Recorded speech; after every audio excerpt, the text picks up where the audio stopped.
But yeah, so I did that. And then I wanted, because at that time my daughter was at sort of like the age where I wanted her to go to school in England, to go to boarding school in England.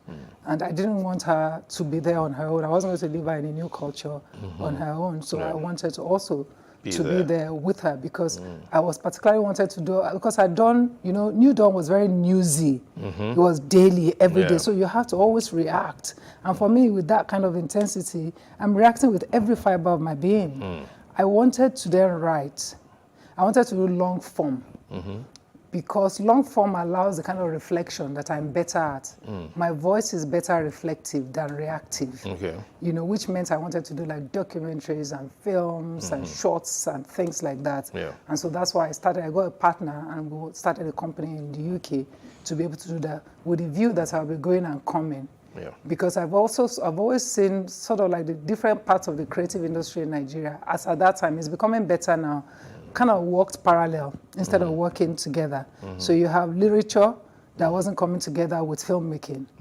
So what's the use of, there's no need to write new stories when there are so many stories already written and more stories being written, and so on and so forth. So those are the things I wanted to marry. I also saw what was going to happen with tech. And I found tech very exciting.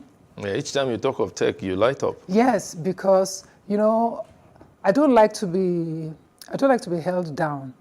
I don't like to always be talking about what's not possible. There must always be a way. And what tech does is that good tech, bear in mind, I'm also not a fan of good or bad. Everything is just a tool. You just implied good and bad now. So that's why I stopped myself. Okay. And I said, it's the way you use it. So if you are using the tech with a lot more wisdom, there's so much we can do, because it sort of takes all the old power structures and it shakes it up. And if the old power structures was too restrictive, it means that you can create some new power structures which can also start to challenge what is. And that means that you can rise. So you can solve the problem either from the warm side view, but sometimes you come like an eagle from the top down. So I like that tech can do that. It can just come up. Look at what happened in our industry. Just tech changed it, whether you like it or not. So it's still changing. It's still changing. We're in entropy. We're in this period where it's still a bit chaotic, but it's exciting what's happening and what's going to happen. So what happened to me, with New Dawn, for example, couldn't have happened to a young person now in that same way, because you can't just say, oh, nobody's watching. The views are there. The views. I'll just be telling you, full of the likes, the clicks, and all that. Exactly, it's all there. So it's exciting in that regard. And if you extrapolate it to more than just tech, even if you think about what it means, in that it is an idea of taking the core, and the machine can learn, and it learns from what is core programming it, and begin to act in a certain way. If you take it to other aspects of life and living, I think it brings us closer to the idea of creation. Okay, we'll take a break now. We'll be back with Funmi Iyoda. Stay tuned.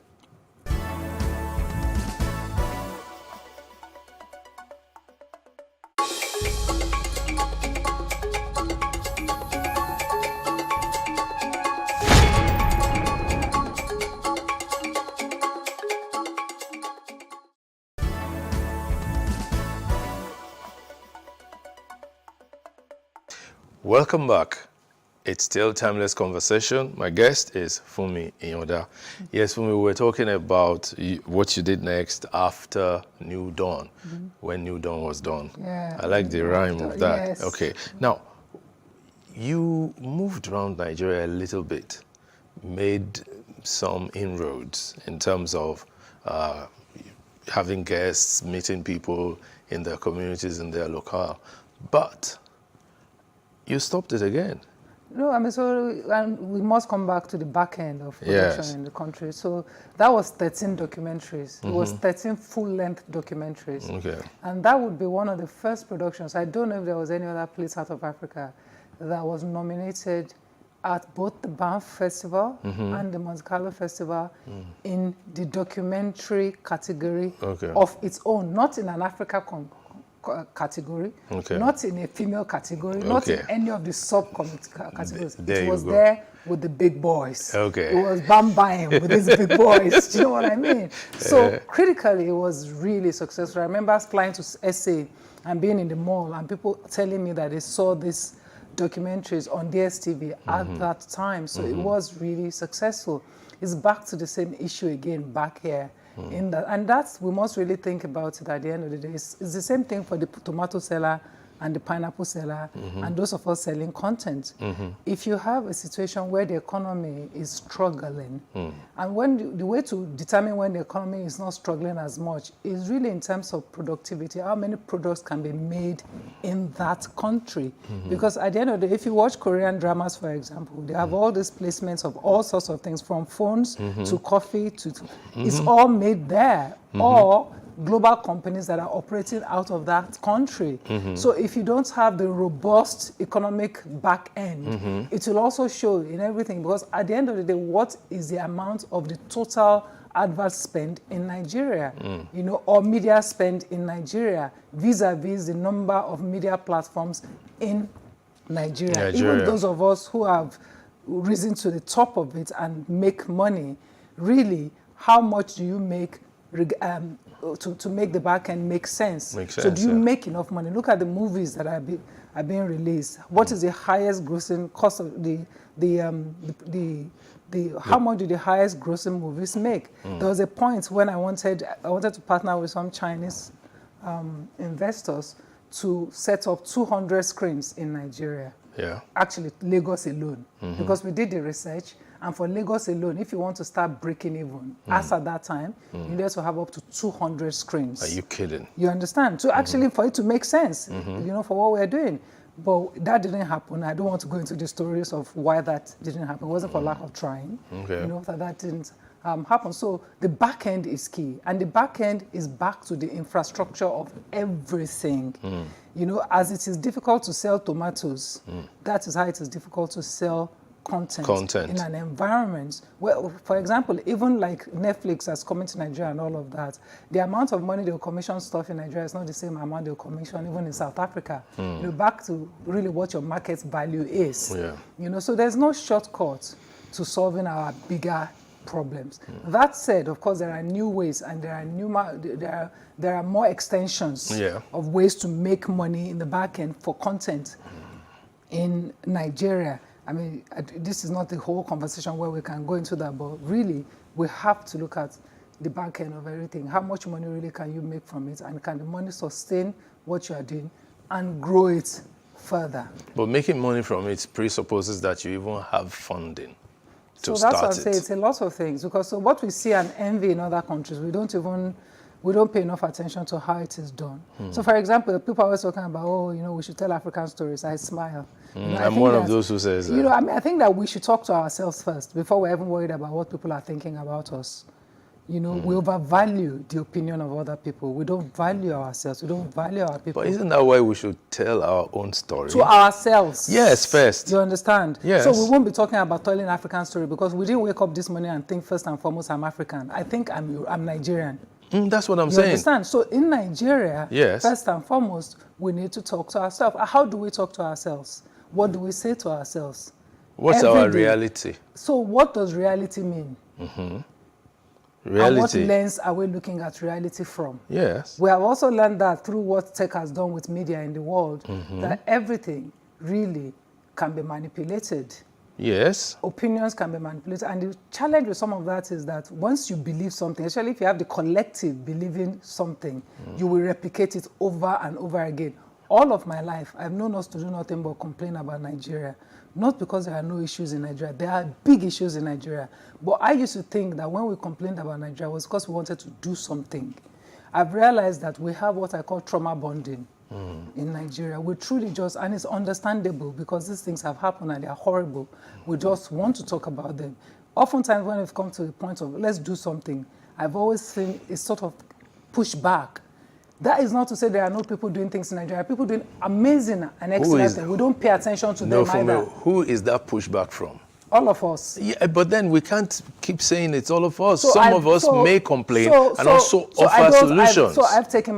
I've always taken myself out of it, and now I've taken myself off more than before, more consciously. I'm paying attention to those doing extraordinary things. I'll give you an example. In EU, there's Father Anselm and the laboratory where they are doing all the research. Yes, that's in Benin. You know, it's not only doing the research, it's writing books about how to do community development, you know, the overall Nigerian development from the community level, you know. These are things that should be in curriculums in universities. These are things that we should be discussing. The other day I went to FIRO, the Federal Institute of Industrial Research. They've been shut since last year. I didn't even know that. I wanted to go and find some researchers for some things. They've been shut since last year. I shared it here. If you look at that place, it's right between Oshodi and Mushin. Yes. Oshodi should have been a big transport hub. Yes. Mushin is a vibrant, incredible commercial, and right in the middle of it is a research. The three should be working together, hand in hand. Yeah. So what I'm saying, let us not get it mixed up. I'm not saying we don't have issues. I'm saying we have to come to the point where we go beyond Yepa. Hey, but see, if we go beyond Yepa, we must also arrive at Ewawele. Right, this is what we have. Yepa is hey, what's going on? All my life. I'm 50 now. Yeah, congratulations. I'm 50 now. You know why I say it? I'm actually going to be 51. Yeah. Why I say it is that as far back as even I can remember, this is what we do. You see, this is our thing. I understand and what we do. The challenge with that is that we are, and this is not to say we don't want to. It's like the other side. You said, oh, you know, I heard when you said, okay, so what you will do. I'll give you a practical example. The elections are coming up next year. Yes. I don't know how we got lucky, but you know, in passing the bills, I think they were too focused, electoral reform. Yes. I think they were too focused on stopping women from ending up in power. Yeah. They did not pay attention to some of the things that have been passed.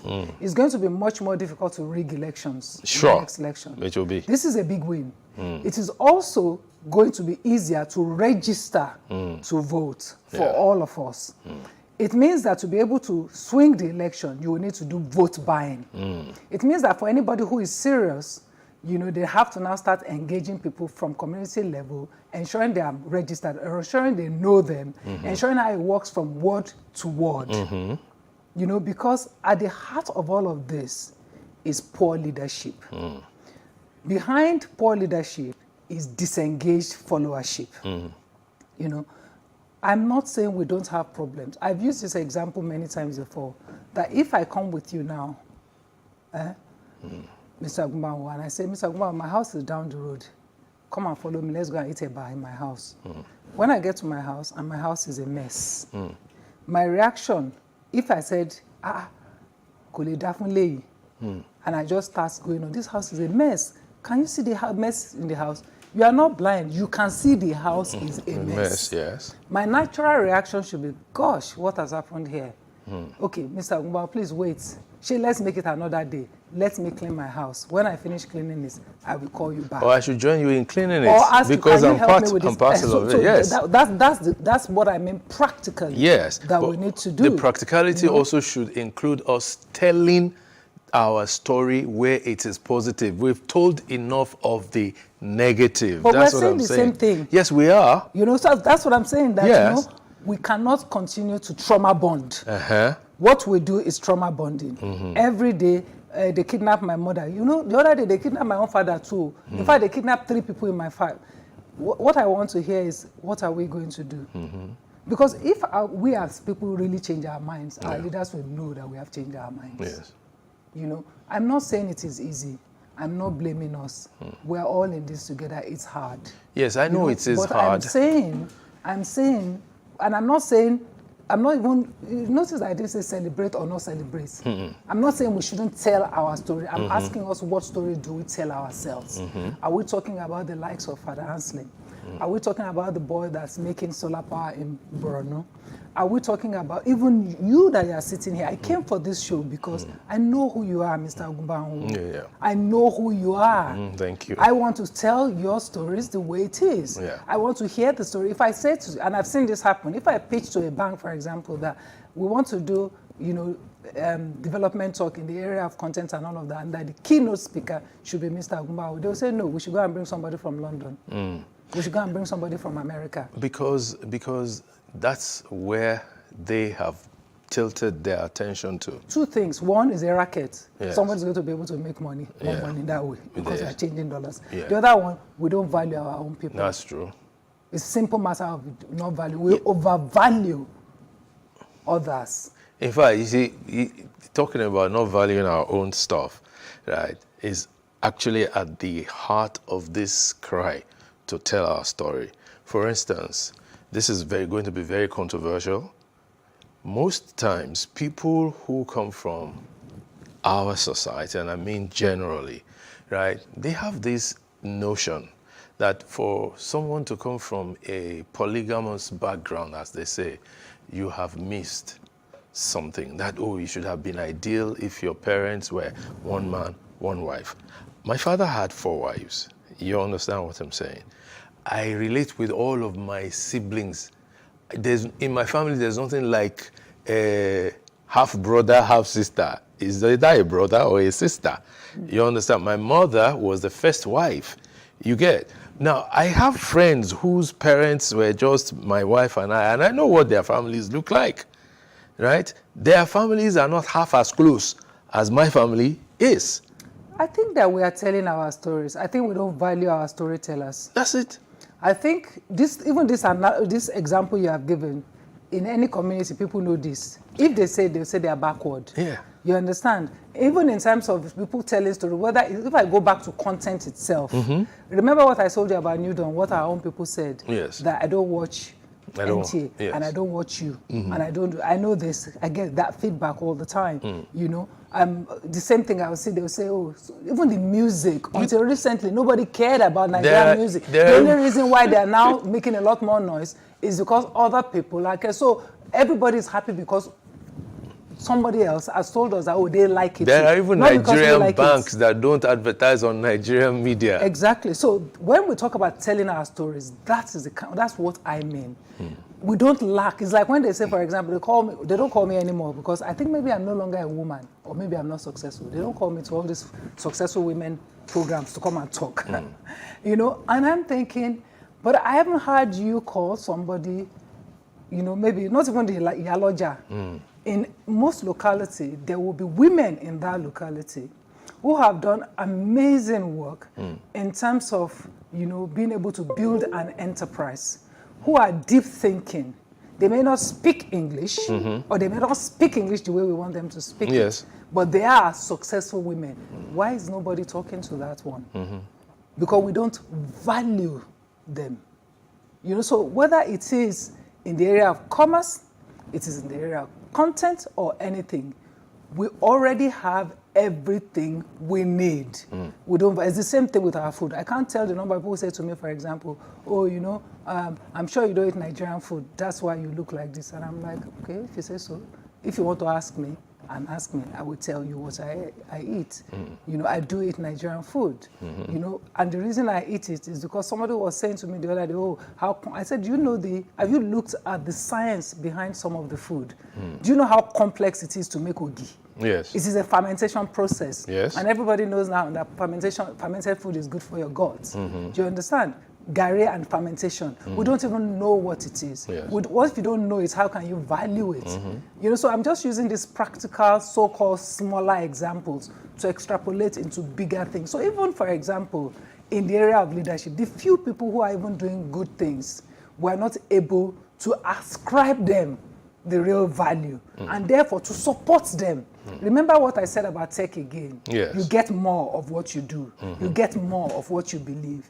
If we don't believe in anything that is ours, you will get that thing will fall apart because you need the collective to come behind it to make it happen. So we are focused every day on the leaders, you know, especially at the federal government level. You know, we don't know who our ward chairman is.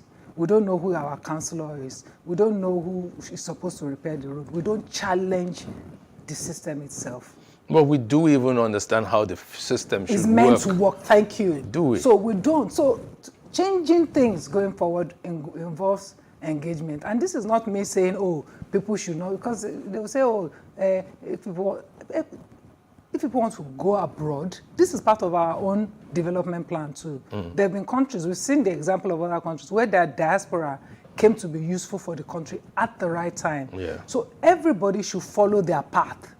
But the only thing I ask of everyone, and it's not in my place to ask, so maybe I shouldn't ask. You should, please. But my own challenge to anybody who wants me to engage is that I don't want to be co-opted into trauma bonding. There's enough trauma. I've had enough of it. I don't want to trauma bond anymore. I want to speak about what's possible, what I can do, with a full realization that I might not even be there to be part of it. It doesn't bother me. Let me bring something close to you up, and that is value. Your dad, you were very close to your dad, very close. I've heard you speak about him in public before.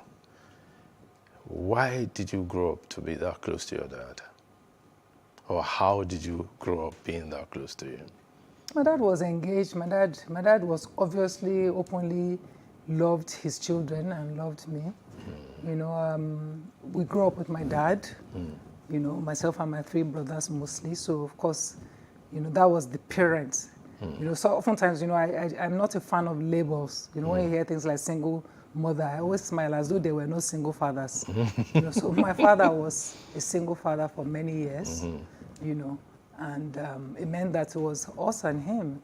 And my dad was my dad was very reflective, very intelligent man. You know, he loved music. He loved, you know, he was very quiet, you know, and he allowed us to be as people. Certainly allows me to be as a human being, first and foremost. In my own house, growing up with Mr. Yoda, I didn't think there was anything I couldn't do if I just wanted to do it. He didn't give me that kind of feedback, you know, so therefore, naturally, you know, I was close to him. I also looked exactly like him, you know, so maybe that also helped because I couldn't deny being Mr. Yoda's daughter, seeing as I looked exactly like Mr. Yoda. Well, what about your mom? You lost her at, you were 7 years old when she died. Yeah, around about. Is that an experience you want to tell me about?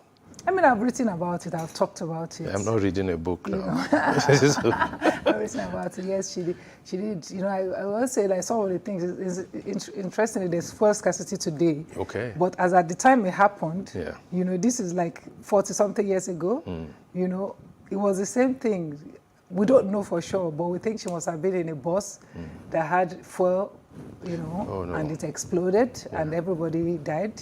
Because that was what happened on the day we could no longer find her in Lagos. So that's just like that's an image that you held on to. You know, as a child, you know, you want to understand what has happened to your mother. All your mother is not there. So for many years, I held on to it. For many years, it tormented me, just thinking about how she must have suffered, how she's died, and all of that. But I've come to a bigger, I think, better understanding of us as human beings and our time on earth and what you do. And I do feel that my mother's spirit, you know, is well at rest. Okay. You know, it was a time. You know, everything happens as it is meant to be, and it's happened. You know, we're all here, all her children, you know, and I'm sure that somewhere her spirit's moved on to the next thing, you know, and so she's happy. And my own thing is to do my own bit. So when it's my turn, my time, I shall go on too. You'll take a bow. I'll take a bow. Yeah, but then I'm good at taking bows. Oh, well. You know, and accepting them. But like your dad, when it was time for him to go. Yeah, that was a bit painful because, I mean, it was unexpected. Yeah. You know, when he passed, and I was told on phone. Oh, no. And I never forgot hearing that he's no more. And all I could hear was, I could hear myself screaming, but I wasn't consciously screaming. Okay. And I think if you've had that kind of story like ours, myself and my siblings, and you have the one parent who was remaining, who was like the rock. Like that, and a shock, it was a big shock, you know, to me. I felt his spirit very powerfully. You know, and I wanted, more than anything else, just comfort him. I wanted to hug him. Yeah. You know, I just wanted really to hug him. And it took a while also to be able to, you know, overcome the sense of loss. Yeah, that's the thing, you know, when we lose people who are dear to us, we like have a flashback and begin to look at stuff to say, oh, maybe I should have done this better, maybe I could have done that better? Was there anything like that for you? I wish I spent more time with my dad. I mean, my dad was quite cool. I wish I spent more time talking to him. I was so busy trying to do the things that I wanted to do. I mean, that's one of the things that's changed for me. Yeah. I'm much more sat back. I'm much more calm. I have a bigger trust in the universe than I did before. And so I don't panic or stress as easily as before. So if it was today, me of today, I'd have spent more time just interviewing my dad, talking to him about his own life, his own experience, a lot more of that I would have done. But you get a sense that you can hear they've told you everything you needed to hear. So when you sit back and listen again to things you've heard before in the past with the eye of wisdom, you will hear that he already told you. Yeah. I feel now that everything my dad needed to tell me, he told me already. He told you. It was me who didn't hear it at that time. So you were not the one hearing, okay. Now I hear it. We'll take another break now. Shortly we'll be back.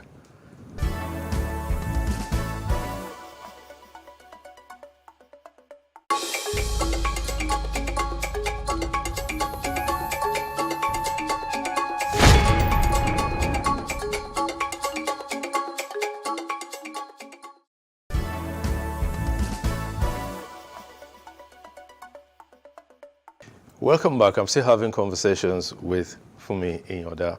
Now, you were the quintessential daddy's girl. Did you ever grow out of that holding, even in the sight of your brothers? No, I mean, my brothers love me. No, I didn't say they didn't love you. I mean, what I mean is that I still get a sense, Yes. So my own relationship with men is very interesting, I think. I don't worship men because I grew up with them.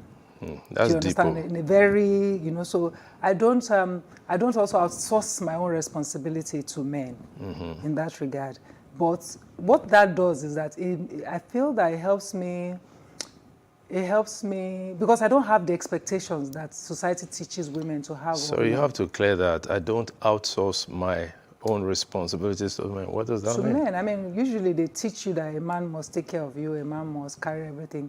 I want, like my dad and my brothers, I want to share my life with a man. I don't want him to carry me as a burden on his head or his shoulder. Oh, okay, that's it. Do you know what I mean? Yes, yes. I want to walk with him. I'm interested in him as a person. If I'm with you as a man, I'm with you for who you are, not what you can do for me. Okay. If you can do stuff, that's nice. Yeah. It doesn't bother me, because if you don't do it, somebody else will. There's no scarcity in the universe. There's no scarcity. If you don't do it, somebody else There's will. no scarcity in the universe. That's another question you need There's to clear. no scarcity. There's abundance. The world is full of abundance. God is abundance. So if somebody doesn't do something, Okay, else will there would always be a way of doing it. Yeah. Yeah, that sort of thing. Okay. So I don't have that worry. I think that makes it easier. It also makes it difficult because if you then have men who are raised a different way, you understand, their own expectations, they are confused that you are like that towards them. But with time, I think that there's more understanding. You actually sound very sympathetic towards men, because I'm not. I'm sympathetic towards all human beings. Let me clear it now. Yes. Because what I hear you say now is different from what society generally believes, that, men, they're not that responsible, so don't expect too much from them. In your case, you're saying, I feel that I have a responsibility towards them to bring something out of them. I have a responsibility first and foremost to myself. One. And then to all collectives, because we are all connected. Yeah. We are connected as human beings. We are connected as plants. Everything is connected. We are all part of the one universal creative power. You understand? So I don't therefore worship men. Or women. Or women. I don't overvalue anything. Or anybody. Okay. So the expectation causes trouble oftentimes because we are the ones expecting all of this. Let people be who they want to be. Allow human beings be who they want to be. My mentor before, I don't really believe in mentorship and motherhood. She was just herself. She was a great presence in my life, in the absence of a mother later on in life. And that was the late Miss Remy Lagos, Miss Remy Oshalake. Oh, yes, yes. She used to say something that I didn't understand too until later. You know, when I would be going, she said, for me, well, we are all deviants now. We are all deviants. All of us have capacity to be good or bad, whatever we consider good or bad to be. What we hope ourselves is to become more aware and more conscious of who we are and why we are doing what it is that we do. It's strange that you say you're not very much into mentorship or on that concept, but I know that there are a lot of young people who look up to you. People that I don't, when I say it, what I'm talking is I don't believe in labels. Okay. Because when you say, for example, mentor, it means that it's a give and give relationship. Okay. And for me, in the past, that has also been a problem. Everything in life is give and take. You can also learn from younger people. Yes. You can learn from anyone, and anyone can learn from you. I am driven, you know, I'm passionate, and I am biased towards capacity and talent. You know, I like anyone who wants to make things happen, who wants to come together and let us do things. So in that process, of course, many people have come through me and come through the things that I do. And so I do have, you know, generations and generations of people who are anti-Fumes people. And I value them, you know, and I respect them. But they also know me, the ones who know me very well, that I don't allow other people to outsource their own responsibility to themselves, to me. So I'm always saying to people too, you know, don't come and be using auntie to give yourself a cop-out, an emotional cop-out from what is your own responsibility. Even our children have responsibility towards themselves. You know, it's our desire for our children to go to school, but at the end of the day, who is going to benefit from going to school? He or she. So it's important to encourage them to understand that you are doing it for yourself first and foremost. Yeah. You understand? With the aim of getting these results. And me, as your mother, I'm there with you. My job is to walk with you through life as you want to live it, because your life is not going to be mine. My own experience is not going to be hers. The world she's going to go will be different from mine. Yes. You know, and it's actually in my own best interest to observe the world that she is growing up to see what's next, to be truly, genuinely interested in what's next. I always say it, at least I say it now, that the best way to conserve and preserve the things you value is to move them forward so that they stay alive, so they are not a dead, inert thing that you have now become gatekeeper of. To be a gatekeeper of something is different to being a conserver of that thing. Okay. It's like everything else. If we want it to last, we have to move it to the next level. Now, but in doing that, there must be some conscious effort on the part of the person, in this case yourself, to step out of the way and still keep an eye on the path. That's a strong thing to do. Oh, but I told you I'm good at bowing out. I know how to let people take the light. You know, people, I think that one of the challenges, especially in our kind of business, people are always afraid that, I won't be relevant. I don't care about relevancy. You cannot be relevant because there's only one of you. And if you are walking your own path, you will walk your own path. So there will be some times where you'll be in blossom. It's important to study nature. A plant will bloom in the rainy season. In the dry season, it will conserve. If anything is in bloom 24/7, something unnatural is going on. It's going on, yeah. And you will pay for it down the line. So I'm very happy watching other people in the light. Now, I enjoy it. I enjoy when it's my time. I step up, I do what I need to. I also know how to withdraw. Being that happy now brings to mind, you've done a 13-series documentary on different parts of Nigeria. That was in 2011. Oh, no, so we're saying it. So you've done I never stopped working. But then I'm saying that in media, in the media space, what next are you trying to do? I remember you said you were going to do some film productions.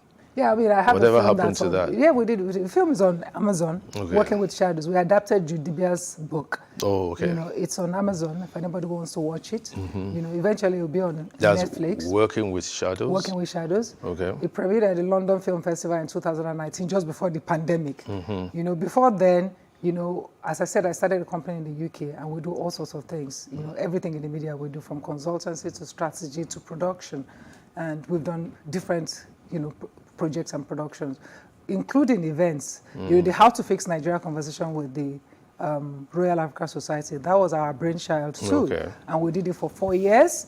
You know, a lot of conversations. You know, from everything from history to where we are today. Yep. So I've always, in everything I do, there's a common thread of connection to the core of why things are the way they are. So this one that I'm doing now was started along with MacArthur Foundation. You know, I really, really, really admire MacArthur Foundation and the Nigeria MacArthur Foundation family. That's Dr. Kole Shettima and the likes of Amina, you know, and all the other officers there.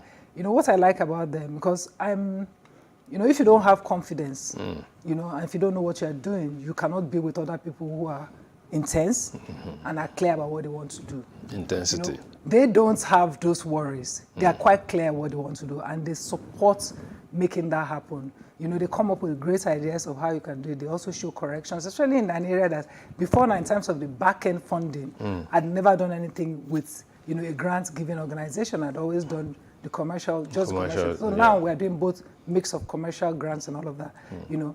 And the tutelage has always been, you know, through the support of MacArthur Foundation, because they support us in, you know, even just the governance bits, you know, especially for the NGO part of it. So we started Public Eye, and the idea of Public Eye was that we would do almost like village settings, like village circle.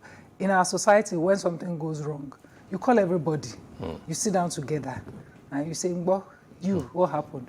You, what happened? So there's no them say. Yes. You know, and that's what we wanted to do from community to community. But then COVID happened. So we couldn't go around community to community. So we decided to make it a studio show. And that's what Public Eye is. We bring, for all the stories you see in the news, what is the context of it? Where has the story gone since then? So that's what Public Eye aims to do, to take the news from news to context and hopefully to solutions, because then we bring those who are supposed to do something about it. You know, Public Eye has been very good for me in terms of streamlining what actually should be happening and how it should happen. Okay. You know, in that some organizations I didn't even know, you know, were still functioning in Nigeria or not functioning as they should be. We can then bring the people, not go and bring the politician, the civil servants themselves. The people whose job it is to do it, and say, oh God, so this didn't happen. Why? Okay, it didn't happen. I don't have a problem. My job, I'm not interested in shaming.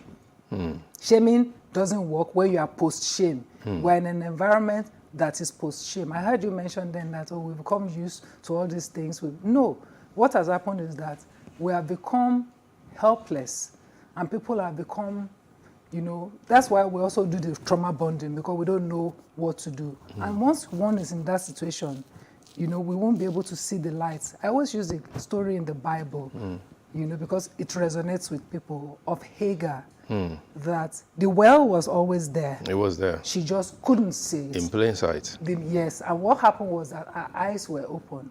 So what I'm hoping for Nigeria is that maybe through Public Eye and other platforms like that, we will be able to see the wells that already exist. In plain sight. So that we can, so that we can then fetch water. But and we can feed ourselves and our children. You see, the issue of what is in plain sight and what should be happening, as well as who should be doing what, would require more intensity than what you just described. My example is this, and I need your reaction to it. Politically, the young people have been aloof. They are very active on social media, but they are not ready to go and stand in line to register or to even stay online to register to have a PVC. Yet without that, you cannot even vote anybody. I mean, my first thing I would say is that I think generally we should leave young people and women alone. because everything, if something happens here, they will say, find a way to blame the woman or blame young people. I'm or not blame blaming. the powerless. We're or saying the what we're perceived seeing. powerless. Oh, I know what you are saying, and I Uh-huh. agree with it, but I Yeah. want to draw a caveat okay. to some of these things. You know, these young people grew up in a time and a world different from our own. Me and you in our time, we know that if you really feel strongly about something, you better enter the streets. They will shoot you. Yeah. You will go back. That is not their own reality. It does not mean that our own way was better than theirs. We also don't fully understand their own way yet unless we fully engage with it. Also, they have had more layers of that trauma bonding. So to rise, you know, it's like something, they put this mattress on, you put the mattress on you. To be able to push yourself out, you need more velocity, you need more power to be able to do that. I think it will happen. I think one of the things I like to encourage people, and it goes back to that issue where I say that I have a big belief in the universe. We must see ourselves more than just nations and things like that. The nation that is Nigeria, relatively, is young. Our democracy is young. This current democracy started in 2000. You understand? And 2000 is a long time for things to have happened. It's also a short time for things to happen. And if you know, even with physics and things like that, you could be chipping away at something and it will take forever. The day it's going to move, everything will just go pa, pa, pa, pa, pa, pa, pa, pa, pa. Yeah. I think that without us being able to say it, there's a lot that's going on. So much is going on that we're not fully aware of. I would like, if there was something I would like to do, is to encourage Nigerians to stop blaming one another. So the young people don't know, let them know. The ones who will hear, will hear. You'll hear. The ones who have not heard today will hear tomorrow. Hear what I said about both my dad and my auntie Remi. Yes, Some yes, of the things yes, they told me yes, then, yes. at the time, could hear me. But I've come to understand it. Yeah. So I would like, because continuous blaming encourages shame. Shame encourages inertia. You know, that's how we raise children too here. We don't want them to disgrace us. One of the first things I told my own daughter was that you can never disgrace me. Because disgrace means it is external. It means I care about what those who don't know our own issue is think more than what I think. Okay. They don't know. Yes. They can only judge from the outside. They will only and be that, looking at and you. that judgment and that's what is their responsibility. Leave them with Their it. parameters. Me that I'm in the house, I know your issues now. So what you can do is be honest with me so we know where we are going. Let the data we are feeding, let it be correct. Okay. But in terms of shame, so in that regards, we are too easily ashamed as people. You know, we should not have, we are post-shame already anyway. It's like the king is dancing naked. The other day I was in an interview, people were talking to me about this man that I say, my sister, we don't have light. What thing concern me with this man matter? Whether it's man or woman, don't we need light first? That's true. You know, I was going to ask about your daughter. She's a full-grown woman now, young woman. What's been your experience raising her? How much of what your dad did to you have you done to her? I mean, my dad didn't. My dad was I don't know. I mean, It's a tricky question. You know, so I didn't. My dad, exactly what my dad did not superimpose any belief That's on me. what I'm saying. So I did not superimpose any belief On her. on her. I encouraged curiosity. My dad also used to like to read. You know, even this interest in, you know, the society and how it's going on. I think part of it was from my dad because my dad would be reading newspaper and we would read it together as a little girl. Yeah. You know, so I do that. I did as much of that as I can. You know, with children, they are their own human beings who have come on their own journey. You know, so for me, it has been fascinating just watching how she is navigating her own human experience. Okay. I always say to her that I want to grow old, you know, a grand old woman, because I truly want to see different versions of you, different iterations. I want to see you as iPhone 4, iPhone 6, Yeah. iPhone 13, iPhone, you know, different versions of you Yeah. as you come into yourself. That's my own parenting experience. So may that be granted as you look Amen. forward to it. So finally, let me ask for me, what's next? What's next? Yeah. You know, now is next. We're only sure of now, this moment where me, I'm fully here with you like this in the present. Yes. I'm looking at you, I see you. Yeah. You know, I see, even when I look at you now, I see the old you and I see the new you. And I see how it is that you've maintained that, you know, there's an inner person. Yeah. That's the way I see that sitting here. You know, and that's what I do here is what, you know, determines what's next. In terms of you know, my work and our projects, Oya Media runs independent of me. Seki, whom you know, and a few other people that you don't know, you know, are fully in charge of Oya in the here. You know, I have other entities. I've learned also not to talk about what I'm doing because you dissipate the energy into the universe. You want to conserve energy.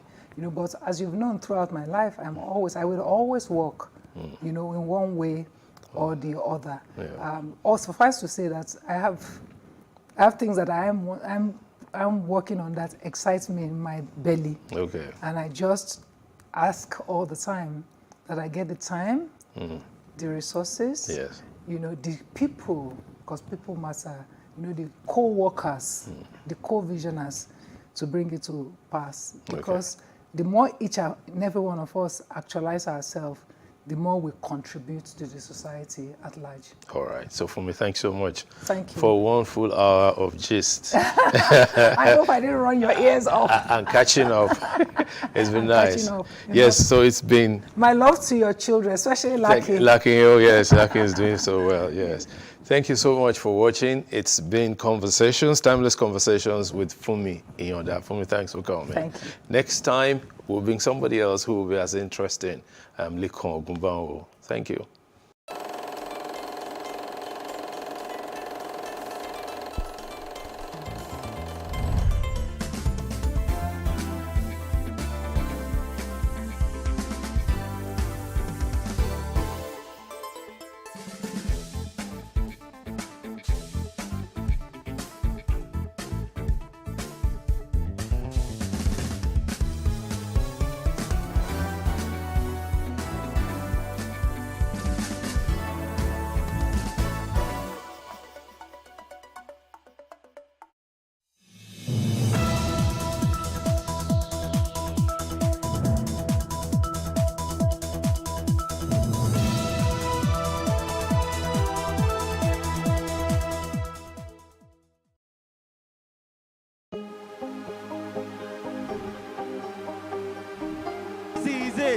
For upcoming artists to blow in Nigeria.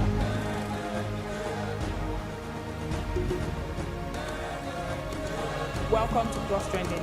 I am Buki November, your host, saying thank you for joining us on today's episode. Welcome back. It's tea time on Plus TV Africa. Practice makes perfect. I'm not perfect yet, but I'm a lot better than I used to be. He's a king. He's entitled to marry 100 if he wants to.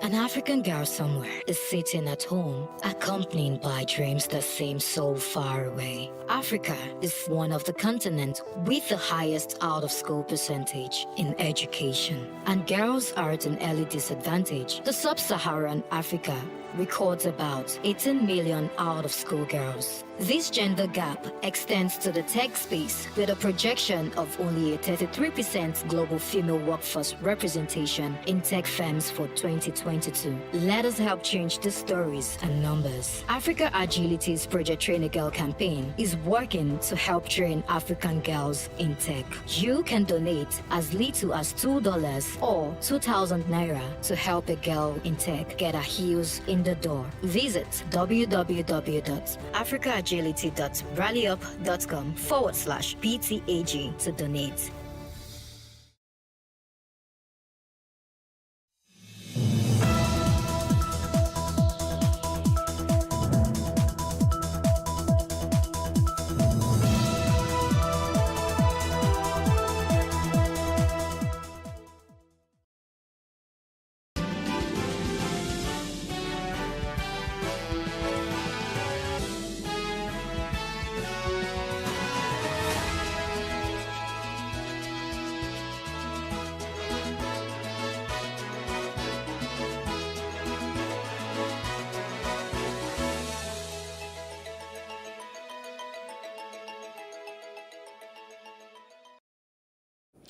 Good afternoon. I am Messi Boko. This is the news brief. The People's Democratic Party, PDP, in Imo State will hold its governorship primary elections today, according to the spokesman Collins Oporozo, who made this known in a statement. He said the primaries would hold at the party's secretariat in Owerri. Samuel Iwayanwo is set to emerge as the governorship candidate. This was after he was only a challenger and former governor Emeka Ihedioha withdrew from the race. INEC has fixed Saturday, April the 15th to conduct elections in polling units where the exercise was suspended in Port Harcourt, the 2nd and Gokana Federal Constituency of Rivers State on February the 25th. A spokesperson in Rivers State, Geraldine Ekelemu, quoted the resident electoral commissioner, Johnson Alalibo, as saying that the election would be conducted in 42 polling units and at the registration areas of 04 and 07 in Gokana constituency. In a statement issued in Port Harcourt, elections would hold in 377 polling units and registration areas of 05, 10 to 18 in Port Harcourt constituency 2. The Independent National Electoral Commission, INEC, has for the first time responded to accusation that it failed to follow the Electoral Act of 2022 and also failed to abide by its own guidelines on the mode of collation of results in the last presidential elections. The development comes in response to a petition by the Action People's Party, APP, before the Presidential Elections Petition Court, PEPC, in the FCT. The APP is challenging the result of the presidential poll and declaration of the All Progressive Congress APC standard bearer, Bola Tinubu, on the grounds of alleged substantial non-compliance with the electoral laws of Nigeria, as well as the breach of INEC guidelines. But in a reply to the suit instituted by one of the parties, the APP, through INEC and one of its lawyers, Abubakar Mahmood, SAN, insisted that it conducted free and fair polls on Friday, 25th February to be precise. The APP has alleged that INEC breached its own laws and guidelines. However, INEC dismissed the party's argument that result collisions were to be done electronically, citing paragraph 50 to 55 of the regulations and guidelines for the conduct of the 2023 presidential election. It also dismissed the allegation that its officials doctored result to favor a particular political party's candidate, or what was known as overvoting. The dates for hearing of the 5 petitions so far received from the People's Democratic Party, PDP, Labour Party, the APP, Action Alliance, and the Allied People's Movement is yet to be fixed by the PEPC. Earlier, we spoke to a legal practitioner, Michael Mana, and this is what he had to say on the matter. INEC enacted its own regulation, which is the regulation that was used for this election. And then the regulation in section 38 introduced electronic collation or transmission of results into the system. And after that introduction, because that is the discretion that Section 160 gave to of the Constitution gave to INEC to create its own regulation, that the discretion, and to use that to create its own way of managing or carrying out electoral activities. That discretion was done by the enactment of this regulation, and this regulation introduced electronic transmission. So there's no more discretion for INEC. Once it says in section 38 of the regulation that election results will be transmitted from the polling unit by the electoral officers, then it means that there is no longer discretion for INEC to say that they are going to use both manual transmission and electronic transmission, the manual collation and electronic transmission. That would have been possible if that regulation was not enacted, and then INEC went out of its way to inform Nigerians that it is going to transmit results live, real time, from polling units. It gave Nigerians that confidence. And that was why many Nigerians drew out to the street to carry out their civic responsibility. So I do not want to align with the position that INEC has a discretion to now decide on the day of the election to transmit some results and then collect some results manually. So my thinking is that this is an afterthought. This is wrong from inception. INEC has no discretion to transmit results electronically. I mean, it has no discretion to collect results outside the transmission by electronic means that it itself introduced into the regulation. Rivers State Governor Nyesom Wike says Dino Melaye, a spokesman of the People's Democratic Party, PDP's, and presidential candidate Atiku Abubakar cannot be governor of Kogi State. Wike warned that the PDP would fail if Melaye emerges as governorship candidate. Addressing selected journalists in Port Harcourt, the state's capital, Wike stressed that the former Kogi West senator lacked the capacity to govern the state. I mean, the mere fact that you are from Kogi, therefore any Kogi person. No, that's not the truth. This is what we do. What they are going for, you are talking about governance of a state. And we are not talking about drama. You know what we are talking about? We're talking about governance of a state.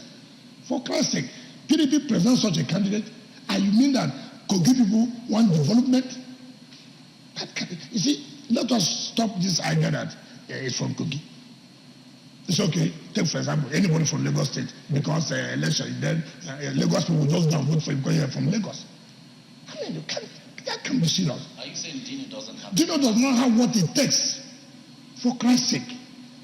For crying out loud. What is he going to do? Is it right? He knows me very well. He knows. What disqualifies him? He does not have what it takes to be a governor at all.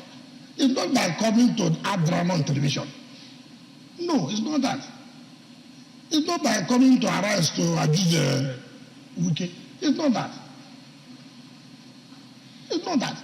Look, ask Dino when he's saying we're running for governorship. Saraki brought him to me. Ask him. He knows what I'm talking about. He knows.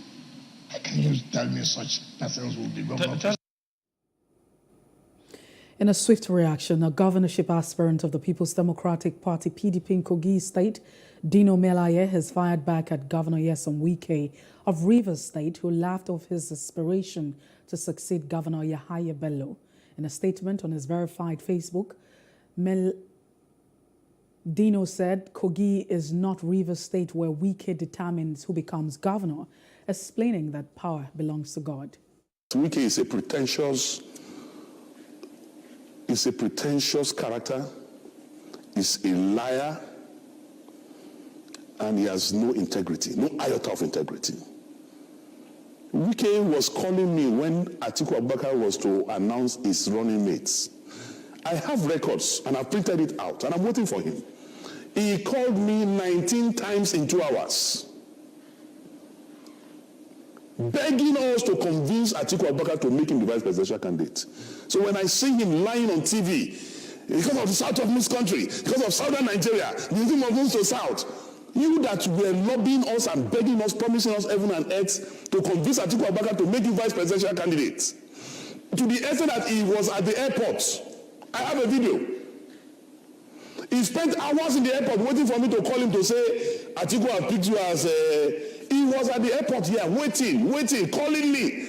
He was calling me, my brother and friend, who were in the Senate together, was also calling me that day. I have witnesses. I even gave the phone to Abu Lingi to speak with him. I gave the phone to Senator Zamberi to speak with him. He was begging all of us, promising heaven and earth. Atiku should announce him. It was around 1 or so that I told him, Aga, nobody will give you vice president. That was when he left and then flew back to... So the man who was so desperate to be vice president. The Independent National Electoral Commission, INEC, has told the Presidential Election Petition Court, PEPC, to dismiss a suit filed by Peter Obi of the Labour Party because the reliefs sought are not grantable. Nigeria's electoral body, INEC, disclosed this at the PEPC's secretariat by its lawyer, Abubakar Mahmood, SAN, in the FCT. The commission asked the court to dismiss or strike out the suit for being generic, grossly incompetent, abusive, vague, general, non-specific, ambiguous, hypothetical, and academic. Meanwhile, the Independent National Electoral Commission, INEC, says the presidential candidate of the People's Democratic Party, PDP, Atiku Abubakar, did not meet the constitutional requirement to be declared winner of the February 25th election, urging the Presidential Election Petition Court to dismiss petition by Atiku and his party. The commission said that the PDP flag bearer failed to score at least 1/4 of the vote cast in at least 2/3 of the 36 states of the Federation and the Federal Capital Territory, FCT, and as such could not have been declared the winner. As against the claims by the petitioners, INEC added that the election was conducted in a substantial compliance with Electoral Act of 2022 and was not marked by any corrupt practices. The commission said that the president-elect Bola Tinubu validly won the election. INEC further added that the FCT is not accorded any special status in the constitution as being portrayed by political parties and candidates who lost the elections. The commission said that the Progressive Congress APC's candidate met all the legal requirement to be so far announced as the winner. It urged that candidates must not secure 25% of votes in the FCT to be declared the winner. On why it returned Tinubu as the winner, INEC said the APC candidate scored 25% of the valid vote cast in 29 states of the Federation. The People's Democratic Party, PDP governorship and Labour Party's candidate have filed a petition against the All Progressive Congress and the Lagos State Governor-elect, Babajide Sanwo-Olu. The PDP candidate, Abdulaziz Adediran, known as Jandor, and the Labour Party, Gbadebo Rhodes-Vivour, separately asked the tribunal to nullify Sanwo-Olu's return and declare them the winner of the poll. The Lagos State Election Petition Tribunal had received a total of 48 petitions in respect of the 2023 elections held on February 25th and March the 18th. The petitions were pasted on the walls of Roslyn Omotosho's courthouse in Ikeja venue of the tribunal sitting. A breakdown of petition against Sanwo-Olu showed that 4 petitions were filed to challenge the governorship elections. Others are the Allied People's Movement of the APM and the Action People's Party, APP. Rhodes-Vivour, who filed a sole petition, or who is the sole petitioner, listed 3 grounds on which this petition was based. He alleged that Sanwo-Olu was not qualified to contest election at the time the election took place. The Lagos State House of Assembly has ordered the withdrawal of appointment letters of governors and appointees who took up the job without due process. The House also ordered the halting of their salaries and remuneration pending their appearance before it. 3 top government officials were summoned over the issues. They are the Head of Service, Hakeem Mori-Okunola, State Accountant General Abiodun Muritala, and Commissioner for Establishment Jibola Bonle. Speaker Mudashiru Obas presided over the plenary. He agreed with the lawmakers that the appointees of the nature without recourse to the House amounted to infractions. The coordinator, National Democratic Coalition Renewal Group, Professor Atilade Adeoye, has condemned the letter written to United States President Joe Biden by Nigeria's writer Chimamanda Adichie over the February 25th presidential election won by the All Progressive Congress candidate Bola Tinubu. Adichie had in letter faulted the United States for congratulating Tinubu, who alleged emerged through unlawful process on the grounds that the election was purportedly fraudulent with irregularities, violence, as well as compromise by the electoral umpire. But Nadeco's renewal, which said Adichie's outburst betrayed her ethnic bias in a matter of national interest, urged the American president to ignore the letter in its entirety, describing its content as childish and illogical.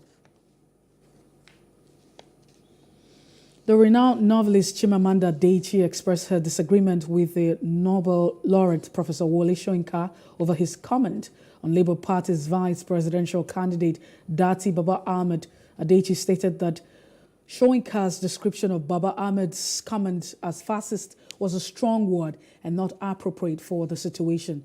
She further elaborated on her stance and stated that the election period had allowed her to read the Nigerian constitution and make suggestions for editing. Adichie, however, proposed some situations where she believes could have been classified as fascist, such as INEC's action during the election, which many Nigerians feel cheated and deeply disenfranchised by. The Benue State government has suspended the operations of livestock guards, the state paramilitary agencies tasked with enforcement of open grazing prohibition and ranches establishment law of 2017 for the period of 2 weeks to allow herdsmen with livestock within Benue territory to exit. Governor Samuel Otom announced this at the end of the State Security Council meeting in the wake of the killing of over 130 persons within 1 week. He also said security agencies in the state has confirmed the receipt of President Muhammadu Buhari's directive to fish out perpetrators of mass killing across the state. The federal lawmaker representing Pobo Federal Constituency in Edo State in the 8th National Legislative Assembly has blamed the highly placed cabal for the humongous revenue loss in the oil and gas sector. The lawmaker made the allegation at the ongoing public hearing on the purported loss of over $2.4 billion on revenue from illegal sale of 48 million barrels of crude oil export in 2015, including crude oil export from 2014 till date. Plus TV News correspondent Emmanuel Hijene reports as it's been presented from our studio. The other committee was set up on December 2022 after a motion brought before the House by Honorable Ibrahim Ishaka on the need to investigate the serious loss recorded by the country in crude oil sale, amounting to billions of dollars. The Speaker, Femi Gbajabiamila, who was represented by Honorable Ishaka in his welcome address, stated that Sections 88 and 89, including the House rule, gave the House power to set up an other committee to investigate the alleged crude oil theft. This was buttressed by the chairman of the other committee, Honorable Mark Igbila, who assured the invited organizations that the aim of the investigation is not to witch hunt, but rather to address corruption. In the light of the dwindling revenue accruing to the Nigeria from crude oil sales, it was quite alarming to learn about the whistleblowers' allegations that over $2.4 billion in possible revenue by the country was allegedly lost from the sale of 48 million barrels of Nigeria's crude oil cargoes in China. While we will not allow Nigeria's commonwealth to be stolen and frittered away, we will also have to uphold the very tenets of human rights and the rule of law to say that everybody deserves a right to a fair hearing. In his submission, a former lawmaker representing Ikpoba Oka Federal Constituency in 8th Legislative Assembly blamed the huge oil theft on the activities of cabals in the country who are determined to derail the wheel of progress in Nigeria. Through critical NNPC data and the central bank pre-shipment inspection report shows an undeclared crude oil shortfall of 57,830,000 of Nigeria crude oil, translating to well over $17 billion to the United States of America. Also, over $3 billion to China and 839,522,600,000 to Norway. Oriental Energy and the Nigeria Intelligence Agency were present but could not make submissions, but were however given 1 week to make a presentation. While the NNPC, CBN, AGF, Upstream Regulatory Commission, Ministry of Finance, Accountant General Office and others all shunned first day of the hearing as the committee adjourned to next week. And to other parts of Africa, the deadline for Sudanese civilian groups and ruling junta to establish a civilian-led transitional government has passed without an agreement on security reforms and other issues. Parties have set a timeline that would have seen a new prime minister and other position announced by Tuesday. However, the deadline was missed after disagreement arose over the integration of paramilitary rapid support forces into the army, preventing the parties from signing a final transitional deal. The disagreement has been ongoing for some time, with the RSF forces and deputy leader Hadam Daglo, also known as Hemeti, and military chief General Abdul Fattah divided on the issue. A joint committee from the military of RSF has suspended talks for one day to hold further consultation. According to reports from the Paris-based Sudan Tribunal news site, the RSF has sent around 14 armored vehicles to the capital, Khartoum, in anticipation of an emergency.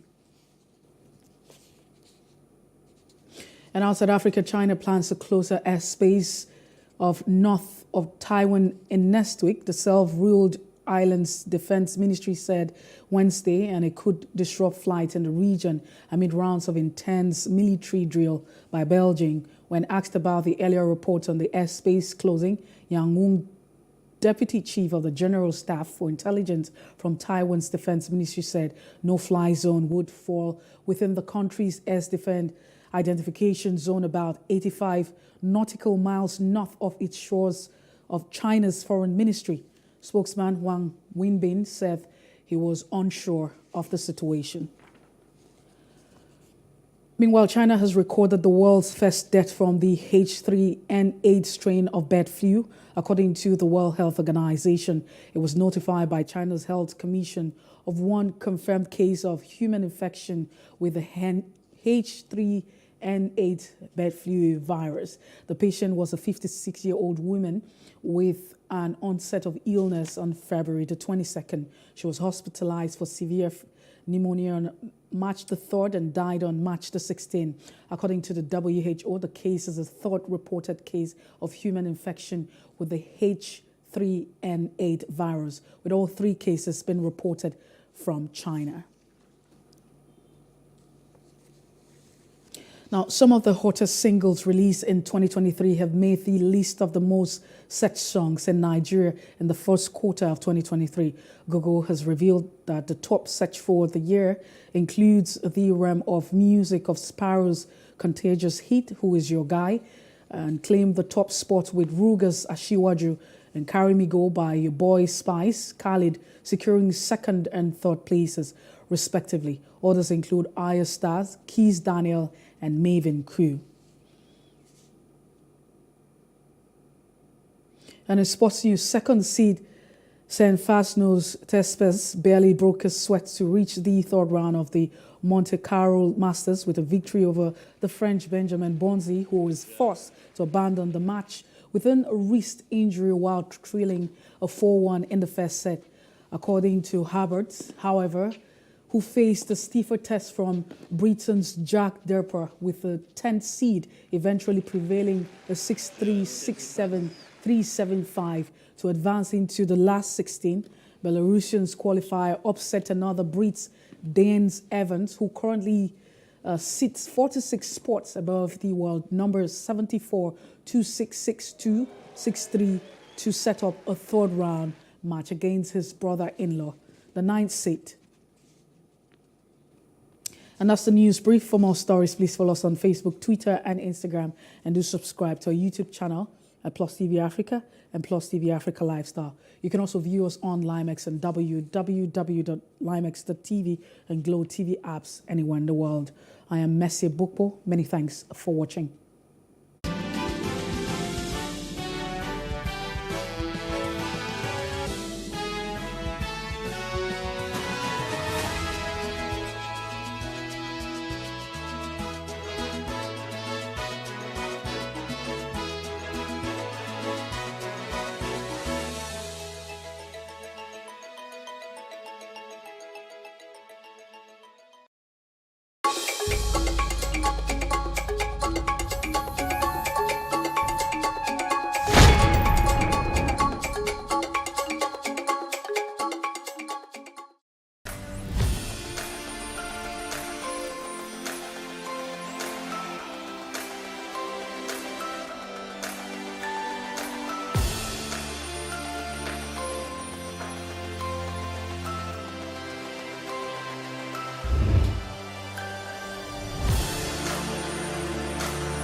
Hello and welcome to What Are You Saying?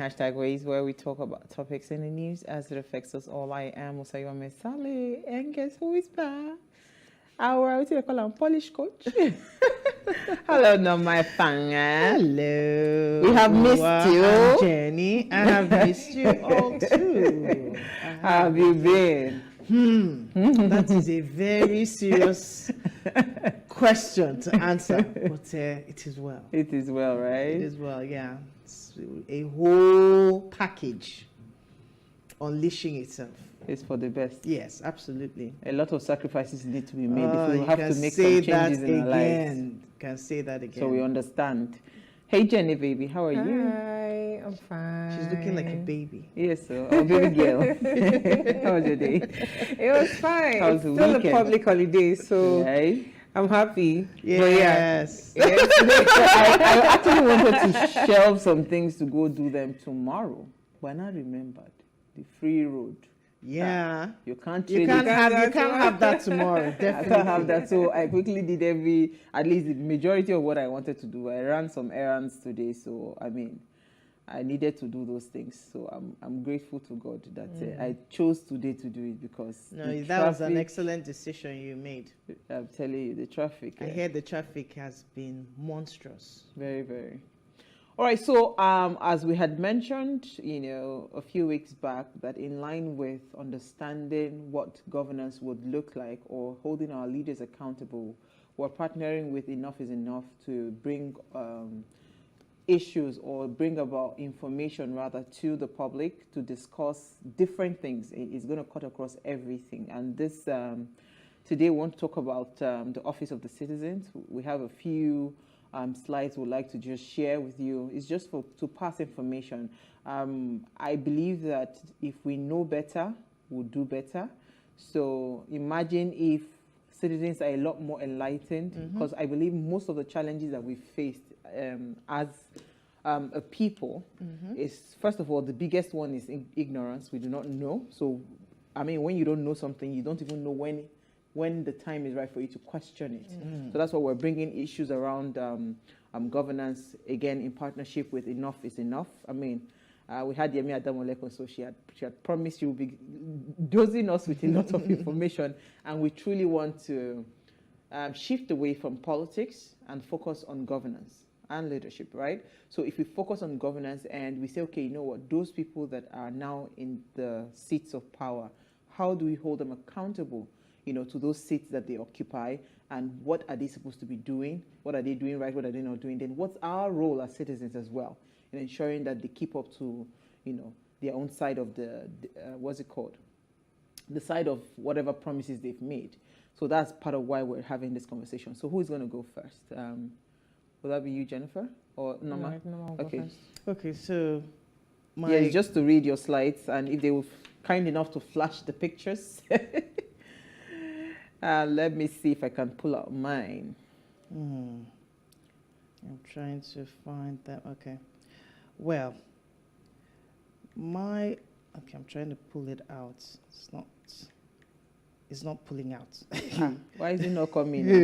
Okay. All right. So my slide says, my rights. I have a fundamental right to life, to dignity of my person, to personal liberty, fair hearing, private and family life, freedom of thought, conscience and religion, freedom of expression, peaceful assembly and association, freedom of movement, freedom from discrimination, and acquire and own innovative property anywhere in Nigeria.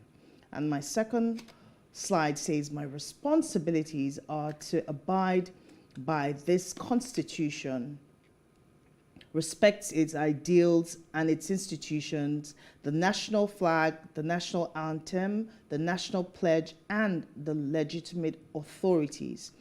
Being proudly Nigerian, to help enhance Nigeria's power and reputation, defend Nigeria, and render such national service as may be required, and to live in unity and harmony, respect the dignity, rights, and legitimate interests of other citizens, And finally, community engagement. Make positive contributions to the progress and well-being of my country. Those are my responsibilities. Absolutely. I like the fact that we're breaking it down. So you first of all know your rights as a Mhm. citizen, the office of a citizen, then you then know your responsibilities. It's not It's enough. a two-way It's a two-way street. street, yes. It's not enough for you to say, oh, everything government. There's the Wisdom- part of the government to play, and there's a Absolutely. part of the citizen to play. Absolutely. And that's why this is important. So it's not just for us to wake up and be shouting, our leaders, our leaders, our leaders.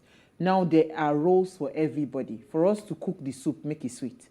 Everybody's part has to be well, labeled, and, you must play your part. And Jennifer, you go ahead, please. So to continue on what your responsibilities are, the fifth one is to support law enforcement. So this means you assist appropriate and lawful agencies in maintaining law and order. 6, pay taxes.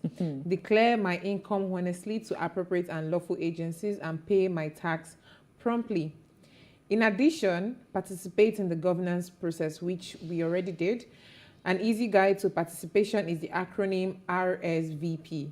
R stands for register, so register to vote, select credible candidates, vote not fight, protect your vote on election day, and engage government officials after election. And there's something else that you need to know even after fulfilling all of this. You need to know your elected officials. And you can always reach out to Office of the Citizen chat box. Send hello via WhatsApp to 017006381. So to know your elected officials, you need to know the governors, the senators, the House of Representative members, the State House of Assembly members, local government chairman, and councillors. Then for elections, this includes registration, PVC collection, polling unit locator, and debates. Remember, send hello via WhatsApp to 017006381. Absolutely. I like the fact that number 6 is on that list of your responsibilities. That's paying your taxes. You see, let me tell you something. Why the Western world that we all run to works is because number 6 is not joked with. Yeah. Do you understand? Nigeria is one of the cheapest places to live in because you can make so much money and you can actually do without paying taxes. Yeah. So imagine if we all just became responsible. I remember when Fashola was building, when he was governor and he was building the Lagos homes, the scheme. The only thing he kept on saying was that this scheme was going to benefit taxpayers. And I can tell you for free, because there was an incentive, a lot of people willingly went to LIRS to go and say, okay, this is how much I earn, this is what I want to do. That's and leadership. And guess what eventually happened? A lot of people that were never homeowners were the ones that got those houses just because of one thing. They were taxpayers. So I had started paying my taxes earlier before that year that this was announced. Yeah. So I could automatically qualify.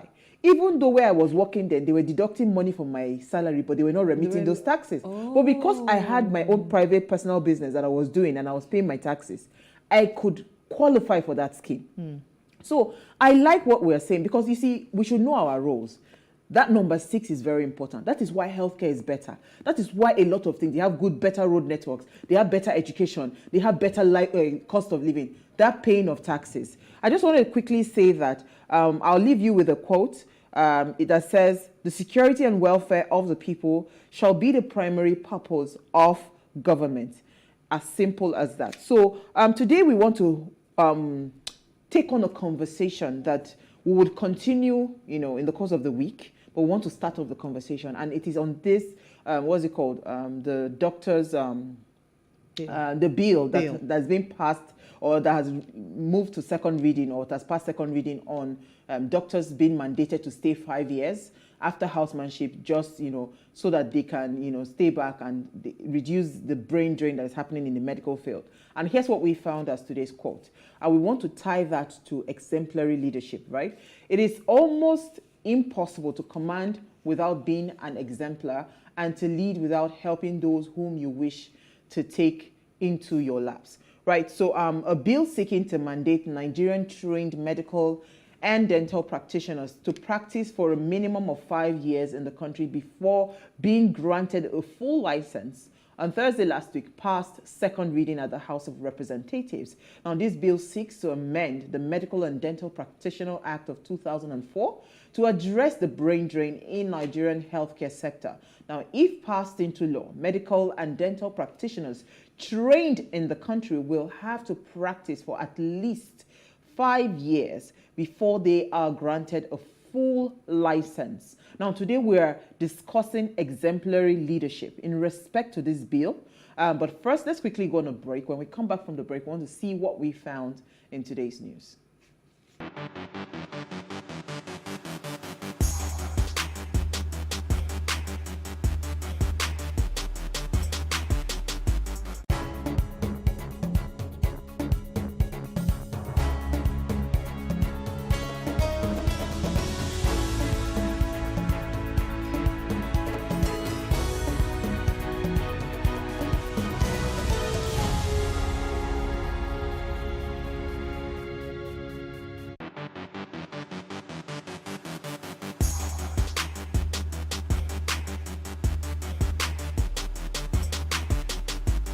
All right, you are still watching Ways, now typically celebrated with church services.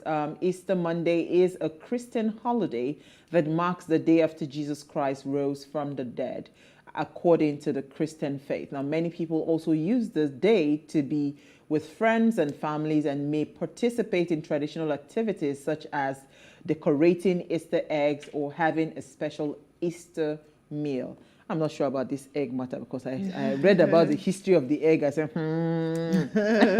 But how did you celebrate your Easter Monday quickly? Well, I went to my church where I started from, Baptist Church, and it was just so surreal to see everyone and advance in age. It's funny how time flies, and then when there's so much time in between and then you reconnect, it's like, wow.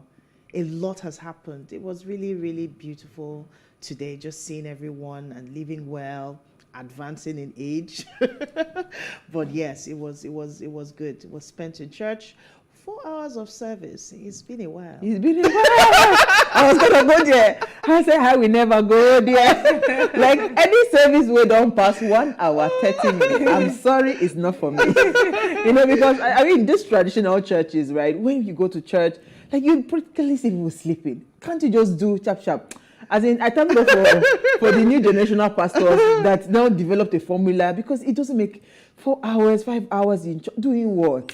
In the presence of the Lord. Hallelujah. All right, so let me start with Jennifer. What did you find for us in the news? Okay, so blackmailer records sexual intercourse with ladies and sells nudes. So this story broke out, that was last week. Yeah, but I think they just decided to file a report. Officially, yeah. So there was a lady who was calling out a guy who used to work in Nesu, but then he currently works in another company, and she's saying that she found out that she was dating him at the time, but then what she noticed was that whenever she was having sexual intercourse with him, there was this laptop that was open, but it was blank. So if you're not suspecting, you would not know that anything was happening. But what he does is that he secretly takes pictures and makes videos of that entire activity, and then he sells it to people. And there were lots of proof, because I saw this on Twitter, there were lots of proof of Telegram groups that were open, where people were actually asking, where men were asking for these nudes, and they were actually paying for it. And a lot of witnesses, women who were coming out and sending messages of how he harassed them, he stalked them, and so many other things have been happening. So they're still trying to catch him right now. Be careful. Horrible things are happening. I can't imagine having people's private experience being published for the public without your permission. But how is that possible, though? Well, if he's tech so savvy, they'll send the laptop to go to sleep, like sleep mode, but the camera is on. Those that are tech savvy know how. I'm sure there is a way they maneuver something like that.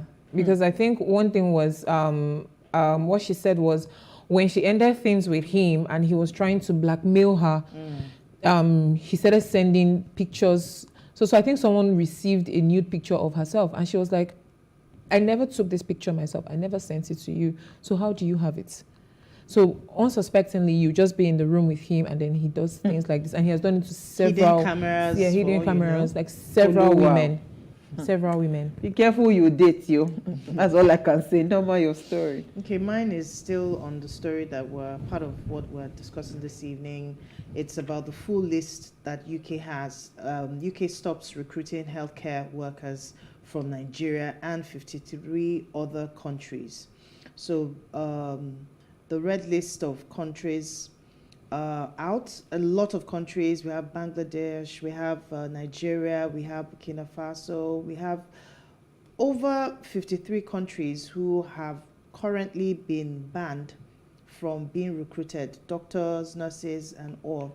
And this, the UK government says that it is due to the revised code of practice, having revised their code of practice, and due to conversations going on that it's unfair, some countries are losing in the area of healthcare and social welfare, so that they had to revise it and they had to stop including Nigerians from being recruited, and the most recruiters, employers of labor, are also need to look at the list to know which countries have been banned, so that you don't recruit from such countries. But I'm sure we'll still I was even just going to touch on it briefly to say that I saw a video on social media where a woman, I think she's a nurse, she was accusing Nigerians of being part of why they were added to this list. Okay. That so recruiters normally would give certain kinds of forms or something, and that thing is free. So what Nigerians now started doing was they will go and sell that form to the recommendation letter or something to people for thousands of pounds. So because again, the desperate situation of people wanting to leave the country and all of that. So I think again that was smoked out, and that's part of why they will not just give you the full list. But she's in the UK and she says she knows a lot of people come for her. But truth is, they also did some findings and investigation, and they found out that people were selling those recruiters. It's not so, it is us doing ourselves. That was what she was just saying, that when would Nigerians learn, to stop, do things right. Do things right. So my story is actually very troubling. I'm trying to hold myself, but maybe let me call for the video first. You watch the video, then I'll come back. Who's here?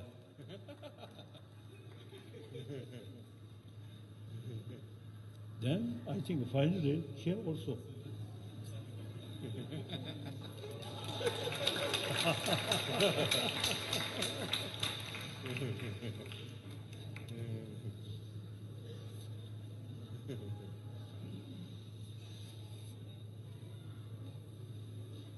And son, my tongue.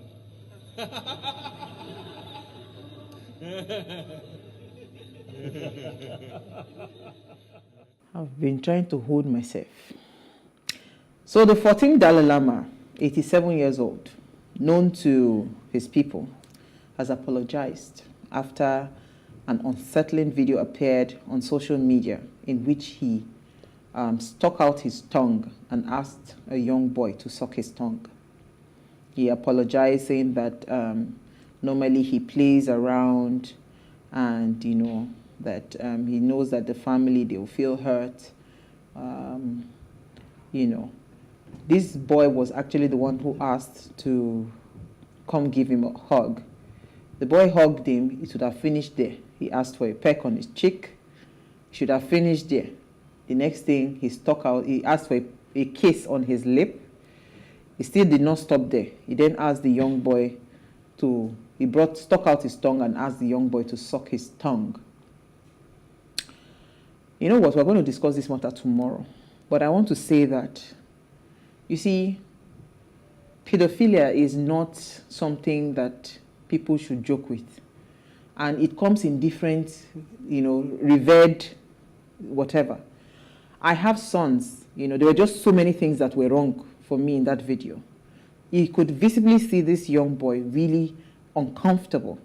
But again, because he was interfacing with someone that is revered, right, he couldn't say no. So that's why I'm saying that I will shelve the conversation for tomorrow. because I really want to understand, if you were a parent, what would you do? And, how parents are raising their children. Because again, some children will be bold enough to tell that man, no, sorry, I can't do that. But the boy could not, he had to oblige him. And people were around laughing. How is that even funny? You are not my father. You are not my mother. You're not related to me in any way. But we'll take a break. Let's discuss medical issues today. We'll talk about it tomorrow. Stay with us.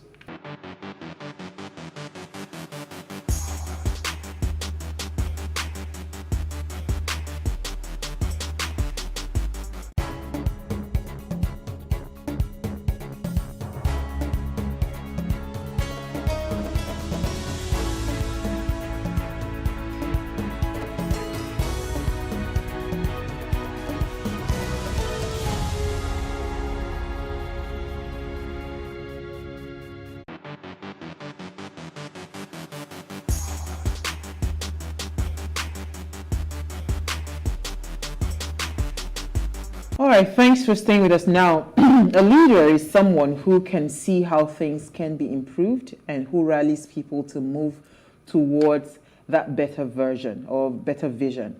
Leaders can work towards making their vision a reality while putting people first.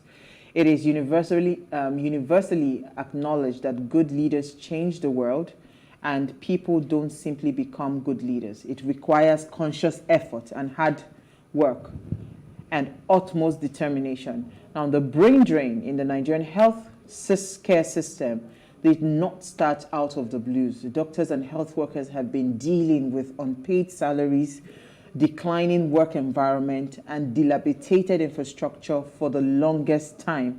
And this can only be linked to bad leadership. So today we are asking, what is exemplary leadership? And is this bill mandating doctors to practice in Nigeria for 5 years the way to go? Now, please, let's hear what you have to say. Remember, you can join this conversation. Send us an SMS or WhatsApp to 081-803-4663. You can also tweet at us at Wage Show AFCA1 with the hashtag Wage Show. All right, so let me just quickly give an overview. Now, this bill has reached or passed the second reading. And if approved or if signed into law, what it means is that after your housemanship, from what I understand, is that, normally you would do your 2-year housemanship. Mm-hmm. After your housemanship, you would not be given a license as a medical doctor. Your license will be withheld. Then you are then mandated to work 5 years within Nigeria. And this bill was proposed. I can't remember the senators, the House member's name now that proposed that bill. And this is his own, he has thought really hard and long. And this is the idea, or this is the solution that could come to him. That's why don't we make our medical students, medical when they graduate and everything, why don't we get them to stay 5 years before they leave? Let's not give them their license. First of all, what are your thoughts? Well, personally, I think that we, a lot of times, act before we think through the consequences of our actions. Putting the cart before the horse. Most of the time.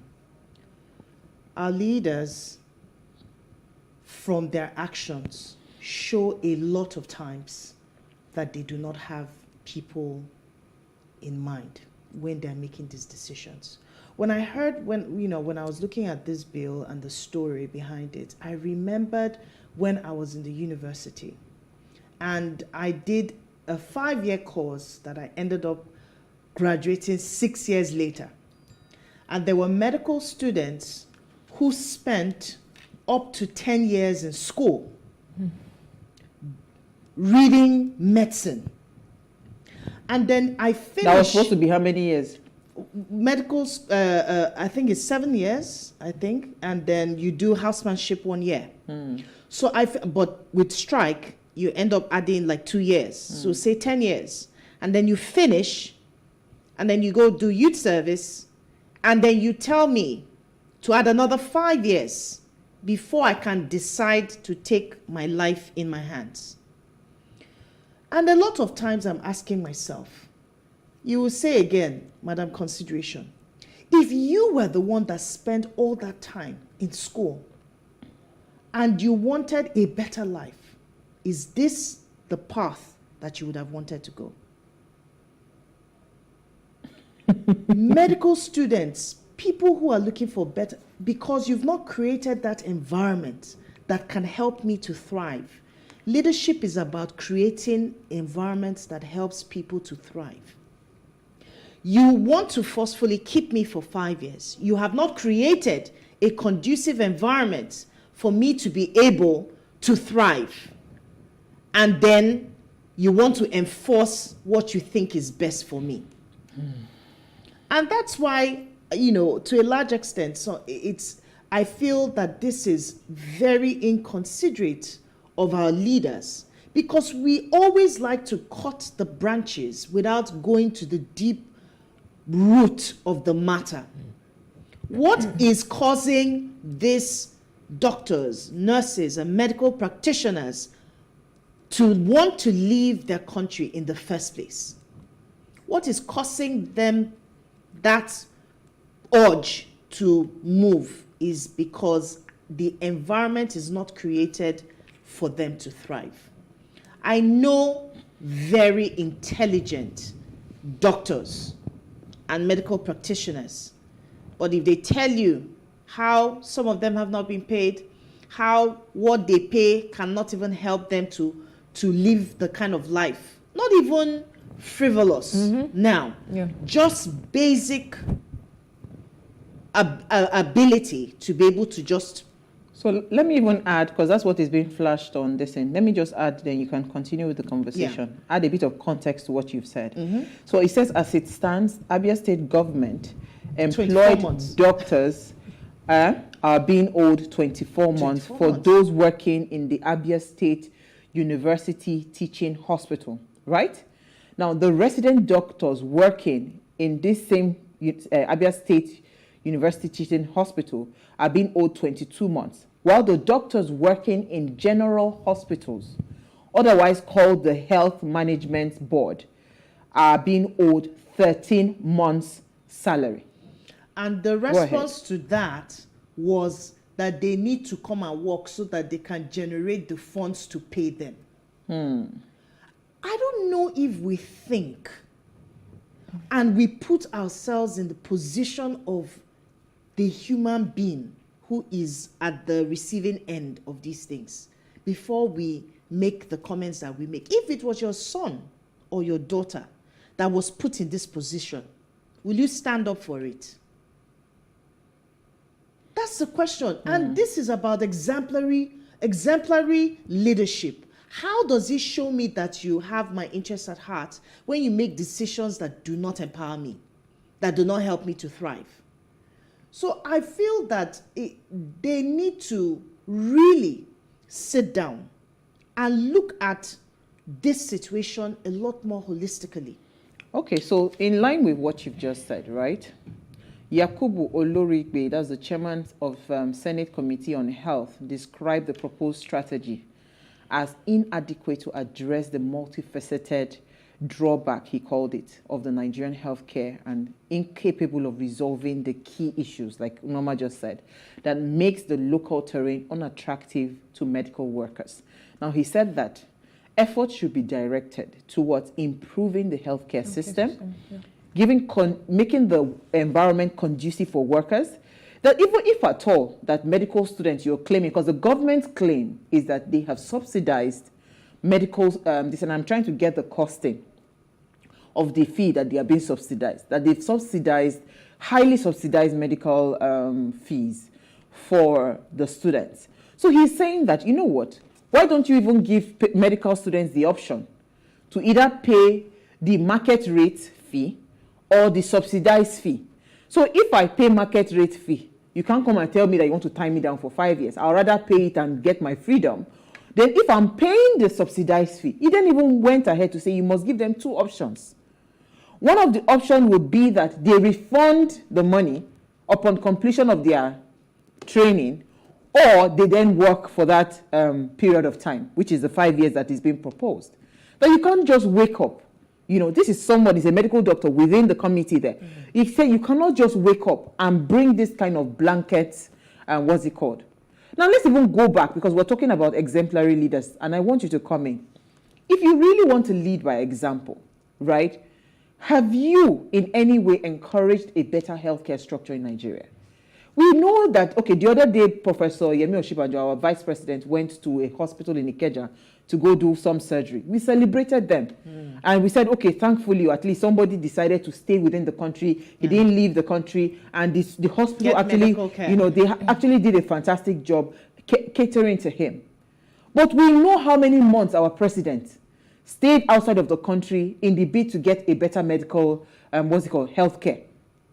We know how many of our leaders, right, that go outside of the country to get medical care, right? So if you really want to really solve the problem, why don't you lead by example and say, you know what, for the 4 years that I will be elected or appointed, anything that has to do with government official, right, I will lead by example by ensuring that everything I do, I live, I eat, I breathe Nigeria. Why do you have to live outside of the country? You know, why are you not leading that pact? You know, you just spearheading the movement. Let me hear your thoughts, Jennifer. You know, time and time again, the government has shown how inconsiderate and unfair they are. When I saw this bill, I was very upset.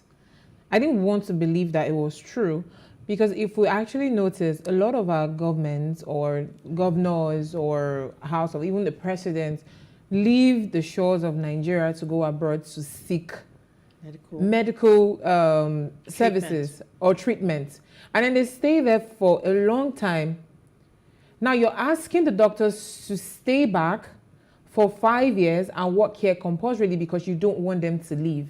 Now the healthcare system is actually very terrible. If I get sick today and I get to the hospital, it's at the end of the day, you just have to ask God, please do your work, because you don't trust anything that is happening there. Even the drugs that you're being given, you don't trust it. You'll probably be treating a particular illness. You can treat it for months. And sometimes they'll probably diagnose you wrongly. And this is a time where we need to put in more money into the medical, on the healthcare system. Now, I think it was last week or so, I saw a budget that was released. I can't remember what they released the budget for. And then it was in the billions. We're talking 20 to 40 billion. And then when I saw it, I'm like, why are you people always giving this huge amount for things that are irrelevant to the society? It is irrelevant to us. Oh, can I just tell you the one I saw? Was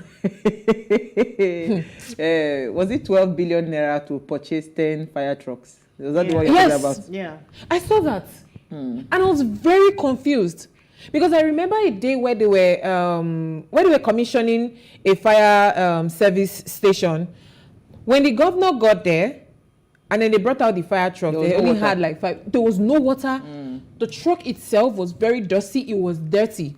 It was very obvious that they didn't just buy that truck. They've had the truck. It's the truck they've been using since. And when you look at these things, it's very shameful. And I think the government and people who are passing this bill need to be ashamed of themselves. Because if you're thinking about the healthcare system and you feel like the best solution that came to your mind is this, I know you need to go back to your drawing board or you leave completely, because I don't get it. So let me say something here, because there's a research that came out that says hospitals such as the Federal Medical Center Ebute Metta have had to turn to task shifting and flexible arrangement that allows for job hopping to certain services running. Now the hospital, they said, had lost a total of 152 workers, including 38 doctors, 42 nurses, 30 combined laboratory scientists, pharmacists, and psychotherapists, and 42 others, just between January to August 2022. Now, Nigeria is home to about, of course, 82 million poor. Poor with health expenditure per person. So we are spending like $71, right, indirectly offsetting our healthcare bills. But go to countries like the US. They are capable of spending at least $10,921 in healthcare spending per individual. UK and Saudi Arabia spent about $4,300 and $1,300 respectively on each citizen. Do you understand? Most of these countries that you see our medical doctors migrating to, they prioritize their citizens. They spend money on healthcare for their citizens. So that is why you will see that the doctor is confident that if I do my job, if I know my job, I'll get paid. So are you as a leader, you are just waking up and saying, now look at the numbers, very staggering numbers. About 6,068 Nigerian medical doctors moved to the UK in the last 7 years, according to the General Medical Council of the United Kingdom. So now even this one said, they are actually afraid because if they leave it, all our doctors will go. So I get their law saying that they are trying to control it so that we don't have that deficiency. The doctor, because we're supposed to have this topic on Friday, the doctor that I call, I told Omolola to reach out to. Was he on his way out? It's not on his way. They were just landing Canada. So she sent a voice note to Omolola that, my darling, that we just landed. So even the doctor has just left. That, and the doctor she then recommended, I'm looking at that one, the way his picture was looking, he's looking like he has prepared his professional profile. He has packed his to leave. But let's take a break, right? Because I just need us to understand this thing. And there's an angle that I would like to, touch on. We'll take a break. When we come back from the break, we'll continue the conversation. Stay with us. We'll be right back.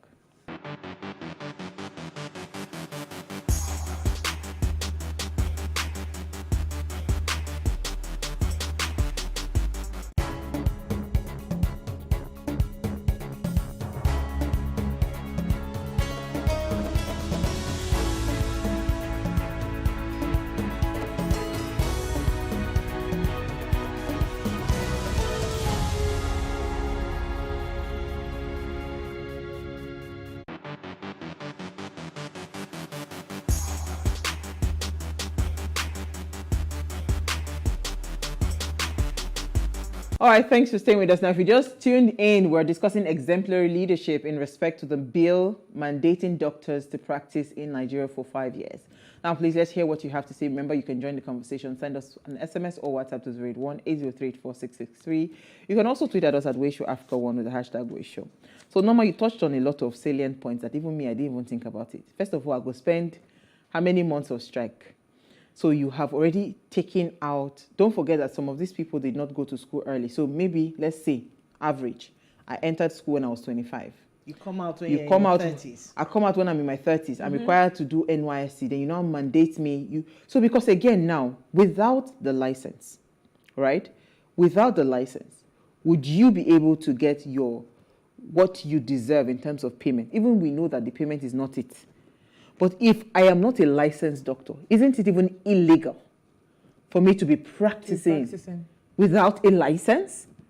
Do you understand? So what would the government, so this is like, that's why the person in the committee said this one is not the way, because in the bid to try to want to even implement this, you are violating a lot of laws. Absolutely. There is the freedom for movement, which is why people are saying that when we are arguing that our legislators should not leave the shores of this country to go and get medical care.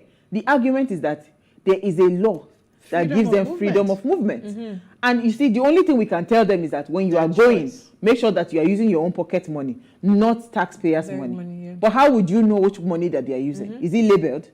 So even in the bid to want to even bring up this law that they are trying to move to whatever, you are violating a lot of laws, because as a medical doctor, you are not authorized to practice, you understand, without a license. So, and if you ask me, this will only create an avenue for people to find other ways. Okay, so I have a friend, sorry, Norma, he was in 200 level, I think, when his father moved him out of the country. And today, he's doing exceptionally well outside the shores of this country. He's a top, this is a position, first of all, that he would not have smelt if he was in Nigeria. Here. Because first of all, those kind of positions is the ones that you have gray hair, that they will give you those positions, right? But I'm saying to you that if that is the case, medical students will just wait till they are like in their 3rd year or their 4th year, and they will just carry their bag and go and complete the studies and continue there. Because you really cannot tie. People will find a way out of this. It's not possible. Always. You know, the thing you should have been thinking about as a leader is that, okay, what can I do differently that would make people not run away from me? Do you understand? That is you showing that, okay, yes, I can make this thing work. And, you know, being an example. So your own children now, have you mandated them to stay in the country? Because that is one angle. Some other people will just refuse to study medicine. They will decide to say, I beg, let me go to a course that is not stressing my life. Well, do you know that some people are willing, it's so bad that people are willing to throw away the 10 years or 12 years that they consider it a waste. They would rather start all over again. Yeah. I've seen people who had no business in the medical field going to go and read nursing abroad just so that they can have a stake at a good life or whatever they think will solve their problems. So that's how resilient Nigerians are. Whatever you try to succumb them to, they will find a way. And they're finding that way. This 5 years is not the solution to the problem because they're not even looking at the problem itself. There's a reason why people are leaving in the first place. And Nigerians, funny enough, are the kind of people that, do you know how many people that are out there that if Nigeria was working, they have no business being outside the country. In a heartbeat. They have no business being outside the country. They will all come back. It's about making Nigeria work. It's about making Nigeria the kind of place that they can come back to and feel that they are Nigerians. They have a stake in the country. And that's why we're talking exemplary leadership. What are we doing differently to show Nigerians that there is a direction, right? We have a plan. We have a goal to make Nigeria better, to make Nigeria desirable enough to call back all of those resources that are being trained outside the country to be useful, to be resourceful in Nigeria. Isn't it even That's shameful, what it is. Norma? Is it not shameful that the best of the best, right, in the medical field, globally, are Nigerians? Is it not shameful to you that you are trying to pass this kind of bill? Currently, we have over 11,000 Nigerian trained doctors in the UK alone. Yeah.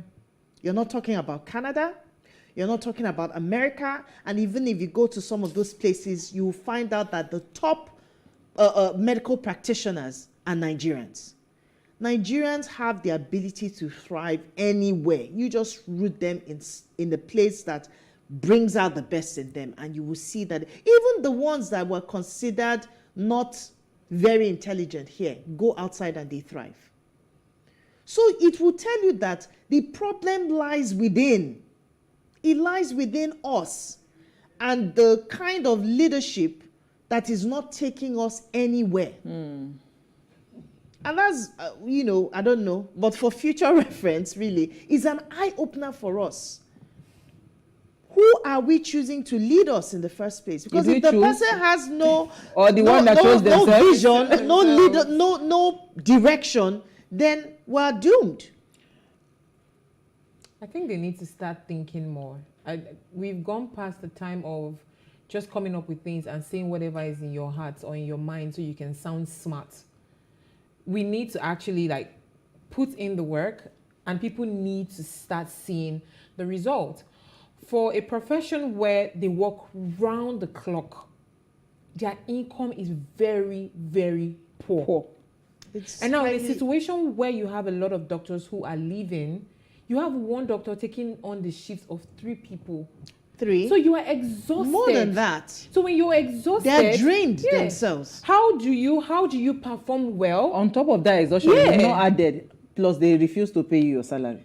Add it there. It's like, pay these people. They're supposed to be one of the highest paid. Earning because you're talking about in lives. Nigeria. You're talking about lives of human beings, isn't it? And that's why you had mentioned earlier about Saudi Arabia and some of the countries that put a lot of stake in the medical healthcare because they're thinking about the healthcare of their citizens. So these are people that are placing priority on human life. And you're not thinking about the doctors that are supposed to be saving these lives, to look for a way to, give them incentives that will encourage them to keep saving these lives. So let me even, because we are focusing on doctors, let's move a bit because it's healthcare workers, right? In 2020, Nigeria had 1,200 nurses and midwives, or 1.2 nurses and midwives. I think that's 1,200, and about 400 physicians for every 1,000 inhabitants, slightly higher than sub-Saharan Africa average, but worse than many of its regional peers such as Ghana, Namibia, Gambia, as well as structural and aspirational peer countries such as Indonesia and Vietnam. Nursing shortages leads to error, high morbidity and mortality rates. So now, according to World Bank, Nigeria has the highest mortality under 5 mortality rate in the world, with 117 deaths per 1,000 live birth.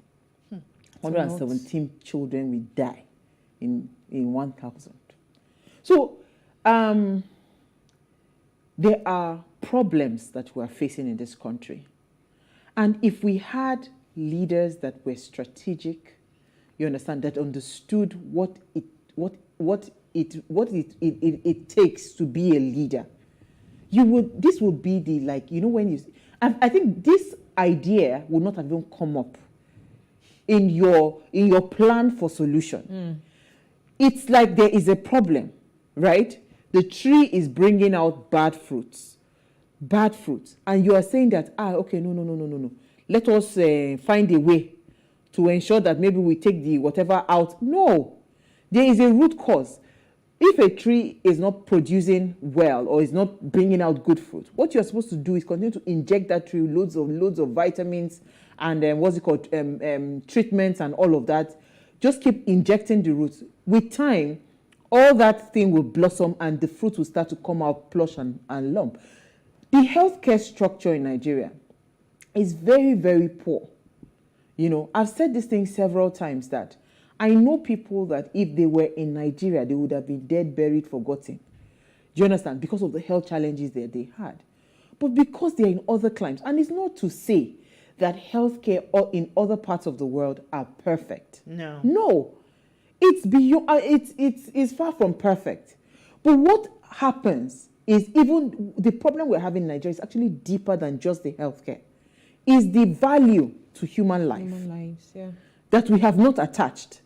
Because if we understood that this person is a human being and must be cared for, is deserving of love, is deserving of a better life, is deserving of life, in itself, you will treat that person differently. You will look for things that would ensure that that person's standard of living is better. Other parts of the world, and because they don't get problem again, that's why they look for problem they won't give themselves. Do you understand? And trying to look for the right, my right, your right, they, them, and all of that. We have real issues in this country. We've not solved power situations in this country. Education. Our educational system is going down the drain by the minute. The healthcare system. Healthcare system has always been, a bit epileptic. What's it called? The infrastructural challenges and deficits that we have. Don't forget that these doctors have families. The nurses have families. The healthcare workers have families, right? If you do not prioritize them and say that they matter, how do you expect them, to put priority in the work that they do? Have you not heard of doctors slumming and dying? Have you not heard of them? Or nurses too? So a lot of people leave the country out of frustration. There is a frustration behind the leaving of the country. And you are now saying that for us they don't even see it. You even think? No, they don't even see it. I mean, you're sitting down and just coming up with this bill and saying, okay, we enforce it. And, it's painful. It's painful because you don't see the plight of the people. You don't see it from their perspective. And that's another thing about leadership. It's about feeling the pulse of the people. What are they going through? How can we solve their problems? If you see things from your own perspective alone, it's very easy for you to come up with situations like this and pass a bill or consider a bill in the first place. But if you are the one on the hot seat, it will be different. If you were the Imagine that you are the doctor or the nurse who has to go through this, then you will reconsider.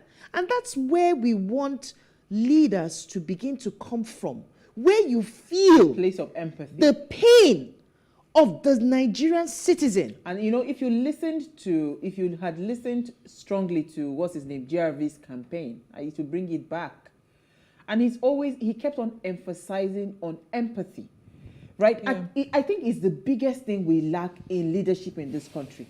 We don't have empathetic leaders, because if you put yourself, like you rightly said, in the shoes of these healthcare workers, you will not be proposing this bill that you're proposing.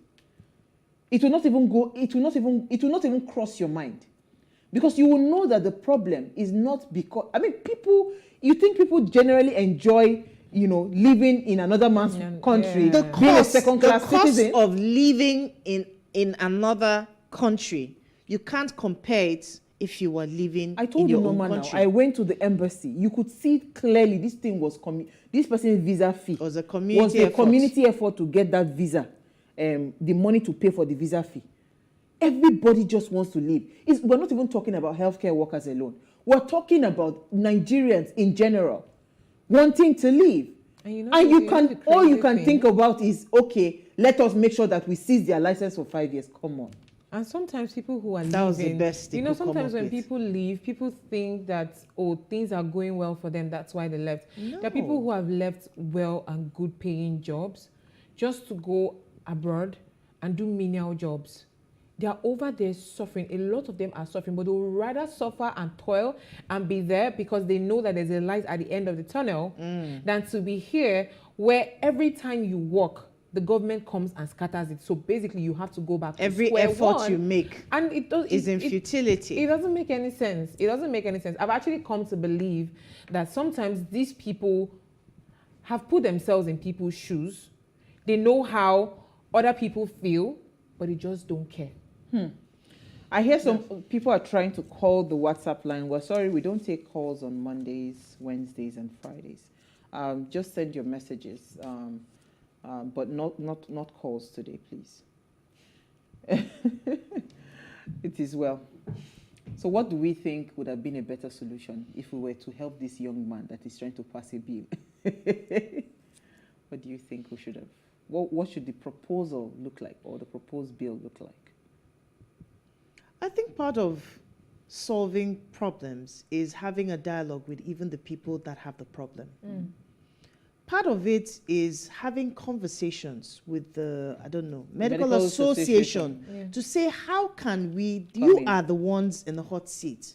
What can we do differently to stop you from leaving, to help people to alleviate the problems? And let them even air their views. Let's see, that's part of leadership.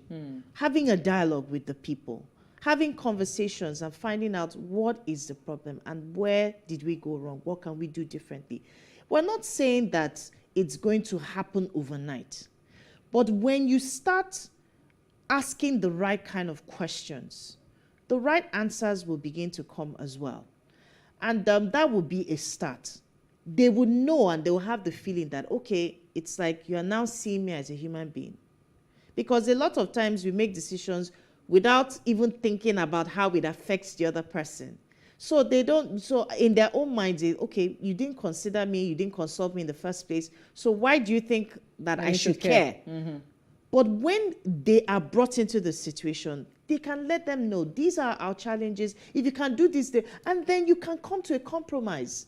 We may not be able to solve all your problems in one sitting, but we can gradually get there. That's part of leadership. When you're able to show people that, okay, we have a direction, we have a plan, we have a goal, and if we all work together, we can get there. We can accomplish our goals and our dreams. Then it will be a win-win situation. I like that. I 100% agree with you, honestly. And after having a dialogue, I mean, if you've spoken to doctors, you hear that. I mean, we just read one, Abia State, 24 months. That's basically 2 years. So imagine not having an income, a monthly income for 2 years. How are you able to feed? And I You think have children that go to understand? school. It's important that they pay attention and restructure the monthly income of doctors. You need to start paying them well. Start paying them well. And then after that, you start working on the healthcare system. These hospitals are dilapidated. If there are equipments that you need to change, start changing them. If there are new equipment you need to bring in, bring them in. Give people a conducive place to be in. I can't go to the hospital and I'm admitted in the hospital and there's no lights. What does that even mean? And you are on the operating theater. Yeah, you're having a surgery. Should I just stay in my house? Yeah, I was going to also add to that also give incentives. So for instance, now, I know some organizations, because you're working for them, if you have children and probably maybe they have schools or something, they subsidize the fees for your children, you know. So those kinds of little perks are incentives that they would also look at and say, okay, this is worth, you know, worth my while. You know, in the bid for dialogue, you would uncover a lot of things. And some would argue is that, some people would argue is that it's not like this, our leaders don't know the problem, but they've chosen to turn a blind eye to the problems, you know. But I choose to believe that if they knew better, they would do better. Our leaders really don't understand what it is. Because you know what? I've seen people, just because of the motivation that they give the people that are subordinate to them, they work their hearts out without being paid. People, it's not today they owe salary. But you see, it is because of the motivation that they get. They know genuinely that this is my boss, so we're having a rough time in the company, but I'll stick with you and I'll work with you. Because those leaders, you know, are leaders that, you know, they will hold your hand and say, you know what, if I grow, we grow together. It's not every time that is about money. And that is what I even want some of our leaders to understand. It goes beyond money. You know, that empathy is very important. That you are showing the example that we are in a mess as a country. We are all in this mess together, and we'll rise above it. Even in your lifestyle, in your dealings, in everything, right? If you do it that way, and the people see you genuinely that this leader is actually for us.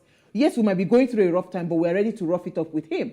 That is the kind of leader we're looking for. And if we do not get those kind of leaders, it is impossible for things like this not to continue. It is impossible. People will continue to leave your country because they don't believe that you have their best interest at heart. Do we have messages? Oh, we ran out of time. Quickly. Yes, we do. Okay. Long ones for some reason. Good evening, my dear beautiful sisters of What Are You Saying? #Ways. Exemplary leadership bill mandating doctors to practice in Nigeria for 5 years. It is so sad and frustrating when someone is made to spend more than he or she is supposed to spend in the university due to one problem or the other. That madness has to stop in Nigeria.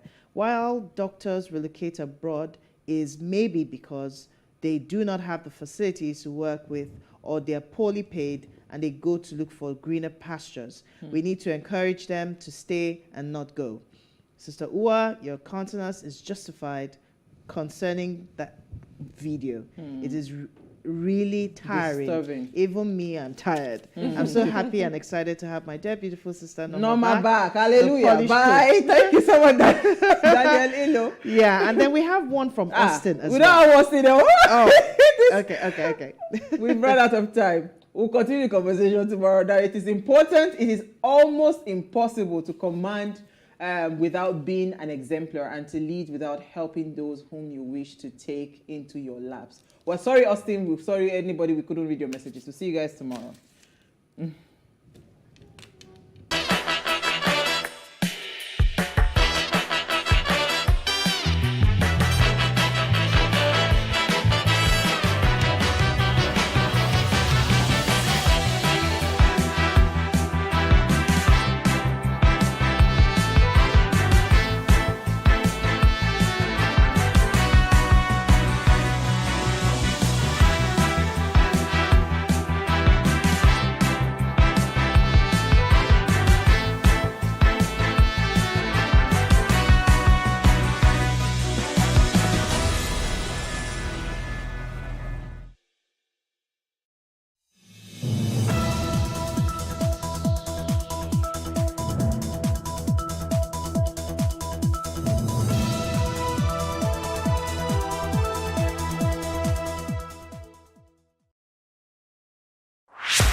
my name is Titi Adeose. I'm one of the 3 female co-founders of Naija Kids, an edtech company that develops digital content for children.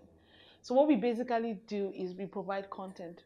You know, with COVID and everybody going online, that's really where there's a major gap. And so we bridge that gap by providing fun learning digital content that makes online learning completely effortless and a lot of fun. So this started in 2018.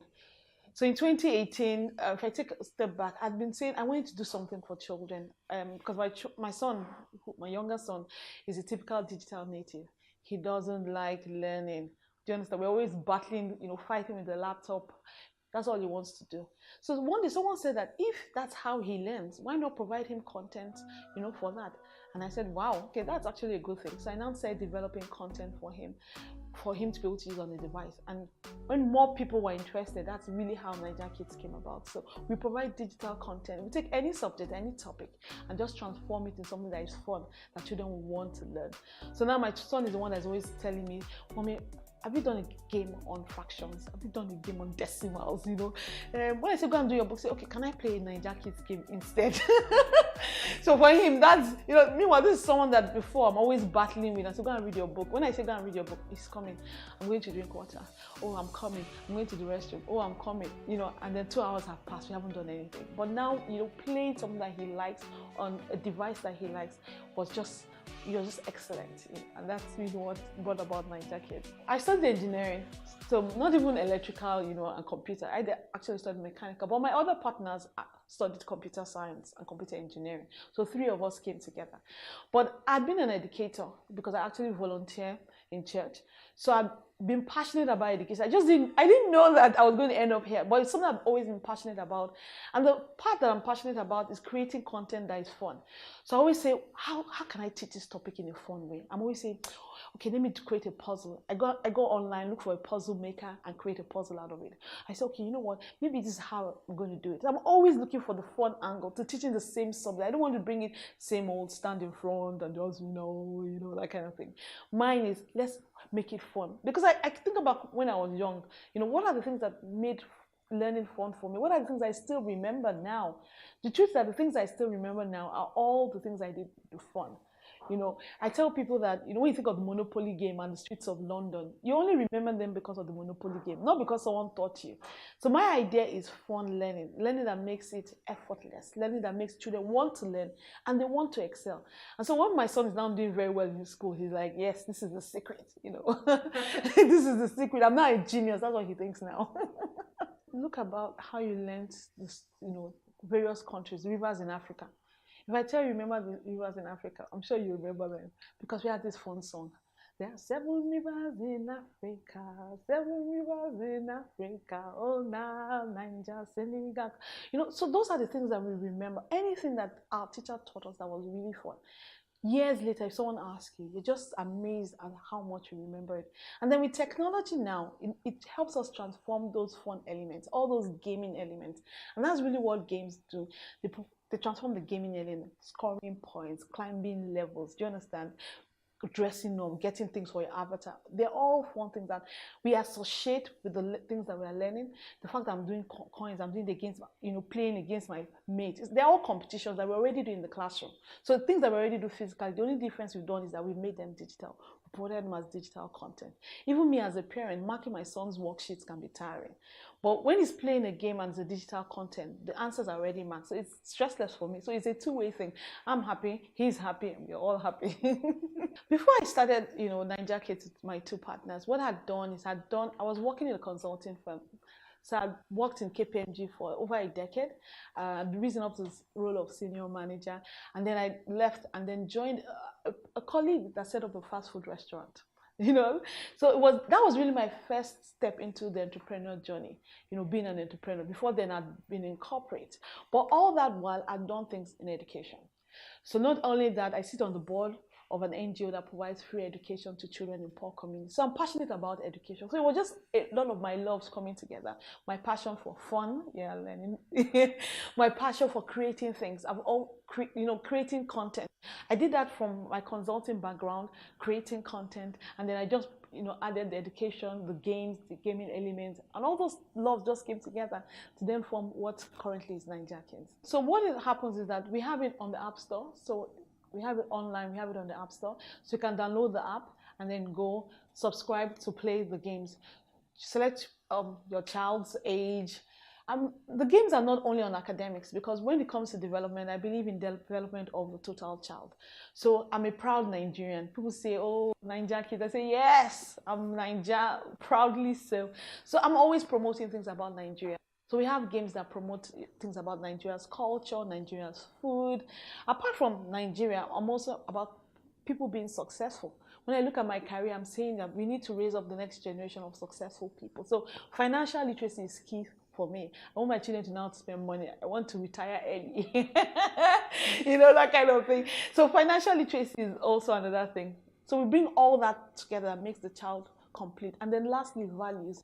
So we're also looking at values of honesty, of integrity, of hard work. So we bring all those elements, not just the maths, the English and the science. No, it's everything together. So it's really on the App Store. So either you do it on Android or you do it on iOS, which is on the Apple Store. So you download the app, you sign up, and then your children can play any of those games. The initial idea was really not about making money, but of course, when you go into a business, then you have to make money to pay your bills.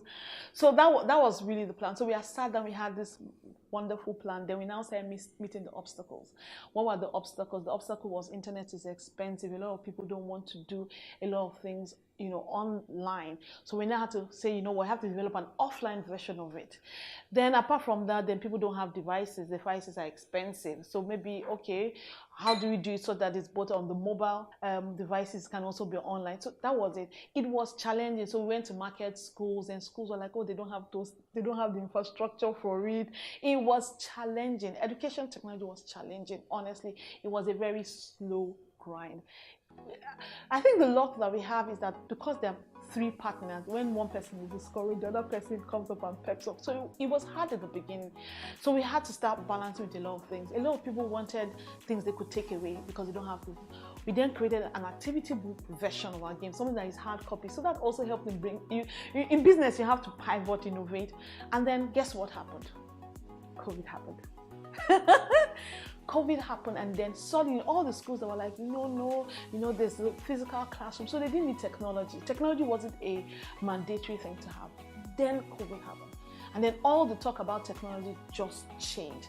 The landscape suddenly became enabling. What's so interesting? In 2020, when I started the year, when I was praying to God, I said, God, I was thinking that it was going to be a government policy that would come and create the enabling environment. I didn't know that Almighty God was going to just open the heavens, so to speak. And then that's what happened. So 2020 honestly was our best year. 2018 was like a year of struggle. I remember months that we look at the revenue and nothing has come in. We look at the revenue, we pay our staff, and we'll be the last people to be paid, and we're like, how do we hustle together? So it was tough in the beginning. There were a lot of those obstacles. Even getting parents to say there has to be fun in learning. Say, no, let him go and read this book. Which one is playing games? No. The computer is a distraction. It's a distraction. So when I see all of us now, our kids are constantly on devices, I'm amused, because in 2018 no parent was really about that. But 2020 opened up a whole new world, a whole world of a lot of collaborations. And so we have so many collaborations of people that want to now have the games in their classes, have the games on their various platforms. We've had a number of corporates that we partnered with in 2020. So 2020 was an awesome year, and we came into 2021 all excited of the various things that will happen.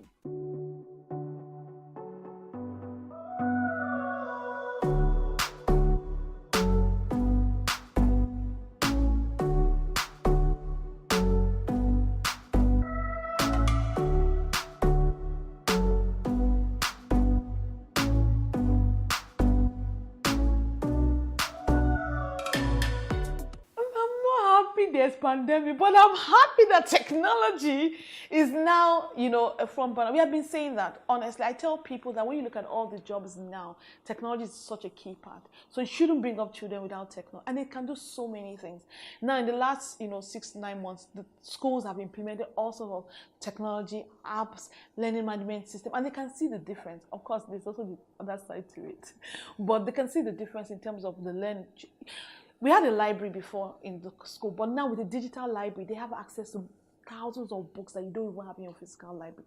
So technology opens, it removes all the restrictions. It has its own challenges, but it removes these restrictions. I think one of the things was about keeping an eye on the financials. So because I'd come from a consulting, auditing firm, even as the entrepreneur that I was with, my ex-boss, we were always looking at the money. So we're looking at the income, we're looking at the expenses, how are we going to pay the next bill, how is the money coming in, what products are making money, what are not, how do you cut off? I think that was really the most important thing that I took away from that you have to keep an eye on the money. I now tell every entrepreneur that you have to have these financial skills. If you don't know about money and you don't have one of your partners that do, it's going to be a major issue for you. So you need to know about the money, what's coming in, how is it coming in, what are you spending money on, do you have money, what we call runway, do you have money for the next 1, 2, 3 months, what if this doesn't work out, how do you keep the books, how are you funding it? It's so important you have that financial literacy. I think the second thing is about building structure. One of the things I've learned, is you have to have a structure for everything. Try and standardize everything. When we have team meetings, we have templates for everything. We're having the team meetings. We're having even offer letters. A lot of those structures from corporate was what I brought. So when people see me, they're like, "You are so organized." I'm like, "Yes, that's the background that I have in terms of managing things, ensuring there's a structure to everything, plan it, schedule it, time it." Documents, even in setting up our own system and even moving remotely, and it was easier for us because we had done a lot of those things. We had meetings that we could have virtually. One person is not around and the person calls in on Zoom. So those are things we're already doing. We already had a way of communicating. We had our emails. We had things on the cloud. So a lot of those structures that we had made it easier to move, to remote learning. So that's one of the things that I took back. You have to have structure in your business. You have to keep upskilling your staff because you can't be everywhere. As you become the face of your business, it means that you're doing a lot more things than the actual operations.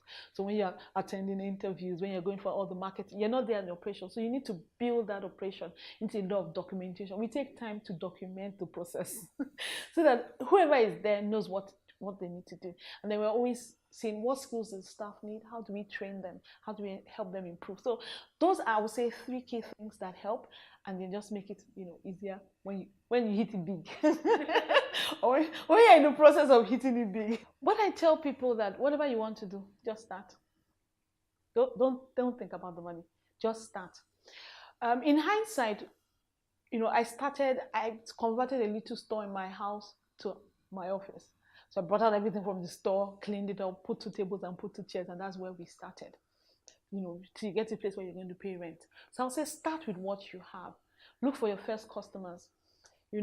I'm wiser now in terms of the next products we do. I'm already looking for who is going to buy it even before I fully produce it. So I'm like, okay, this is our next idea. But I'm saying, let me go and talk to this corporate. Let me go and talk. So it meant that in terms of money, that's really not your major hindrance, is to plan to have a goal.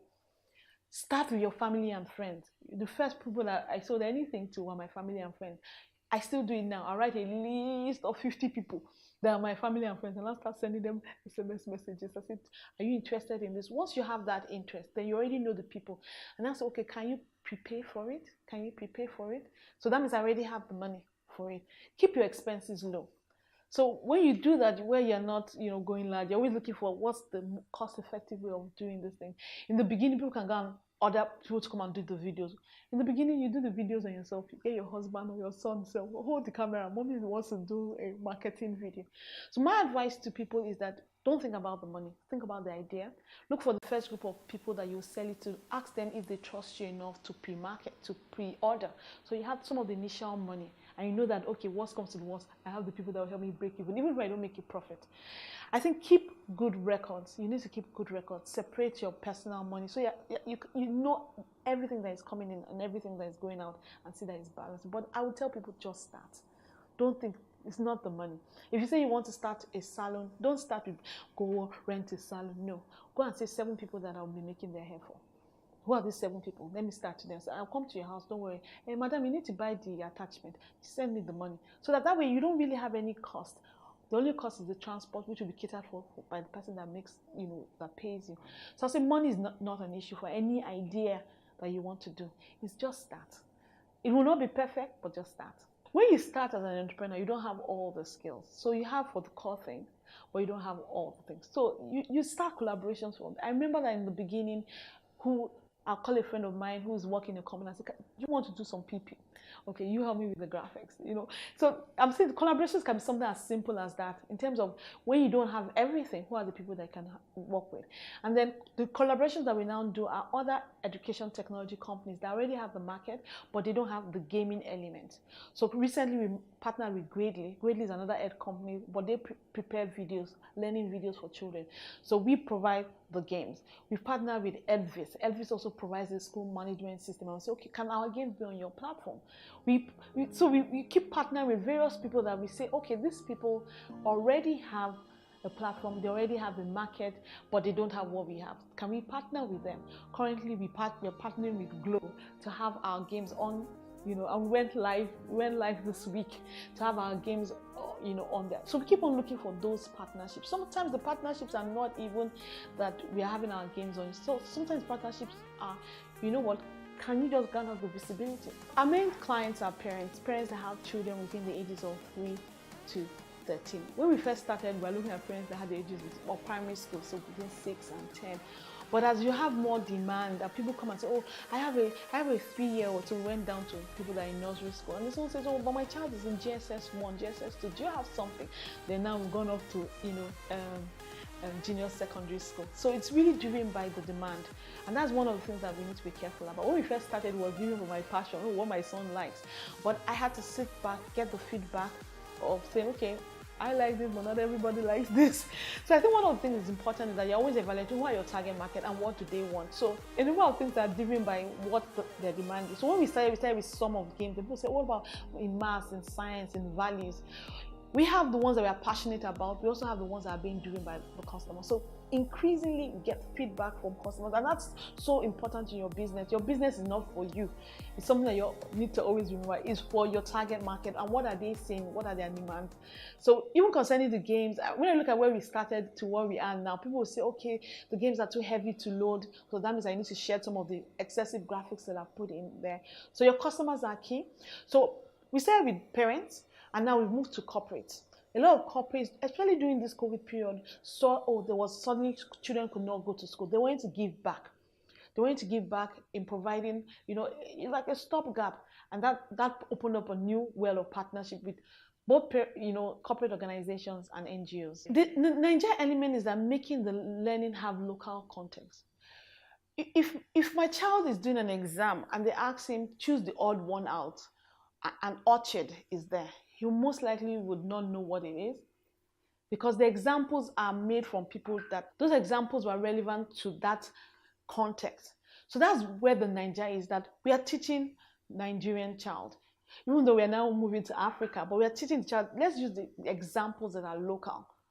So when I'm going to give an example in maths, or when I'm going to give an example in science or in English, I'm going to first of all ensure that that example is relevant, that the child understands what it means without too much of an effort. I think the other part of it is that I just want us to be proud of who we are. Countries are not perfect, to be honest. When you think about them, they're not perfect, but they promote themselves. They promote the good part of it. I told someone that I remember the first time that I went to Dubai, I was amazed that Dubai had a place that looked like Adeniji Adele inside Lagos Island. Because when they're promoting it, they don't go about promoting all the bad parts of it. And that's really what I wanted to do as well. I wanted to promote to the next generation the good things about Nigeria. It's not all bad news. So we have this game called Who Wants to Be a Brainiac? And I will ask you, who is the richest man in Africa? He's a Nigerian. The country that scored the first gold Olympic in football, in boxing, they were Nigerians. Who is the first person to write a novel? It was a Nigerian. So there's that thing of being proud of who you are. It's not all bad stories. And I noticed a lot of other countries do. They promote, that's why there's the American dream. So for us, it's promoting things that are Nigerian. We also want the values. When we look at Nigeria today, I'm saying, what are the things that can help us change? It's also our value system. Let a child be ethical. Let a child, want to be responsible. Let a child understand the relevant values for, building our nation building, because this is where we, so to speak, have our bread and butter. And so we need to build up. So I think that those are all the Niger elements of the Niger kids. We need to build our country. I'm into nation building. I might not go out and, wave a flag and join the riot, but I'm saying I can put those values and that, patriotism in the next generation through all that we do. So they see things all around them that denotes their country and they're proud of it.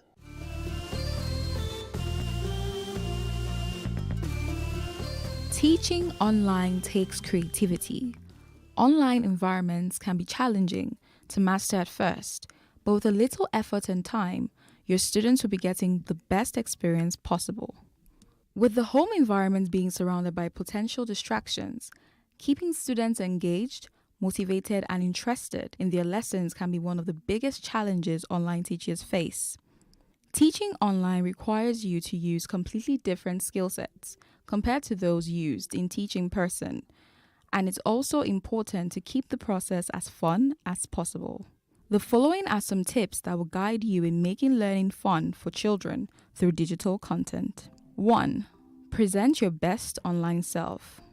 If your students can see you via a webcam, make sure that not only do you look presentable, but the location that you're in does too. A simple background works best to eliminate any distractions. Also, your visual materials must be top-notch. Make sure your slides look clean and clear, and any videos you use are of good quality. Try changing the tone of your voice to introduce new activities or mix up the tempo of your class. Practice your storytelling skills and offer praise out loud. This can make a huge difference in encouraging your students. Also make sure that any audio clips you plan to use are of good quality. Number 2, use technology to your advantage.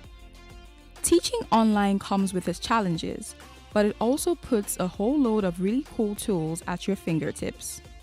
Whether you use whiteboards, pointers, virtual games, text editors, drawing tools, file editors, breakout rooms, or screen sharing tools, you can use the technology you have to add variety to your lessons and keep students on their toes. Number 3, find what inspires your students.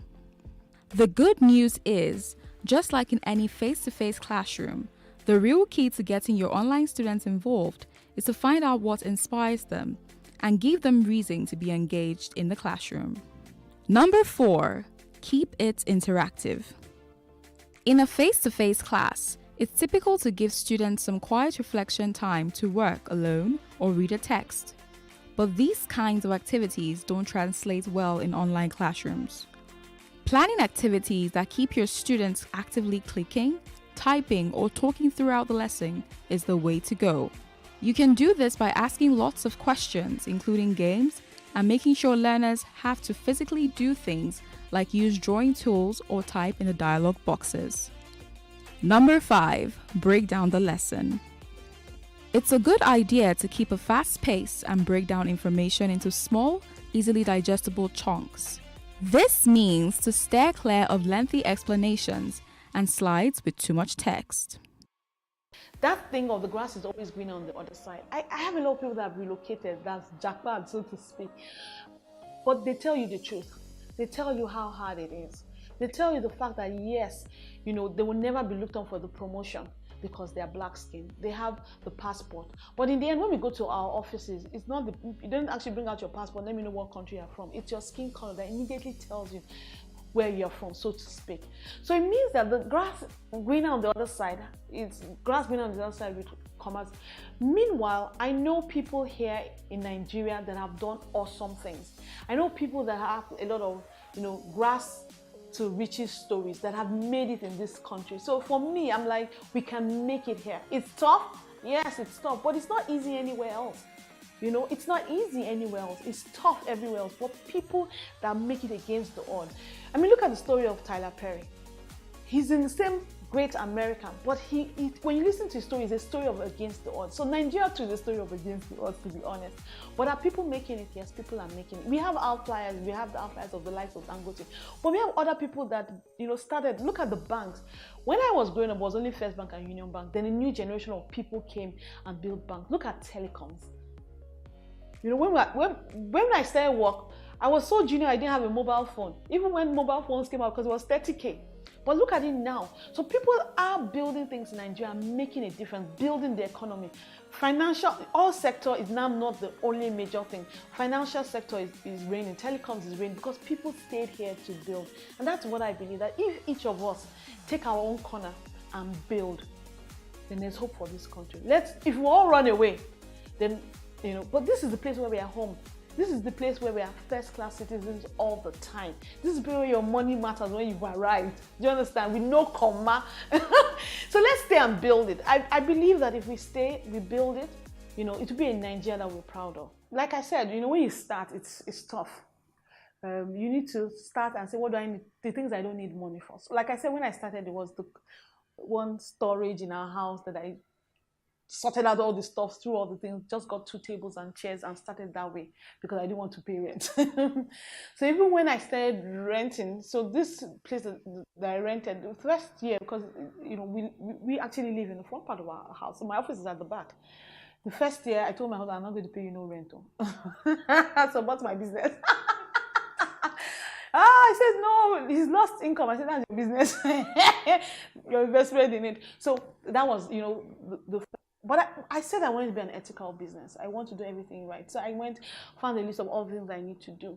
I found out about, payee. I have to pay, you have to pay your taxes. So I said, okay, how do, in terms of taxes, I have to do pension. When I said, yeah, pension. When I just wanted to pay the salaries, I found that I had to business develop. So I think what I did, like I said, you have to really have financial skills. I went and said, what's in terms of the taxes? Spoke to a friend of mine that's a tax consultant and said, in terms of structuring the salary, how can I structure the salary such that I'm adhere to all the things, but we are paying that. The pension, what do I need to do? So she then told me how we needed to structure the salary, because pension is based on the particular amount and your taxes as well. So, that's the first thing. So you need to know all that your business, that's what I'm just saying, in terms of registering your company, when we first started, our company was a business name. So we just had to register the business name first.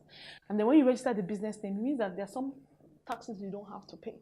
But as you grow as a business, to be able to do business with other people, to get investors, then you have to transition.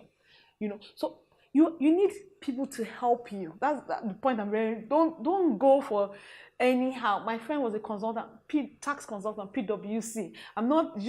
So when I need expert advice, I don't penny pinch. I may not be able to pay. Do you understand? Or that we need to do it for you. Oh, Titi is just starting now. So you need to find out those factors. This is Titi Adeosi, and our app, Naija Kit, is 100% Naija made.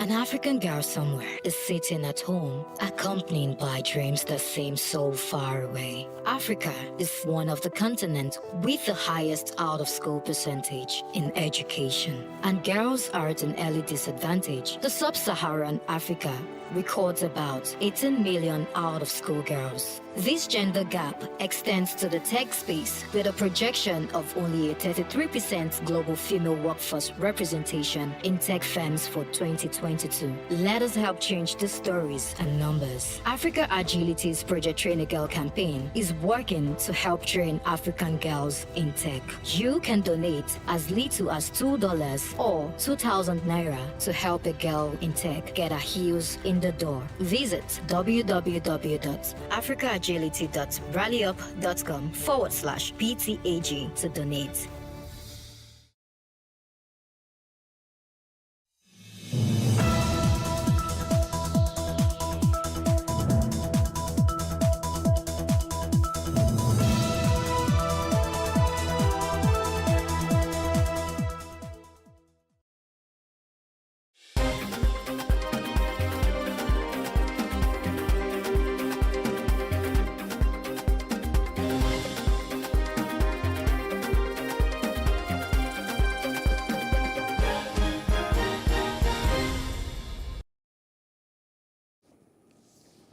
Good afternoon. I am Messi Ebokpo. This is the news update.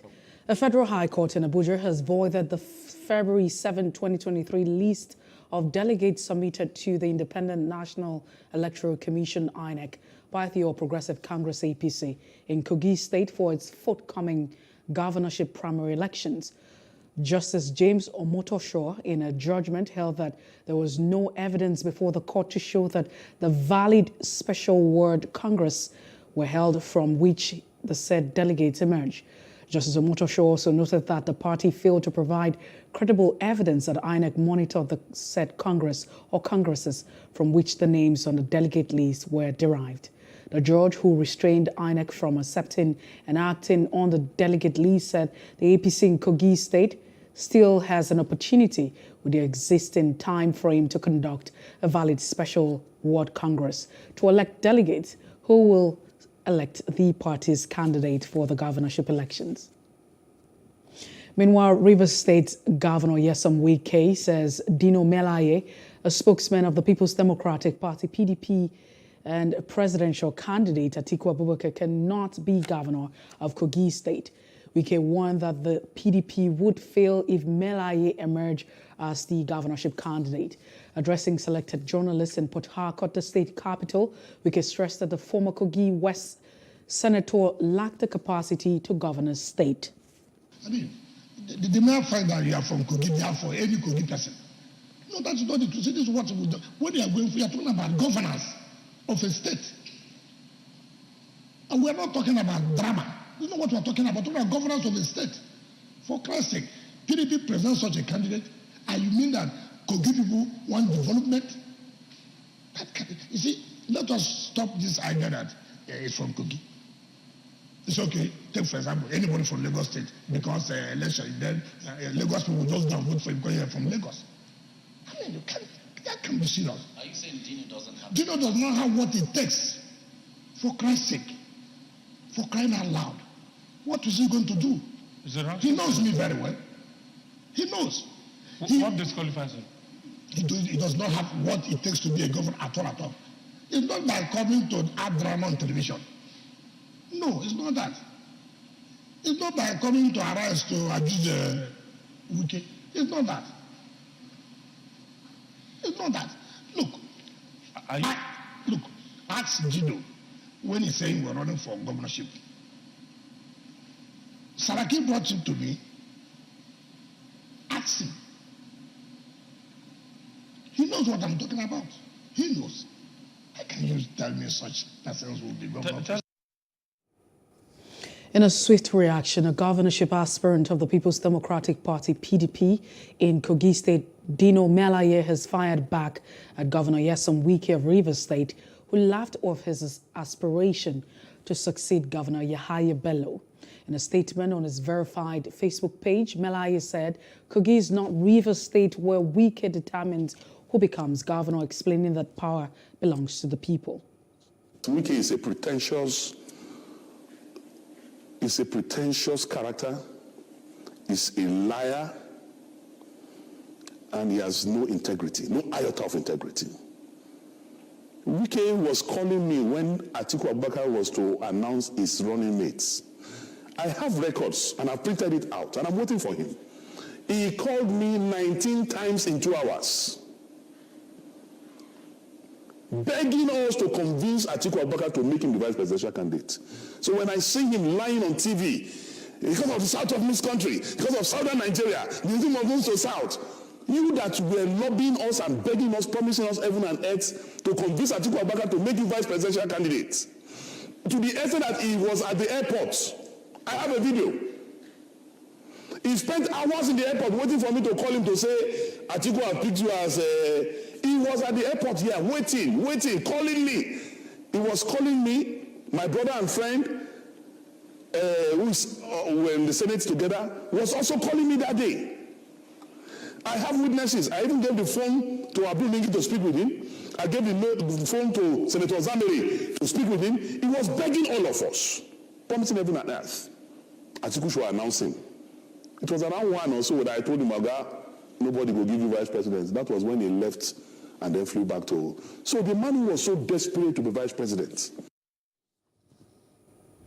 The People's Democratic Party, PDP, in Imo State will hold its governorship primary elections today. Spokesman Collins Oporozo, who made this known in a statement, said the primaries would hold at the party's secretariat in Owerri. Samuel Iwayenwo is set to emerge as the governorship candidate. This was after his only challenger and former governor, Emeka Ihedioha, withdrew from the race. INEC has fixed Saturday, April the 15th, to conduct elections in polling units, where the exercise was suspended in Port Harcourt, the 2nd and Gokana federal constituencies in Rivers State on February the 25th. A spokesperson in Rivers State quoted the resident electoral commissioner, Johnson Alabilo, saying that the election would be conducted in 42 polling units at registration areas of 04 and 07 in Gokana. In a statement issued in Port Harcourt, elections would also hold in 377 polling units and in registration areas of 05, 10 to 18 in Port Harcourt constituency, the 2nd. The coordinator, National Democratic Coalition Renewal Group, Professor Atilade Adeoye, has condemned a letter written to the United States President Joe Biden by Nigerian writer Chimamanda Adichie over the February 25th presidential election won by the All Progressive Congress candidate Bola Tinubu.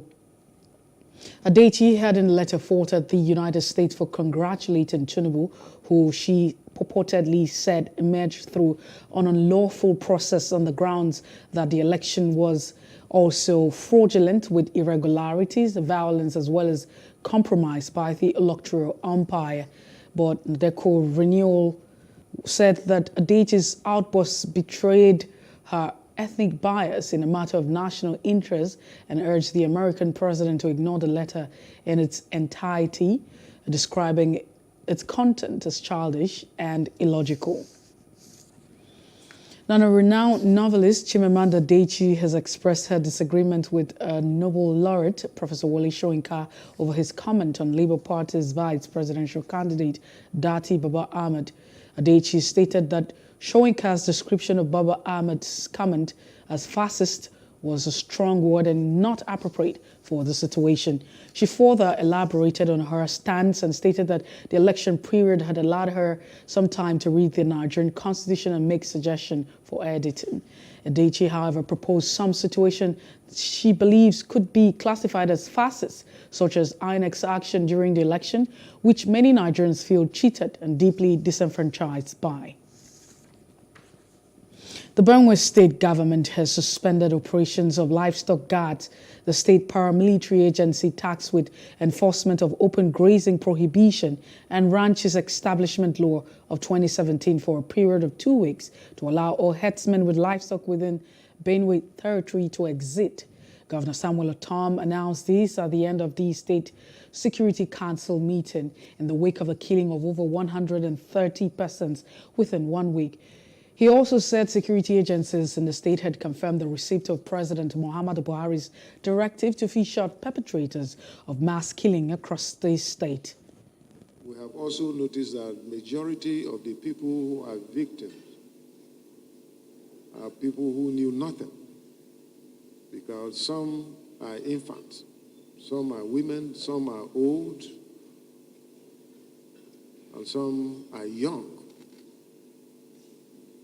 And so we totally condemn the acts of killing that have taken place of recent in Benue State.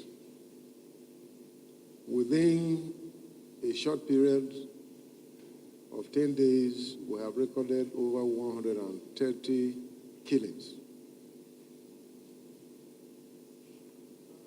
around the state, and we're still counting. And so this is not acceptable by this council.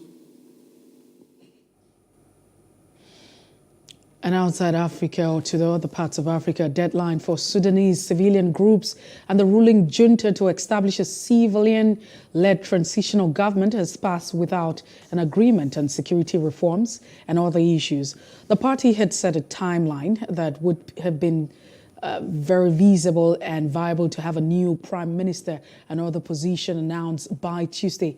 However, the deadline was missed after disagreement arose over the integration of the paramilitary Rapid Support Forces, RSF, into the army, preventing parties from signing a final transitional deal. The disagreement has been ongoing for some time, with the RSF's deputy leader, Hamadan Dagalo, also known as Hamati, and military chief Abdul Fattah, who were divided on the issue. A joint committee from the military and RSF has suspended talks for 1 day to hold further consultation. According to reports from the Paris-based Sudan Tribune news site, the RSF has sent around 14 armored vehicles to the capital, Khartoum, in anticipation of an emergency. Now, outside Africa, President Joe Biden has met with the United Kingdom Prime Minister Sunak in Belfast, Northern Ireland, as part of his visit to mark the 25th anniversary of Northern Ireland's 1998 peace deal. Biden, who is fiercely proud of his Irish heritage, will spend just over half a day in the United Kingdom region before traveling south to Irish Republic for 2.5 days of speeches and meetings with officials and distant relatives.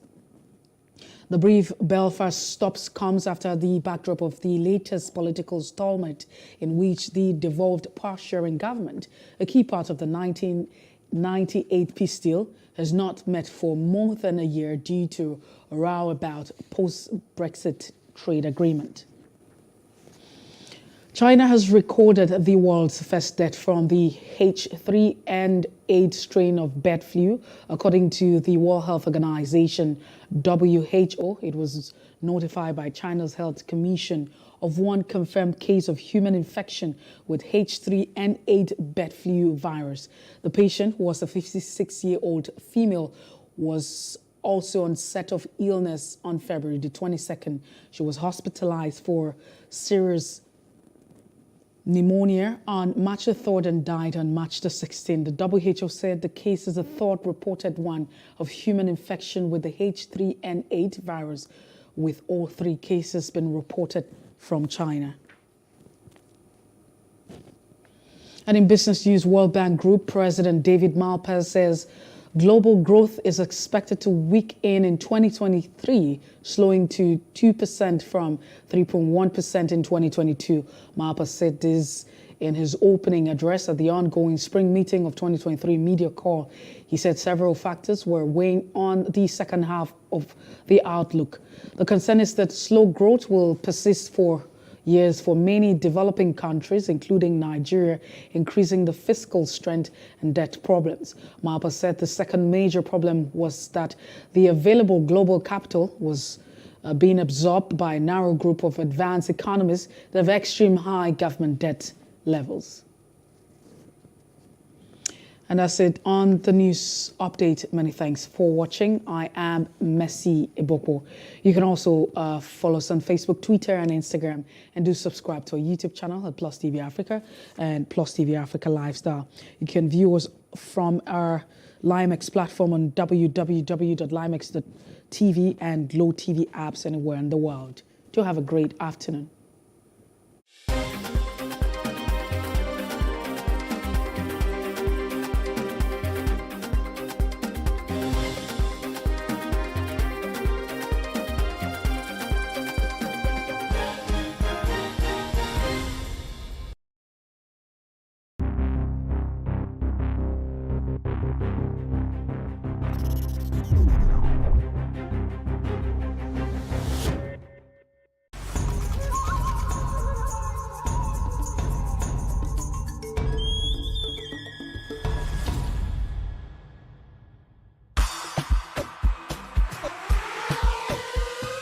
It's been an unusual year for us all. We've been forced to learn to adapt to the changes that COVID-19 has brought upon us. However the cards may have been dealt to us this year, we have remained resilient. The Afrima Fashion Show stems from the Afrima Award Show, which is the biggest African award show in the diaspora. Every year, we have showcased designers and we bring together people from all over the world. This year, the Afrima Runway is graced by the top 3 African designers who have welcomed the challenge of doing a virtual runway show without any physical audience. Don Murphy, Ese Ezanabo, and lastly, Sai Sanko. Let the show begin.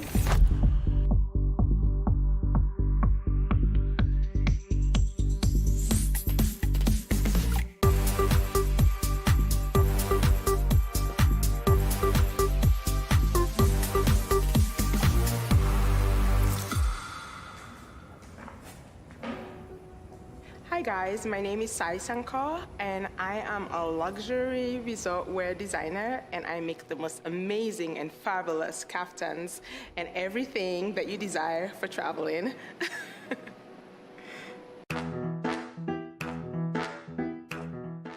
I just really love the way women carried themselves back then, you know, the Marilyn Monroes, you know. It was sexy, but there was still glamour to it, you know, and elegance and sophistication.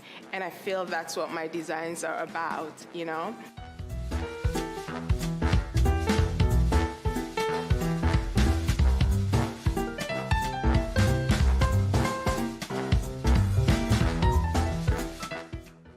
I've also been inspired just by my continent, the continent of Africa. Growing up in Sierra Leone, it's just this beautiful, bustling colors, you know, it's so vibrant, the marketplaces, you know, Christmas, it's just, everything about it is just so energetic and it's so powerful and colorful and it just makes me really happy. And so no matter what collection I do, it always goes back to that, and so that's why you see all this colorful prints and all these bold colors, you know. I feel women wearing it, it just makes them so extremely happy, you know, and they look absolutely gorgeous in it too.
My name is Ese Grambowski, and I am the designer and owner for Ese Azinabor Atelier. My source of inspiration for my designs, number one, to be honest, comes from God, because I go to sleep literally and dream about my designs. And that only has to be from God. So I always give credit to Him for that. And of course, my culture is very influenced in my design. I've been designing since I was 8 years old. Even before that, my mom would tell me wild stories of me taking her fabrics and cutting them into pieces and making a dress or a skirt or pants out of her expensive African materials that she had in our home back in Nigeria when I was growing up. And I draw a lot of inspirations from where I've been, and I just try to tie them into modern design mixed with vintage designs, mixed with traditional looks, and just tie it all together in a bowl to create a true Ese Azinabor couture piece.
name is Daniel Mofor.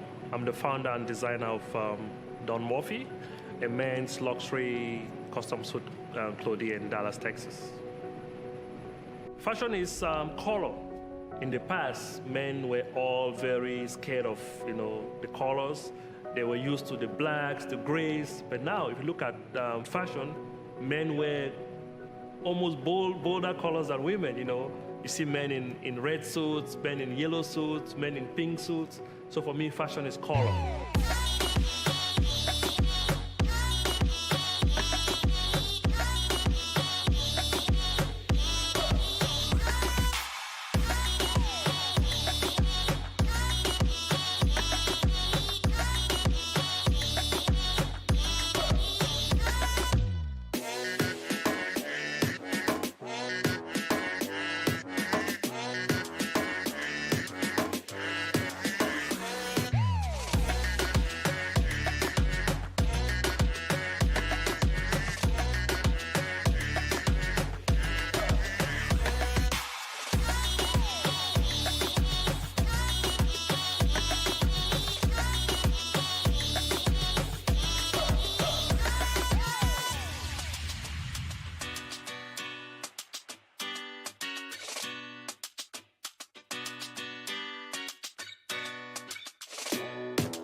expressive. So when I just wake up and have an idea and I create something out of that idea, it's God showing off. So that's what it is for me. I've always been a little bit shy, but when it comes to fashion, I will wear anything and I will wear it with confidence. And so for me, that is a way of expressing myself, you know? And I feel it also is the same thing for a lot of women.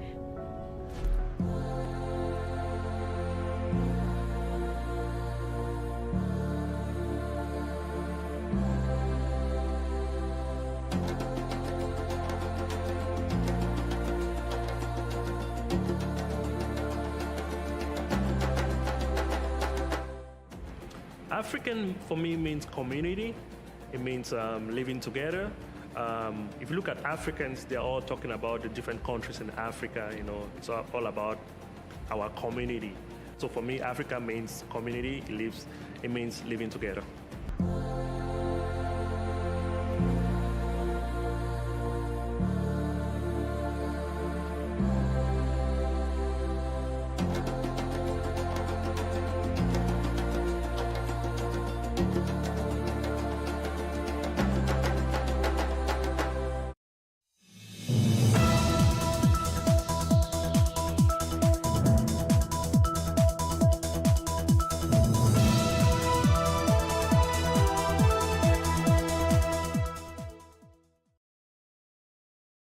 From north to south and east to west, life in Nigeria has become dangerously unbearable. The country is faced with what seems to be endless waves of homegrown security threats and violence. Nigerians live in fear, from terrorism to kidnappings, armed banditry, farmer header clashes, ethnic violence, and separatist agitation. To better understand the causes of the unrest, as well as the true agitations of the people, Searchlight travels across Nigeria. The bandits, I use the dark place, the forest place, to hang around. When our drivers reach there, they will come out and start shooting them. In fact, if I can give an estimate, I can say that in a week we used to treat not less than five gunshots. Look, people and people living under siege. But now, Owerri is too hot. No rest of mind. To sleep for anybody. If you sleep now, sleep with one eye closed, one eye open. Be vigilant. This is Igbora for you.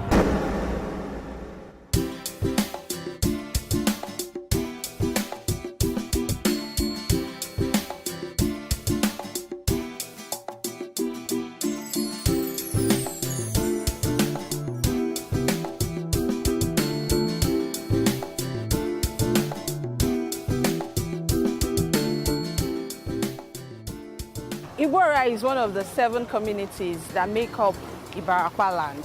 Ibarakwa land comprises of Igongon, Erua, Ayete, Takpa, Idere, Lanlate, and Igbora in Oyo State, Nigeria's southwest region. There is a long-standing history dating back to the early 20th century between settler herders who are mostly of Fulani descent and local farmers in the Ibarakwa axis. Recently, however, coexistence has become increasingly problematic as the communities are now plagued with kidnappings, farmer herder clashes, reprisal attacks leading to the forceful ejection of Sarakins and Fulanis in the area. I have been back home here in Igbora since January because of the armed herders and farmers crisis that has been rocking nearby villages and farms. Although the Sarakin Fulani of Ngongon, Salihu, was evicted in January on accusations that he was helping evade justice, not much has changed. There are still incidences of kidnappings and attacks on farmlands. This is Shekere village in Igbora. We live in fear. Had you come earlier in the day and could enter the farm, you would find their cattle eating crops, and when confronted, they attack the owners of the farm. If perchance they meet a woman unaccompanied on the farm, she could be raped. There is no safety on farmlands. The nomadic ones are moving around. The residential ones, we know them. Some of the residential ones are still within the community. They are peaceful. One incident occurred when our people they are outraged and they burnt all the karas in the whole Ibarapa land, even that of Elua. In the border here now, there's no kara again. If you had burnt all the karas in the whole of Ibarapa land, I want to think that Kara is a place for residential Fulanis. No, Kara is a spot, a market for them to come and buy and sell. So you have burnt. Do you know? Come, their economic spots. Let me tell you some things about that Kara. Some things we discover about that Kara, especially that of Igora here. That spot is a spot where they do hide their ammunitions. And in the night like this, they will pick up those ammunitions, go out, kidnaps, rob, anything they can do. And when they come back to town the following day. Kabir, you've done a lot of work out of the Ibarapa land. What did you see? What do you know? Can you share your first-hand experience? Not just in Igbora, not just in Lanlate, not just in Oyo State, but from my experience across the Southwest states, I realized that most of the killings, the kidnappings being perpetrated are being done by the Bororos, who are mostly referred to as foreigners. Some of these Bororos, they come into the country through Benin Republic, some through Cameroon, and you get to realize that in the essence of it all, some through Niger, that many of them are not the traditional Fulanis. And the reason is this. We've had cases where traditional Fulanis, those who are Nigerians, some of them who came from, who are from Kwara State, also alleged that they have also been kidnapped. They've also been victims of the attacks of these persons. Most times, those that perpetrate this, they don't even have any cattle. All they have is gun, sword, and other weapons. The violence doesn't end there. Nigeria is faced with the Boko Haram insurgency in the northeast, banditry in the northwest, armed separatist agitations in the southeast, amid communal clashes in the Middle Belt, southwest, and south-south. Increasingly, violence between herders and farming communities is spreading from Nigeria's central belt southward, while kidnappings are rife nationwide. What exactly led to this? When you see a failure of this scale, of this magnitude, and spread right across the country, the first thing that comes to your mind is that somebody somewhere who has responsibilities to secure Nigerians has failed in their duties. There's no other explanation for this. So we have a country that is poorly run, poorly governed, and therefore unable to master the requirements of securing both citizens and the country itself. That is the first one. The second one is that there are a lot of opportunistic criminal activities going on. People understand the weaknesses, they perceive a weakness at the level of the state. They think the state is weak or the state is incapable of protecting citizens from all sorts of attacks, bandits, kidnappers, insurgencies, insurrections, secessionists, irredentists.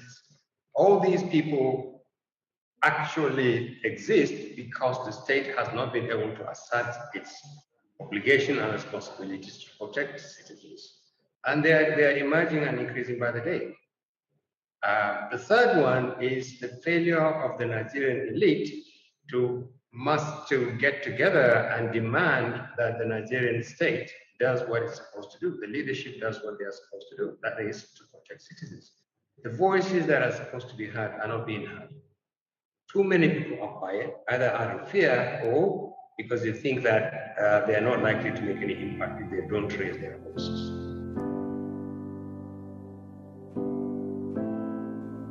Traveling by road is now an extreme sport. On our trip to Kaduna State, we drove along the Kaduna-Biningwari Road. The 123-kilometer road trip seemed easy enough, but we had no idea what we were getting ourselves into. From Buruku village, right on the outskirts of Kaduna, there is a fully armored vehicle with soldiers who lead drivers 3 cars at a time from Buruku to Ojoa town. This stretch is considered to be the most dangerous. Drivers have to wait their turn as they stand no chance of traveling safely to and fro Biningwari without these escorts.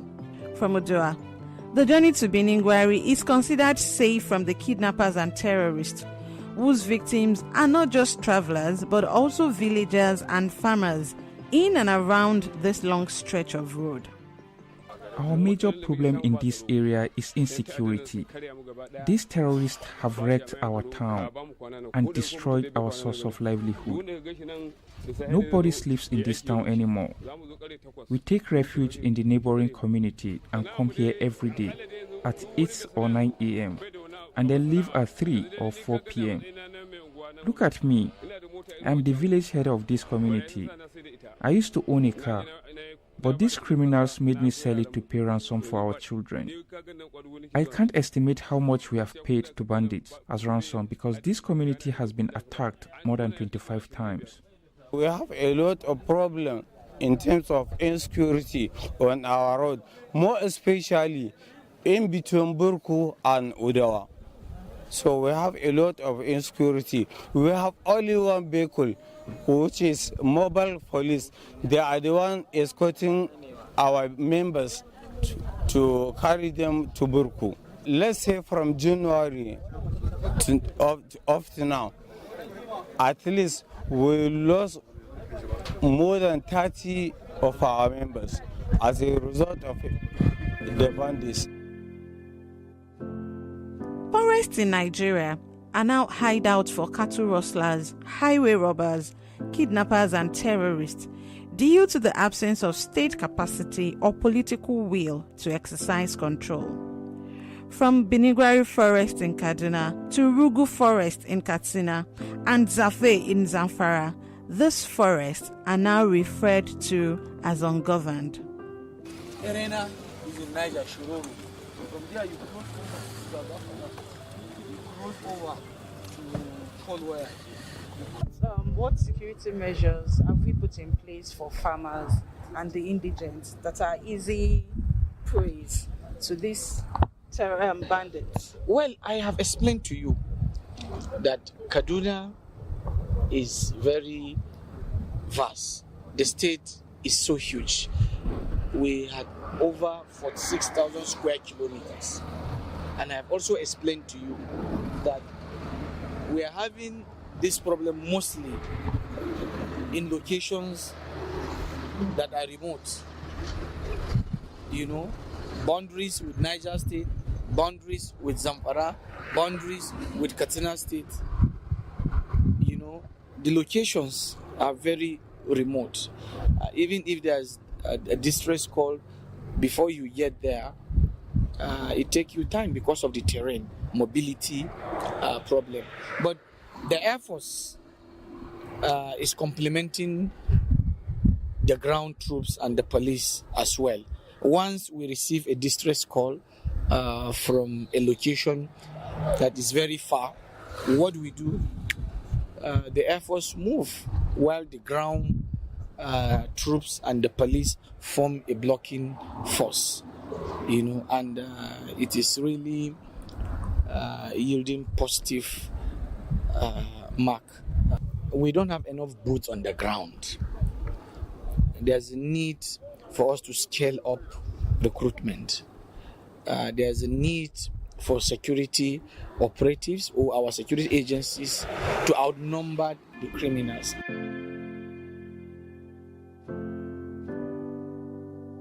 We are not relenting, we are working, and we are making progress.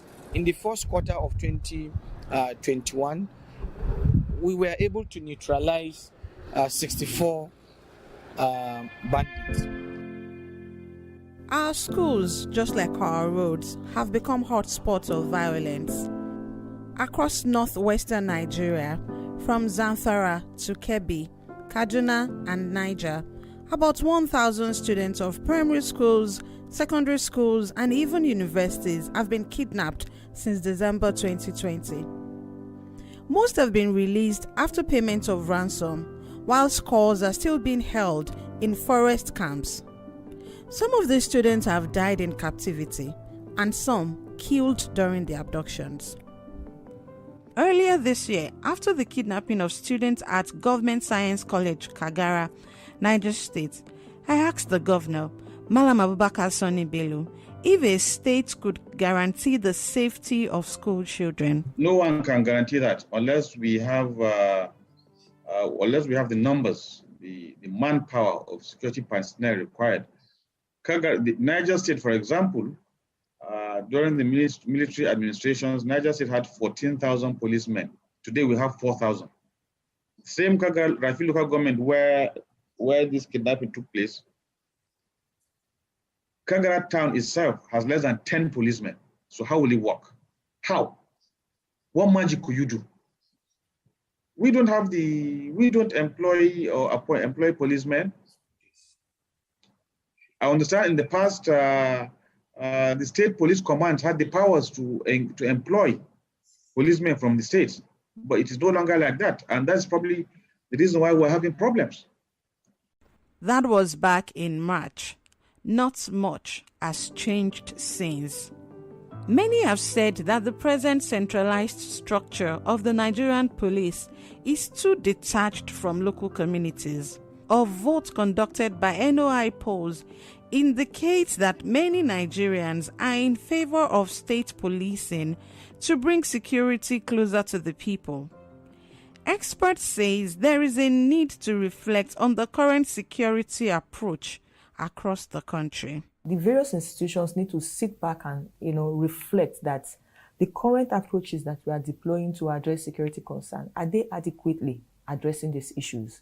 What are the intelligence mechanisms that you need to put in place to really get information on how crime is happening across various communities? So I think critically it is the model, it is the approach that seems to be a bit defective. We are practically waiting for violence to happen before we then react.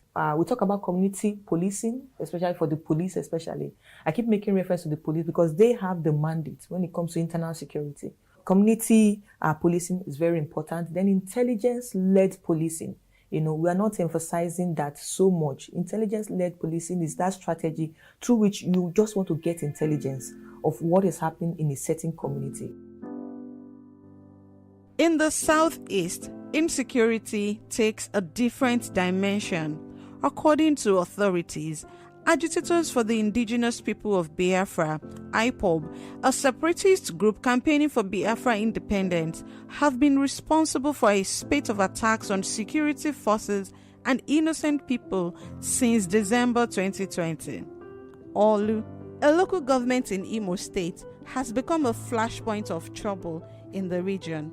On the 25th of January 2021, many Hausa-speaking traders in a market in Olu were going about their business when gunmen invaded the area, killing some and setting shops ablaze.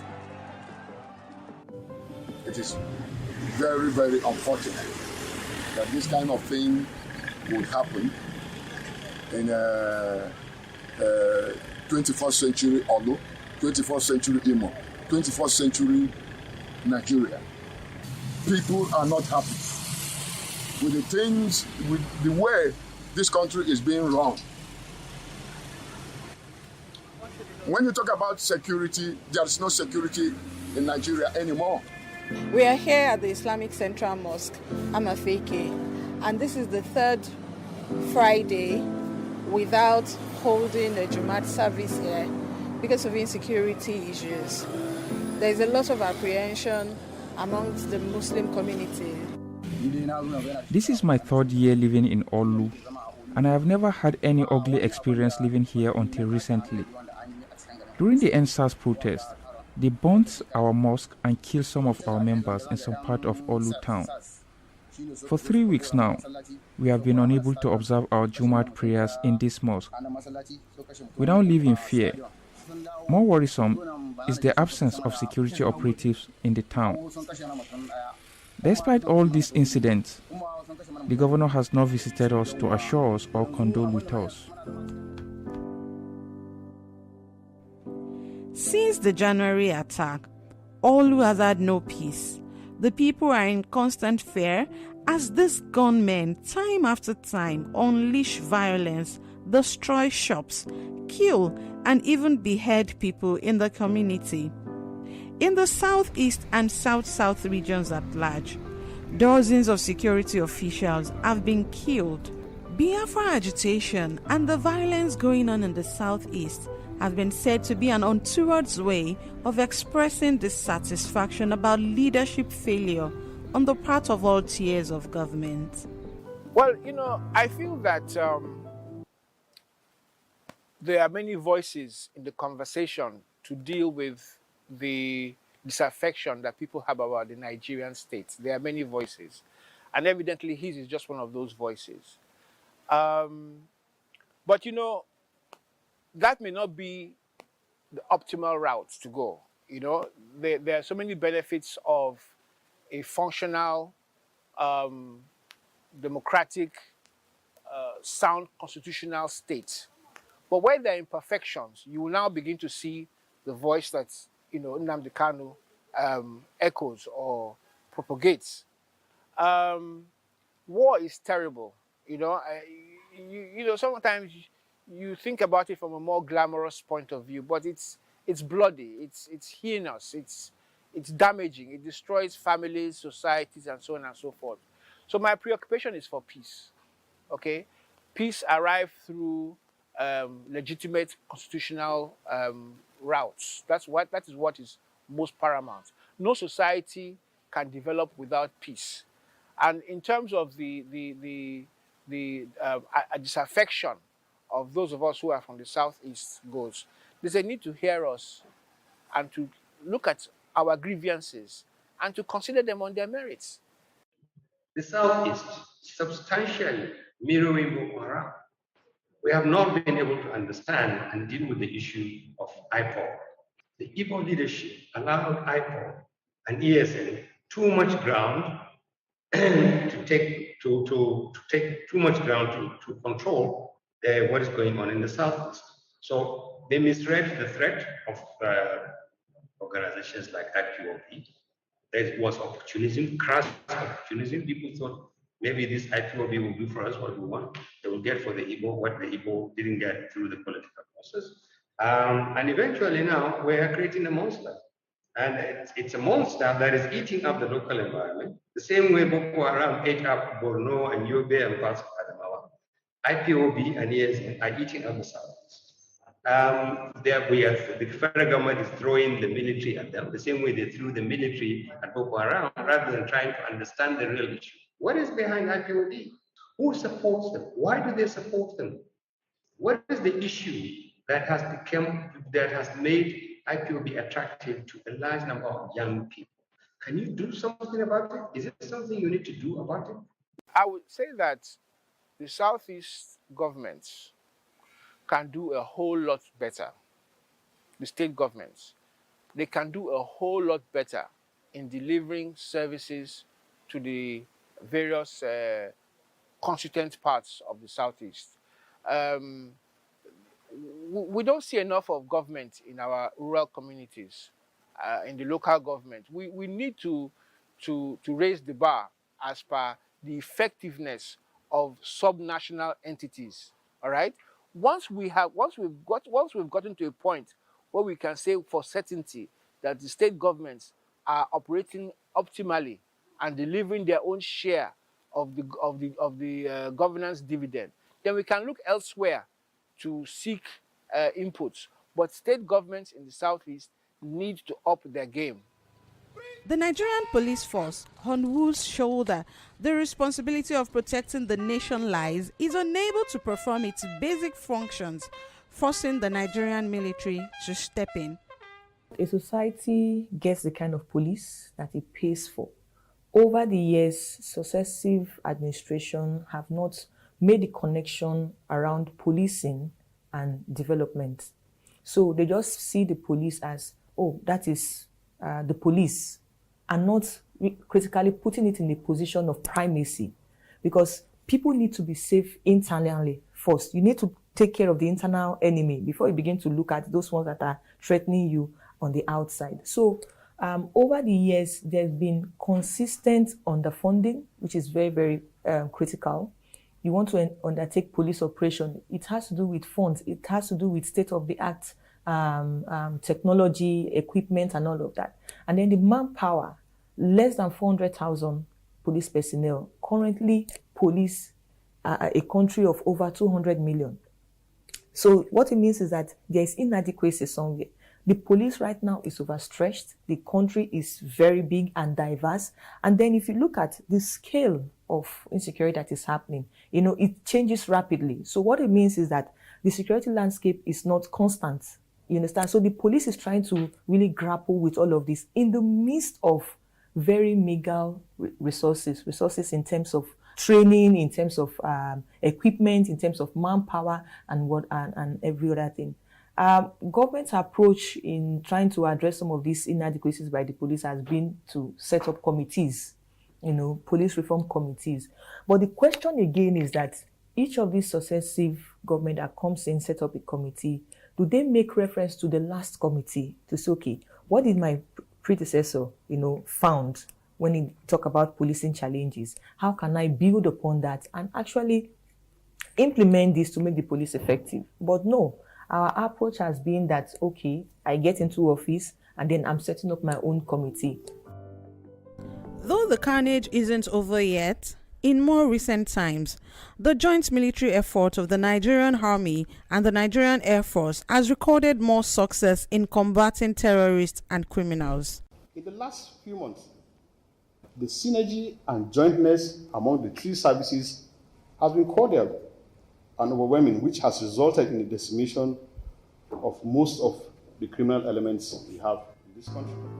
While Nigeria may or may not reform its police soon, critics say the new conception of security now places emphasis on human and non-military variables, saying even the best of soldiers and policemen may be unable to maintain security in a country with a whopping 33% unemployment rate.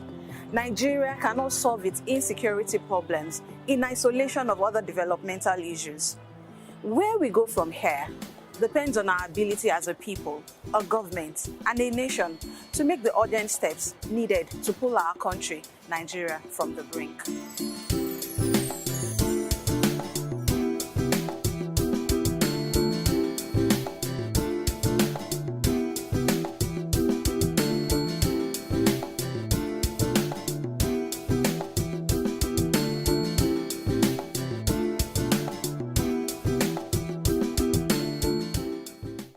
Everyone talks about getting their dream jobs, but what does it take to get that dream job?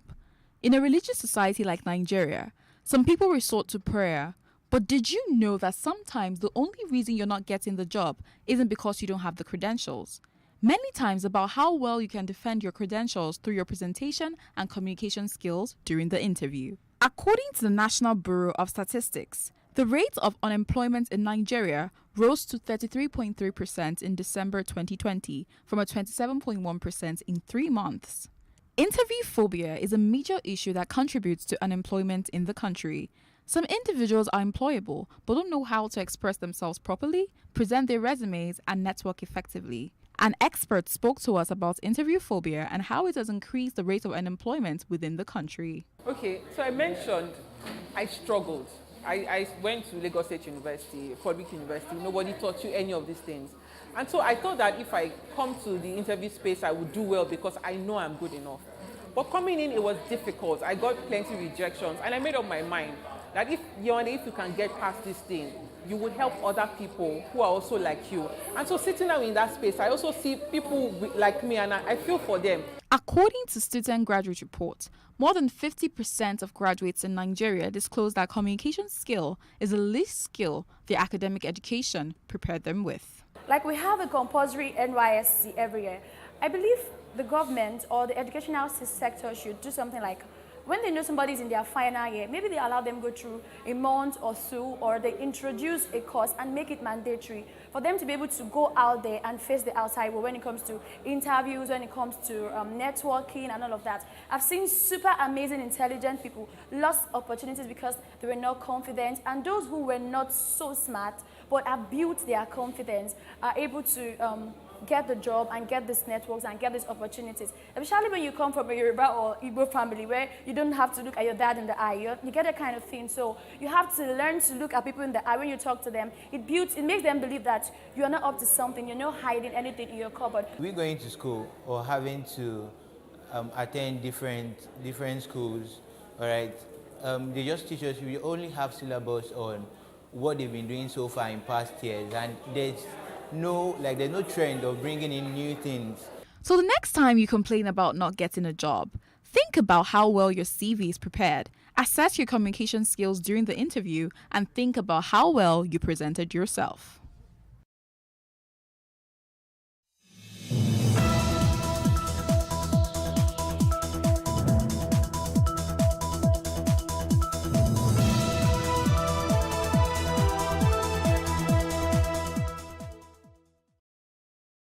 PDP's Jan Dor files petition against Sanwo-Olu's victory.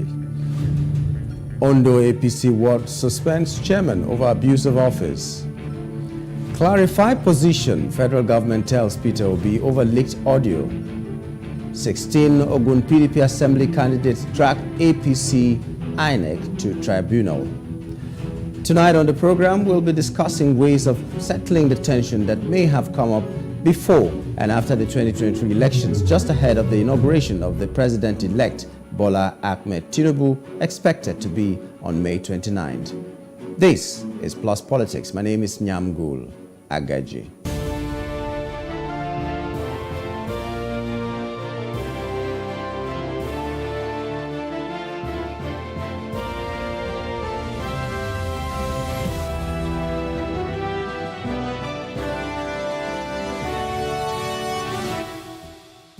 It's still Plus Politics. My name is Nyamgul Agaji. President-elect Asiwaju Bola Tinubu has raised alarm over alleged plots by some aggrieved politicians to truncate the transition process, particularly his expected swearing in on May 29th. Tinubu, in a statement by the spokesman of APC Presidential Campaign Council PCC Festus Keyamo, also warned the presidential candidates of the People's Democratic Party PDP, Alhaji Atiku Abubakar, and that of the Labour Party LP, Mr. Peter Obi, against taking to the streets while also pursuing their cases in court. In the statement issued, the president-elect noted that those who have taken to the streets protesting against his mandate are fixated on having an interim national government, ING. Joining us live to discuss this is Mr. Segun Shokpeton, a political analyst, and we're hoping to be joined also by Taiwo Olakpade in the course of the show. But we're beginning with Mr. Shokpeton. Good evening and welcome to the program, Mr. Shokpeton. Thanks for having me. Okay, well, now the elections have come and gone. I'm not sure we're going to have another election again, except, the unthinkable happens.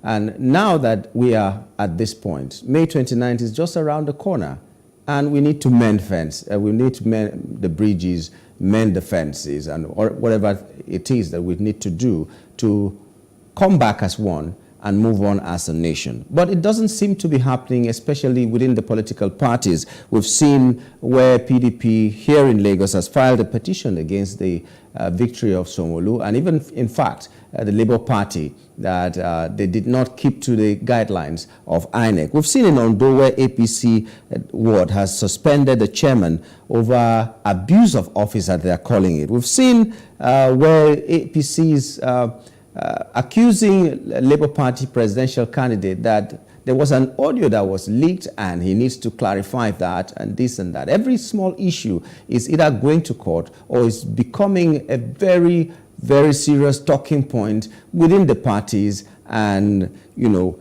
inside the parties and between parties and all that. We've also seen Labour Party. Now we're having someone who is parading himself as the authentic or acting Labour Party chairman, national chairman.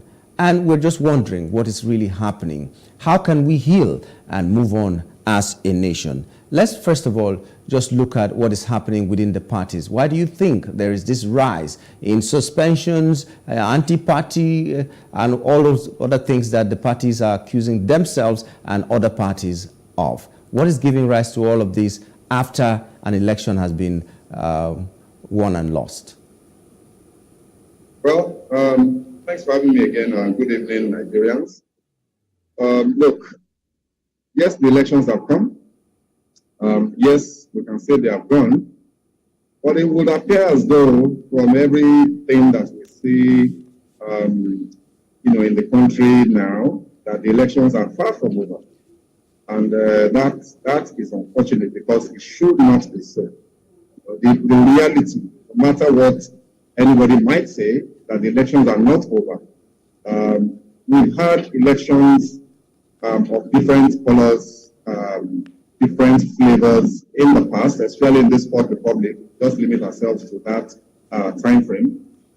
And I think even when we had elections that were really, really terrible, for example, the 2003 and 2007 elections, I'm not sure I remember any time, maybe with the slight exception of 2011, where the mood in the nation has held so much uncertainty, where over a month after the presidential elections, there's still a lot of doubt, surrounding the transition, if you like. And the question that we have to ask ourselves is why? Even for people that are supporters of the ruling party that INEC has declared the winner, they will admit that they are far from being in celebratory mood. They are far from resting, and relaxing and trying to savor victory. They're still combatant. There's still one controversy or the other every single day. They still have to respond to, accusations. They are making accusations. It's just the entire country is in a bit of a state of suspense at the moment. And, you have to ask ourselves why. And for me, I think the reason is very simple. I don't think that anybody, no matter their coloration, no matter their political leaning, no matter who they support, I don't think anybody would continue to agitate if the electoral process that resulted in the outcome we have on our hands was transparent and patently, obviously fair. So that is where I believe we have problems. INEC promised certain things. INEC gave very firm assurances. INEC asked Nigerians to rest and relax, that these elections will be free, will be transparent, will be credible, will be fair. But from even the reports of a lot of international observers, and some of our most credible local observers, the elections were anything but transparent. And even as I speak to you now, the upload of result sheets on the IREF portal for the presidential elections is still not at 100%. shockingly. So I think that this has set the tone for what we have in the country now. It has left a lot of people feeling extremely aggrieved. Like we said at in the immediate aftermath of the elections, if you do the analysis, the simple mathematics, right, you find that for the first time in our political history, at least in the Fourth Republic, the winning candidate won less than 50% of the votes that were cast. Less than 50%. They won 36%, right? The other two candidates, and it's also the first time that we've had the losing candidates sharing such a large proportion of the votes. So what that will do is that there's a large proportion of the electorate that are unhappy with the outcome. And that is what we're seeing now. And that's why we're seeing a lot of grievances being expressed. That's why we're seeing a lot of people saying things like inauguration must not hold, and all of that. I think that this is unfortunate. Sadly, there is very little that can be done about this other than to rely on, legal processes that have been provided by the Constitution and the Electoral Act to seek redress, and hopefully secure justice. Until that is done, I think all parties will simply have to try as much as possible to abide by the letters and the spirit of the law. We can't, because we're not happy with the outcome of elections, we can't throw the entire country into bedlam and chaos. Nobody's interest will be served by that. So I think that both on the part of the winners, the APC, and on the losing side, the PDP and the Labour Party, losing at least in, according to INEC, I think everybody must sheath their swords and try as much as possible to act with decorum so that we don't throw the country into anarchy leading up to the inauguration and afterwards. But I'm just wondering, this is not the first time that elections, I'm not trying to encourage evil, as it were, but this is not the first time elections have been rigged in this country.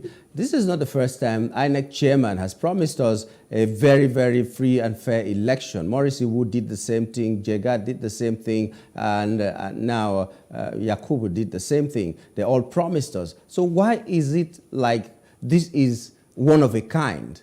Why is this uproar happening even after elections, so many weeks after elections, in fact, months after election, as it were?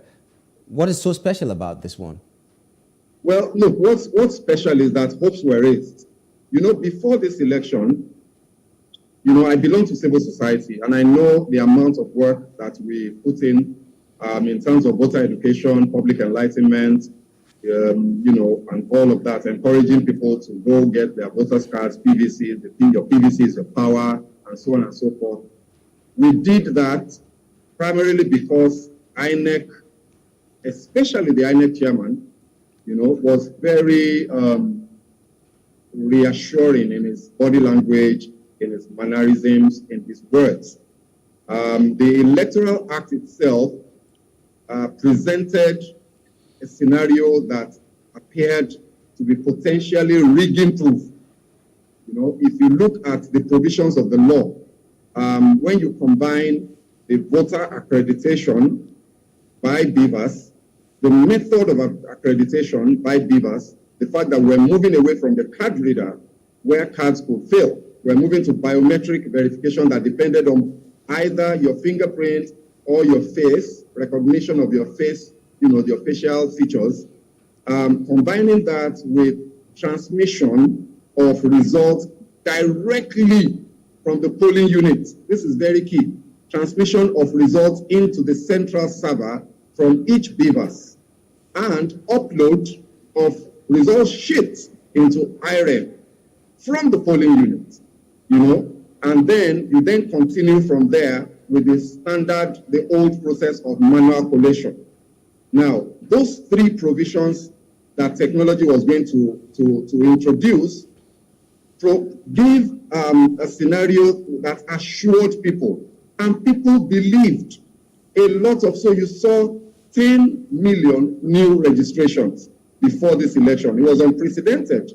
This was because a lot of people that had never voted before, that probably would not have voted, listened to what we were saying, in civil society, what INEC was saying, talking about how much this election had moved us further into the future, how much the provisions of the law and the technology and the guidelines that INEC had put out was going to prevent, rigging. The outcome that we were confronted with and the manner in which it happened, the way uploads failed nationwide. We have to just step back, sit back, and think about this. Uploads failed nationwide in 176,000 polling units simultaneously. For anybody that is a technology enthusiast, you know that the chances of 100% technology failure is very remote. So that immediately raised questions about manipulation and deliberate sabotage. And this, once you have people having doubts, especially in a scenario where their hopes had been previously raised, really, everybody was raring to go. There was so much enthusiasm. People believed genuinely that their vote would count, and the person that they wanted to vote for and they wanted to see become president would emerge. When that hope was dashed in such brazen manner, and then in the aftermath of that election that was so controversial, the body language and the conduct and the utterances of the winning parties exacerbated the feelings, the grievances that people were feeling, the malcontent, and made things just terrible. So, so that is what has set the tone for what we are seeing now, where people are in an unprecedented manner. Some are even saying that the inauguration should not hold. That's how bad people feel. So I think, what set the tone for this is the amount of hope that have been created before the election and how much of an anticlimax the elections itself then turned out to be and how those hopes were dashed. Hope deferred maketh the heart sick, the Holy Book says. The worst thing you can do to a human being is to take hope away from them. When they become hopeless, it's as good as they're dead. And, when a man feels that he's dead and there's no hope, believe me, there's nothing that he cannot do. Now, INEC is saying that they did no wrong because electronic transmission, rather, of results was not a must. They didn't need to do it. So they have done no wrong, and this election is credible, is fair, and whoever emerged credibly. Now, I don't know. They quoted a lot of paragraphs, a lot of sections of whatever guided them to do the election. Do you think we will ever get out of this if INEC continues this way? They have hired a lot of lawyers to also defend them in court and all that. And, what do you think about that? They say they did no wrong at all.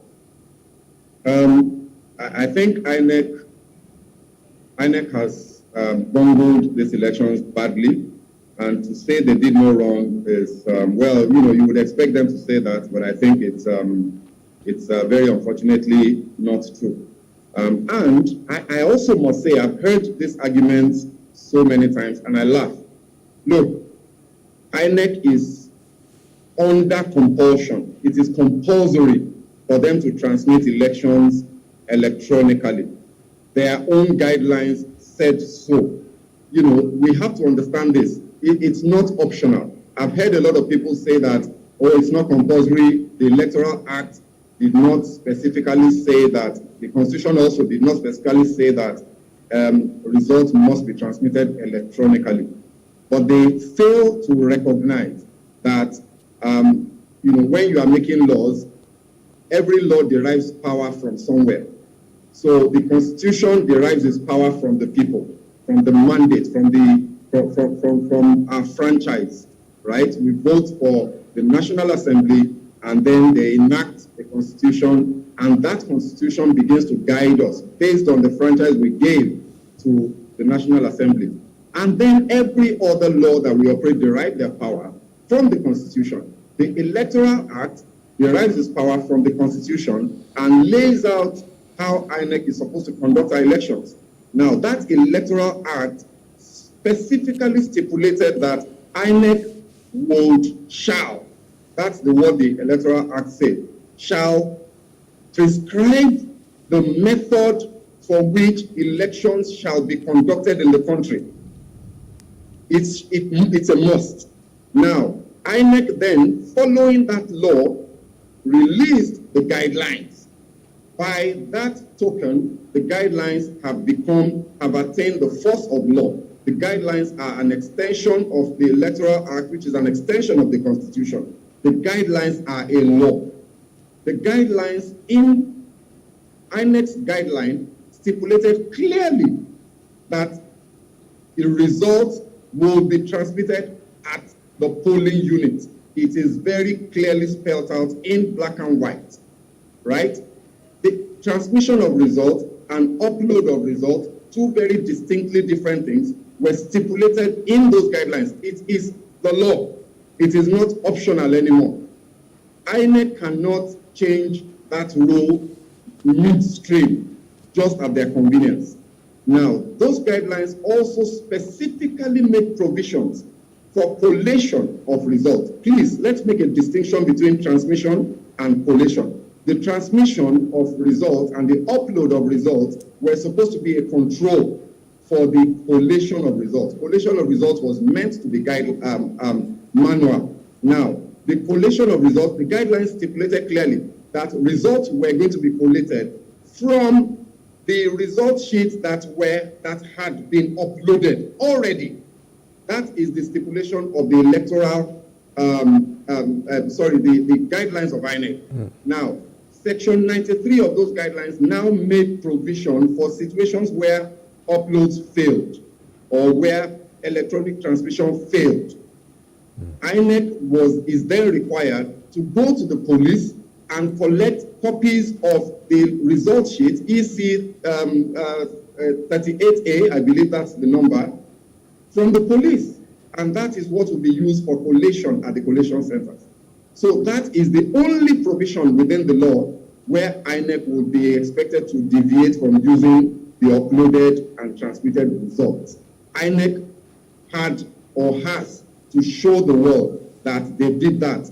If they did not, then they have failed to comply with the law. And we will wait to hear what the opinion of the Supreme Court, on this. But I think that it's very simple, it's very straightforward. So INEC cannot say that, oh, we're at liberty to transmit if we so please. I'm sorry, they're not.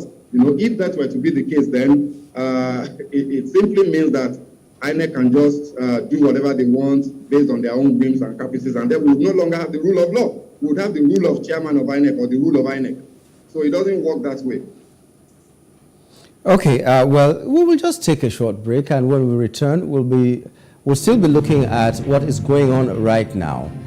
We cannot have a national, interim national government. That's from a lot of people who are saying no to interim national government. And some people are saying the inauguration must not hold because of the many issues that are happening. And even others are saying if these issues need to be trashed, they should be trashed before May 29th. Well, we'll be joined by Taiwo Olakpade, a public affairs analyst, who will also be talking with Segun Sokuton when we return from the break.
For me, I wanted to change that culture. I didn't believe that until you see a white man or you see a foreigner in the kitchen before you can believe that, good food is going to come out of that kitchen.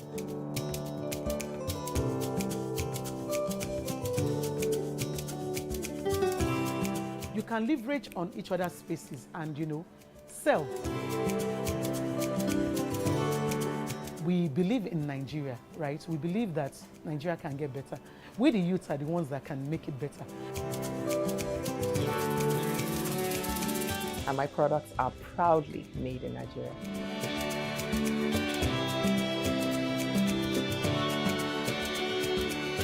Made in Niger, showing every Tuesday at 10:30 p.m. and repeats on Saturday at 8:30 a.m.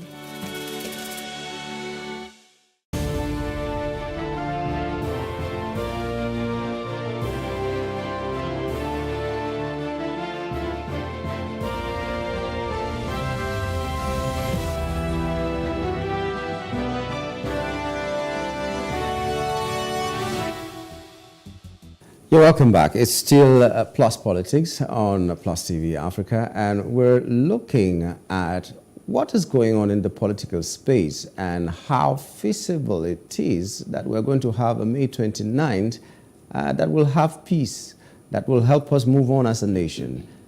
Granted that all the people will come together and do the needful, and then we move on. I did promise you that we're going to be joined by Taiwo Olakpade, and he has just joined us here to also join Segun Shokwiton to talk on what is going on in our political space. Taiwo, welcome to the program. Thank you so much for having me. Okay, well, we were talking with Segun and trying to answer some questions that we're asking ourselves. We're just trying to wrap our heads around what is happening now. We see in the Labour Party there's a problem. We see in the PDP there's a problem. We see even in the APC that has been declared winners of the presidential election, there is a problem.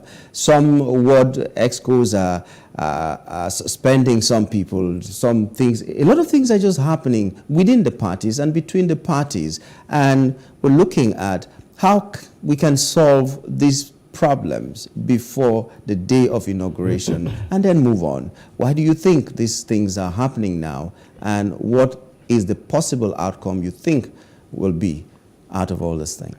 Well, we are having this crisis within parties because most of the political parties in the country, they lack internal democracy. And that's where democracy starts from.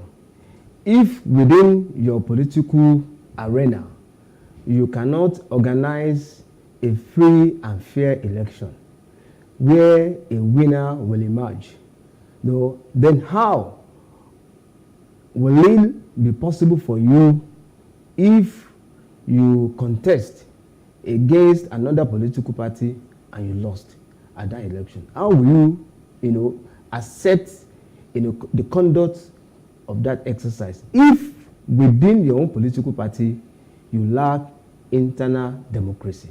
And that's where all this, the fallout, the hula baloo, the crisis, started from.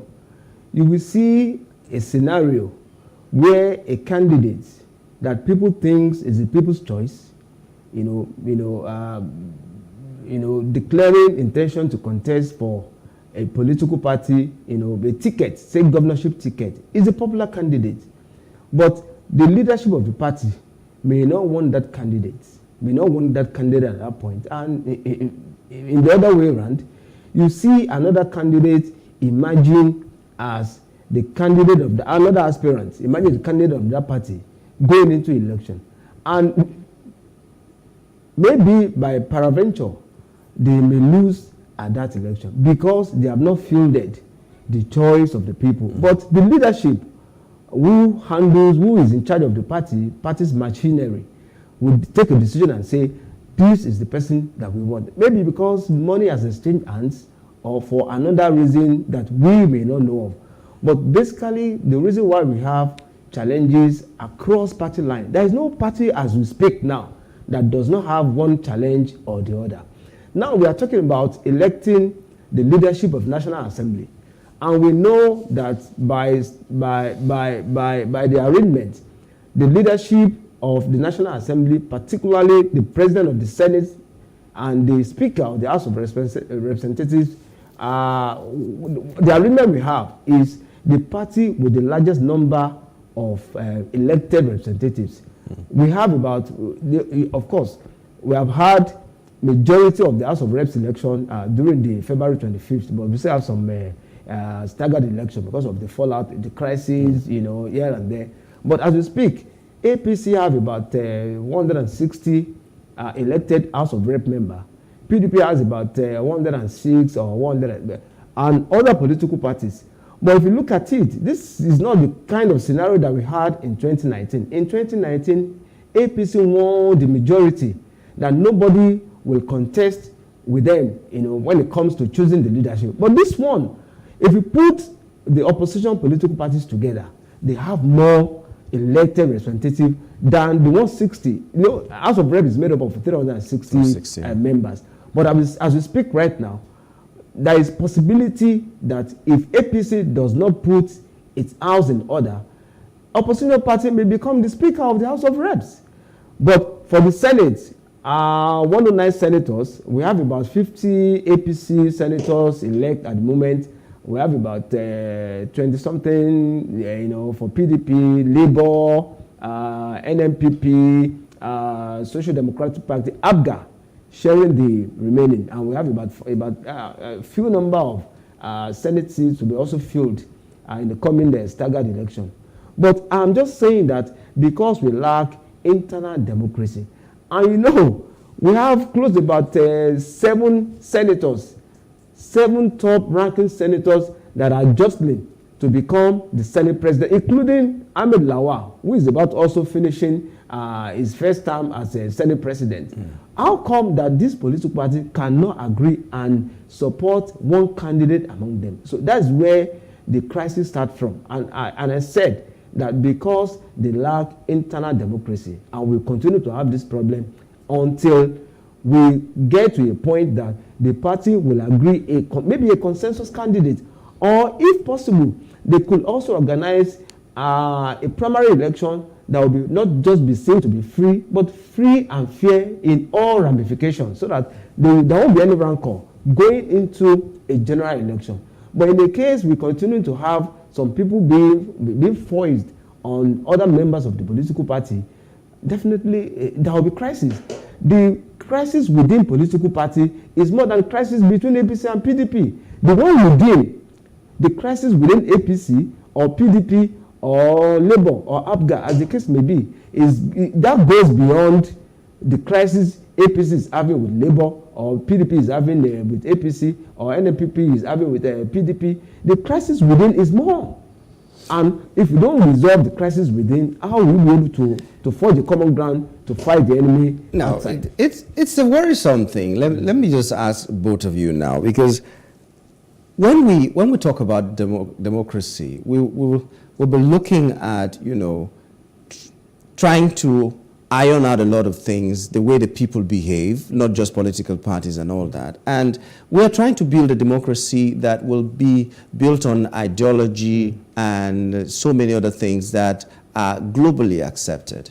And then you come back to Nigeria and you see a situation where, because a political personality or a politician in a particular place was not able to deliver his word, he will be branded an anti-party person and maybe removed from the party, which means the next election cycle, he will resort to a do-or-die affair so that he will retain his position.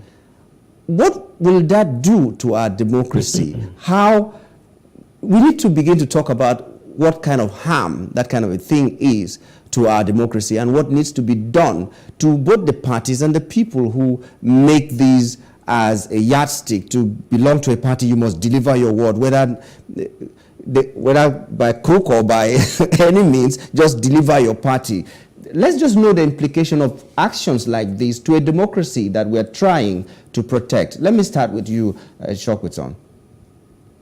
Okay, thank you. Can you hear me? Can you hear me? Yes, I can hear you. We can hear you. All right. Okay. Thank you. So, it's a very critical question that you asked. But democracy, I think it's important that we understand that democracy should be first and foremost about participation, about the freedom of association, freedom of speech, participation in the process of governance. elections are only a small subset of the entire democratic experience. Unfortunately, and in line with what you just put forward, what we have here is a situation where elections are almost the all in all of our democratic experience. Once the elections are over, the idea of democracy, as far as politicians are concerned, ends, and you then have rulership taking over. So now, when you have a situation where politicians don't even seem to grasp the essence of democracy, it's first of all about participation. Then you have a situation where these types of tendencies that you speak about might begin to rear, and that could lay very dangerous precedents going in the future. So, first of all, I think our politicians need to be reminded that the fact that I lose my polling unit or that I lose my word does not make me less of an asset to my party, because there is more in the democratic process than that election. If I win 10 votes from my polling unit or 2,000 votes from my local government or my ward, I have contributed to the total number of votes that my party won the entire election. And let's not also forget that this is supposed to be teamwork. So I don't understand where these parties are coming from when they say all these things. However, I think it's important to note the context within which this ugly trend has reared its head. In the past, yes, we have had prominent politicians lose either their polling units or their wards or even their states, and people lampoon them, over that. But in this particular election, it has become particularly more prominent because politicians in some parts are openly fraternizing with candidates in other parties. And there is a very huge example, the elephant in the room, Rivers State. Governor Wike, who is one of the most prominent members of the PDP, perhaps it can be argued that it's maybe even the strongest member and the life force of that party, actively worked against the presidential candidate of the PDP in this election. He ensured that the APC defeated the PDP in his own state. Now, is that anti-party activity? Well, no, he openly canvassed against his own party. So you also have to call that a question. Because, if you have people who are deliberately working against the interests of their own party, then how can we trust them to work for the generality of Nigeria? But Mr. Sokoto, is that not supposed to be what democracy is about? Are you not supposed to, even if your party is doing something and you find out that it doesn't align with what you think is the best for the country, for instance, and you opt out and join hands with someone or a group that feels that they can do it through another means, and then you openly declare it? Is that not supposed to be what democracy is? Must you follow and just take hook, line, and sinker just because it is your political party? Look, democracy there's freedom of association, right? But once you have associated, I think that the brand of democracy that we must practice is a brand where there is an ideology and there's ethics and there's some sort of honor and integrity. I cannot stay within one political party and deliberately work against the interest of that party. If you believe that that party is not towing the line that you believe in and you do not support where they're going, you have the option, as it is allowed in any democracy, to resign your membership. You can even join another party and work for them. What I don't understand is the situation where you stay within one party, work against the interest of that party in one election, and then work for the interest of that party in the next election, in the same election cycle. I think we cannot afford to encourage that type of practice. I think, and again, I need to point out that this has happened in this election because we're seeing an unprecedented scenario where a candidate has emerged, or a number of candidates have emerged, that have the national presence, the national clout to win the presidential elections, and they are gathering support across political divides. That's why we see this tendency that we're seeing. However, I think that it should not be encouraged. I think that people should be encouraged to deal and play with integrity, so that we don't then continue to encourage the idea that politics is a dirty game and do whatever it takes to take people. I'm not sure that would be our best effect. In other climes, politicians behave honorably, at least in the public space. Whatever they do behind the scenes, their business. But in the public space, they're expected to behave honorably, and where they fail to do so, even they will resign based on public pressure. And I think we need to move in that direction. Okay, because our time is going very fast, and there are other things that we need to cover. My question to you is, do you think the political actors in our country right now are doing what they're supposed to do to bring about the healing that we need right now? For instance, the president-elect, is he doing enough? Is he talking enough? Is he giving us enough body language that will tell us that he really needs this peace? The people who are in the opposition, who also claim that they want the unity of this country, they want peace in this country, are they doing enough? What else do they need to do to make sure that we arrive at that peace that we so desire? Well, before I provide answer to that question, just permit me to quickly give two examples of the way politicians leave one party for another party because of lack of internal democracy. Senator Iyinaba Abaribe has been representing Abia South since 2007 on the platform of the PDP. In the build-up to 2023 elections, he was denied the ticket of that same Abia South because the outgoing Governor Okeze Ikpeazu, was also interested to go to the Senate. What did he do? He left the PDP for him to take the ticket of ABGA, and he won the sitting governor hands down. And that shows that people of Abia South love Senator Iyinaya Abaribe. It's not what we are discussing about, lack of internal democracy within political space. Another example is Abdul Jubril Mumin. He has been also around in the House of Reps for 3 terms. That's about 12 years. In the build-up to this election, he left the PDP to join APC, but very close to the 2015 February 25th. He left APC again to take the ticket of Labour Party, and today he has been re-elected on the platform of the Labour Party. But come to your question, the body language of the president-elect, Asiwaju Bola Tinubu, that I see, that I know, I think is ready to also ensure that he extend, in his inaugural speech, he said it loud and clear, that is extending hands of fellowship, brotherhood. Yeah, but beyond that inaugural speech, after that till this moment, has he done enough? I want to believe, with his body language, that Asiwaju will form a cabinet that will represent all the overall interest of this country. And what do we need? We need a government of national unity, fine, for integral, integration of the entire country. But we also need people to also come on board on merit, because at the moment now, we are at the crossroad. We need people who have the credibility, who have the capacity to deliver.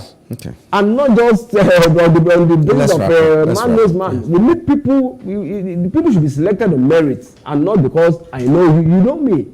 We are at the crossroad. And if we are not careful, and that's exactly what we are talking about now, to choose the leadership of National Assembly is becoming problematic even for the ruling party. We should have the interests of the people and the nation at heart. And that's the only way Asiwaju can succeed on this mandate that has been given to him by about 8 million Nigerians or thereabouts. Okay, Mr. Shokweton, we have 1 minute left now. Do you think they're doing enough to make sure to bring about this peace that we want? No, I don't think we're doing enough. I don't think the APC, I don't think the president-elect is doing enough. I don't think the APC as a party is doing enough. I don't think that the Labour Party is doing enough. I think the candidate of the Labour Party, Mr. Peter Obi, has a very consistent message. But the other, and I think Atiku Abubakar has also been consistent. But the parties themselves need to rein their members in.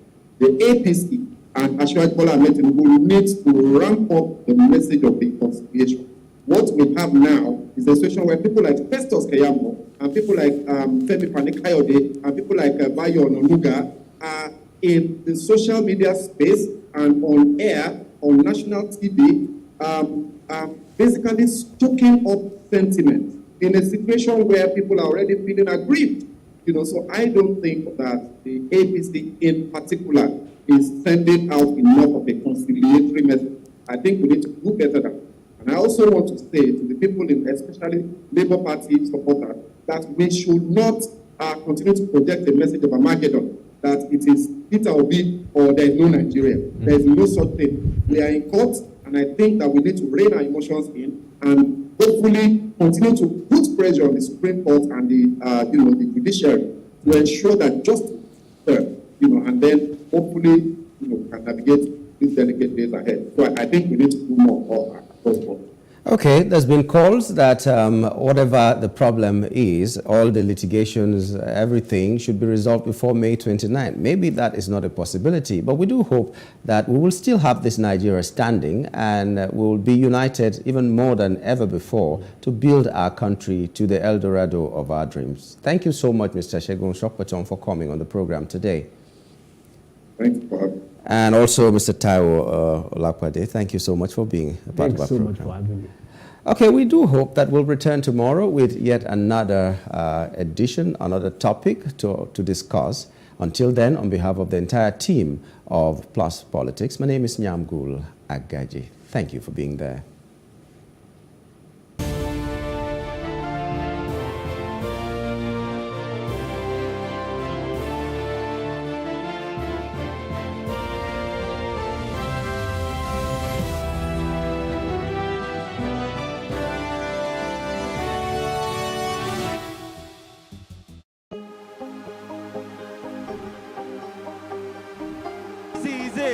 For upcoming artists to blow in Nigeria.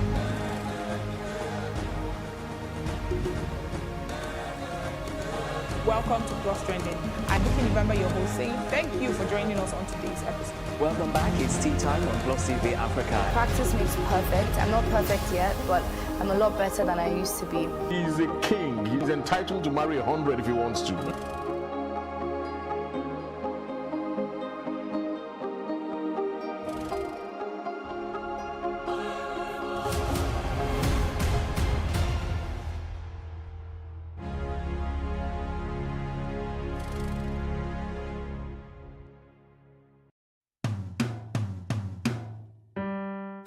Good people, I greet you. My name is Akintome Waino, and here is my good old days story. My birthplace is Ibadan. I hail from Ijebu-Oru, but I was raised and nurtured by my maternal grandmother in Owode Egba, where I had my primary and secondary education. Call me Omo Yagba, and you won't be far from the truth. But I bet you, the wisdom and knowledge garnered under the tutelage of this, our grandparents cannot be bought with money. You grow fast, you learn faster. Growing up in Owode was fun and peaceful. Standard of living was moderate as majority of the people there were mostly petty traders. Our ambitions were really not to be rich overnight. Our ambitions center around academic fulfillment and economic contentment. Growing up, I could not notice any fundamental and remarkable difference between my cousins who were Muslim and those of us who were Christians in the way we were relating with each other. We would eat, play, and do things together. I recall with fond memories the particular incident one of my grandmother's cousins, Mr. Fasasi Ikumakpai, fondly called Baba Pupa because of his complexion, the go-to person whenever there were issues to be resolved. Baba Pupa, a lanky man with Owu tribal marks, was an enigma, very eloquent and intelligent. He commanded so much respect from all and sundry. At some points, you will assume he was a local chief. One fateful day, a man in the neighborhood came to report to Baba Pupa that his wife just packed out of their matrimonial home. Without asking questions, Baba Pupa sent words to the wife through an emissary. Go back home and promise to see the couple the following day to resolve the matter. The estranged wife not only went back home, she also made peace with the husband, courtesy Baba Pupa. Such were the situation in those days. Before the courts, elders always would wade in and settle disputes, be it domestic or land matters. Where are our elders today? What went wrong? Are those communal methods of settling rifts in those days? Do they still have bearing on our community? A food for thought. Moving to Lagos under the tutelage of my late uncle, he inculcated in us high moral standards. Our house on Shubuola Street, Surulere, was not different from a hostel. It was a house that had over 30 children, eating from same pots, from siblings to cousins to nephews, even friends and friends' children, and all sorts of acquaintances. Fighting was prohibited. Participation in church activities was a must for all the children. Everyone had his daily shares, which must be carried out, and it must be done diligently without supervision. NTA 2 Channel 5 then was forbidden in our house because of the station's regular broadcast of foreign movies. Lists will get corrupted with foreign influences. The relationship between us and our immediate neighbors was remarkable. We shared same boundaries with the mosque. The mosque was like our playing ground. I remembered a boy from the mosque had a domestic accident and one of my brothers took him for treatment in our church clinic. When the chief imam of the mosque heard, he was happy. That was how the mosque set up its own clinic. The clinic is still there and even bigger today. Moving to Ogunlano Drive, Mama Lasho, as my mother is oft fondly called, was equally so accommodating, trusting us enough to believe that all those we introduce as our friends are those of strong and impeccable characters. She will always welcome them with open arms and treat them just like her children too. Such was the environment I grew up in. The lesson of those years was still very much on my mind and have become the bedrock of my relationship with people. Today, mutual suspicion everywhere. How many parents can willingly accommodate close relations, not to talk of acquaintances? And do you blame them? Bad precedences abound, enough to strengthen people's resolve not to be their brother's keeper. Another food for thought. Now I think and reflect. Can we bring back the glories of those good old days? Can we reenact those strong communal strength of those days and eliminate those mutual suspicion? We can do it. It will be our collective wish to make conscious effort to make the difference. It is scary thinking that our children will refer to this current era as good old days. Together, let's change the narrative.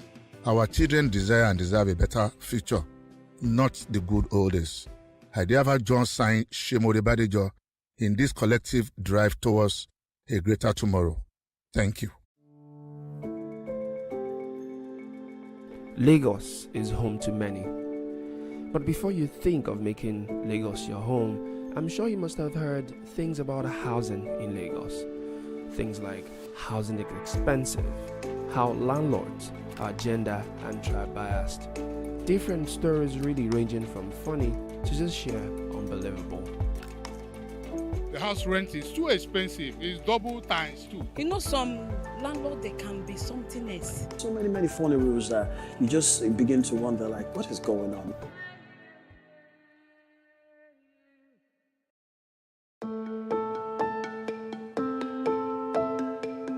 My name is Akunna Iyama, and my experience is quite, what will I say? I don't even know how to explain it. It was quite interesting. Let me just use the word to say the least. As a matter of fact, it was also pretty annoying, and I had to start saying in 2022, I'm surprised that people still have like this mindset. Housing in Lagos is, I would say, divided into different categories. Like they have the eyebrow area, you have the should I say.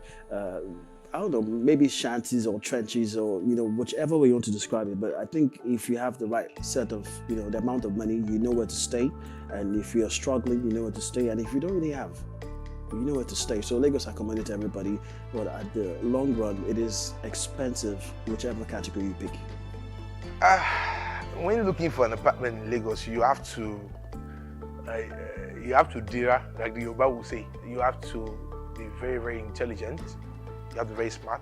First things first, let me just say that Lagos, what they sell here is location and proximity to anywhere, as opposed to a good house. They have terrible spaces. The house agents that are trying to get you an apartment, they know where the good house is, but they will not take you. Agent, God, what did they don't show me? The place I stay in Lekki now, the guy told me it's Ocean View now. And that's why it's expensive. I said, where is the ocean? He said, no way it will come. So my brother, 2 months, I can't expect ocean. I know I'm saying I rain. First thing that comes to my mind is, the high cost of housing in Lagos, which I think is ridiculous.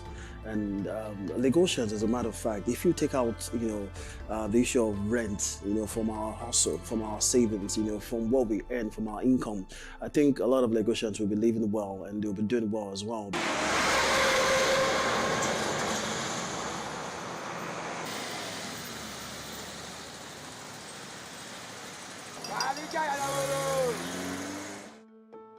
The house rent is too expensive. It's double times 2. I'm not blaming the landlord. The materials are too expensive. Materials are too expensive. The house we are paying for 100,000 now is 200,000-300,000. Landlord themselves are human beings. The cost of all the materials very, very expensive these days. And what would you expect if you have to be in their shoes? You surely increase the what is it called? The rents. See, make an able like give now. They are overrated. I don't know why they're so expensive like that. See, a house you can get for like 1 point something million in Lagos. You can get it for like 400 and 500 and something thousand in Delta State, another part of the country. But I don't know why it's so high in Lagos. I don't see the hype. I don't understand. A bag of cement is going at about 4,800. So you don't expect landlord when things are from here to Alausa used to be 100 naira, but now it's 300 naira. So you don't expect a landlord that will not put a rent in his house. Maybe that landlord depends on the house rent. So things are going up. But what I'm pleading for a landlord, if they are increasing their house rent, they should think about a way so it can favor the tenant. Because the tenant too, they are receiving the same punishment. Like you may pay this year so amount. They say the landlord will just come up without any pre-information. Will not tell you that I rent this year so amount. And it's a business. You have to plan yourself well so that it will not affect you. Some of them are professional about it. Because like my own landlord, if he wants to do anything like that, he gets to us through his lawyer, through his legal department, and they send letter prior to that if they want to do any increment. So they don't just come suddenly and say they want to increase rent.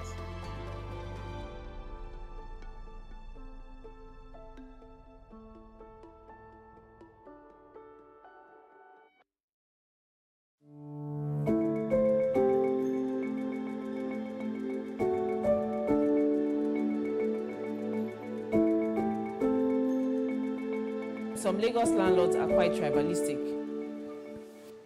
And they are particularly tribalistic towards Igbo people.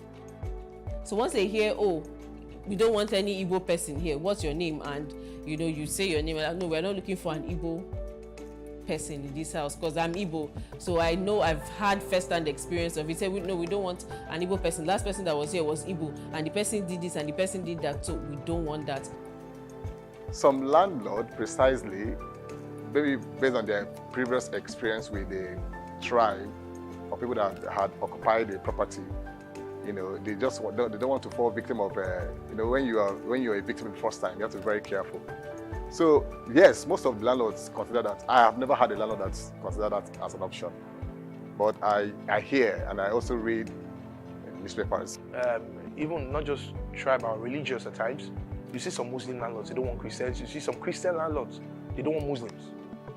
You understand? I've seen a landlord, he said he only wants transgender. I've never seen church in my life before. You understand?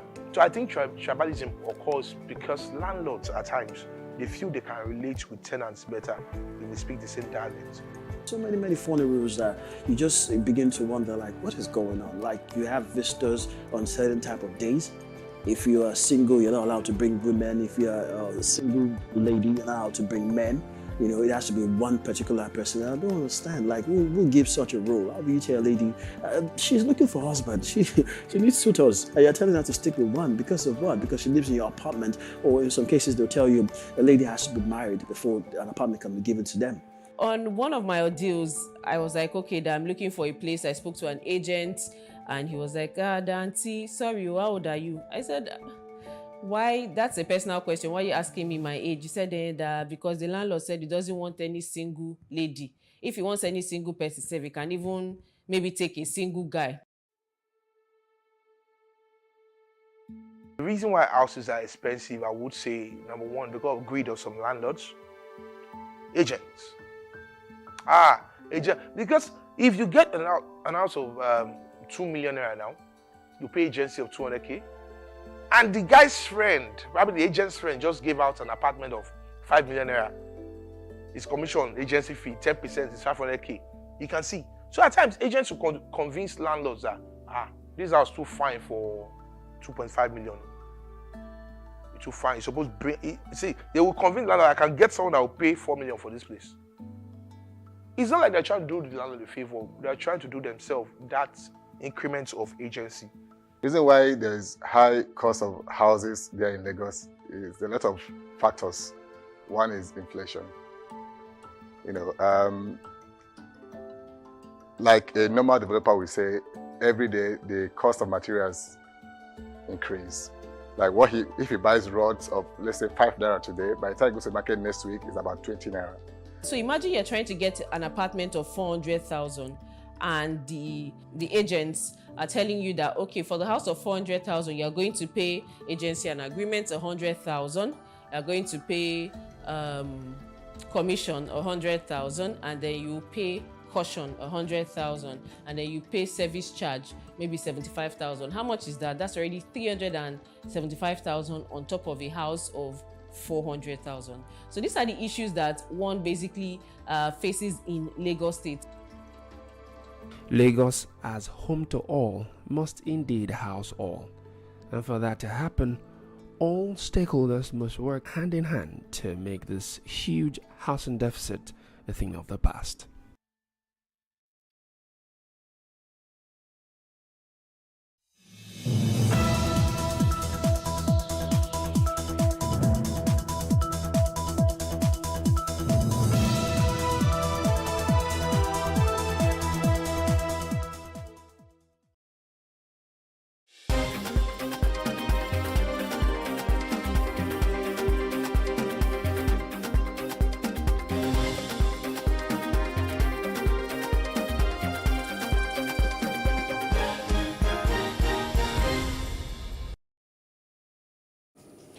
Hello, good afternoon. I am Kimberly Obiabo. This is the news update. The National Secretary of the People's Democratic Party, PDP, Senator Samuel Anyanwu, has emerged the People's Democratic Party governorship candidate for the November 11 Imo State governorship election. This followed the PDP's primary held on Wednesday at the party's primary in its state secretariat in Owerri, the Imo State capital. Anyanwu is expected to challenge the re-election of Governor Hope Uzodinma of the APC. The Supreme Court had sacked Ihidioha as the governor of Imo State in January 2020 after 7 months in office. Off-cycle governorship elections are expected to be held in Bayelsa, Kogi, and Imo states on November 11, 2023. The elective State Delegates Congress of the People's Democratic Party, PDP, for the Bayelsa State governorship election scheduled for November 11 is underway in Yenagoa, the state capital. However, the governor of the state, Duye Diri, is the only person cleared by the screening committee for the exercise. Correspondents gathered that the event is taking place at the Gabriel Okara Cultural Center, Yenagoa. Ademola Adeleke, governor of Osun State, is presiding over the primary election. The ad hoc delegates were drawn from the 8 local government areas of the state. The Niger State Independent National Electoral Commission, INEC, has revealed that all arrangements are set for the conduct of the supplementary election for the State House of Assembly seats in 15 polling units of 4 local government areas. The resident electoral commissioner, Ahmed Yushau Garaki, made this known at a stakeholder meeting at the INEC headquarters in Mina, the state capital. The supplementary election is set to hold on Saturday, 15th April 2023. Very good job, but we should also acknowledge where there are some pockets of problems here and there. We will also look at it critically and try to see how we can, if not eradicate it all, to minimize so that this supplementary election at the end of the day, it will be better off than the one that we did.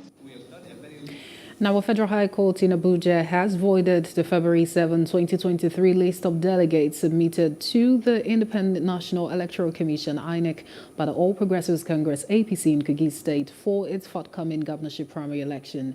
Justice James Omotosho, in a judgment, held that there was no evidence before the court to show that valid special ward congresses were held from which the said delegates emerged. Justice Omotosho also noted that the party failed to provide credible evidence that INEC monitored the said congress or congresses from which names on delegates list were derived. The judge who restrained INEC from accepting and acting on the delegates list said the APC in Kogi State still has an opportunity with the existing time frame to conduct valid special ward congresses to elect delegates.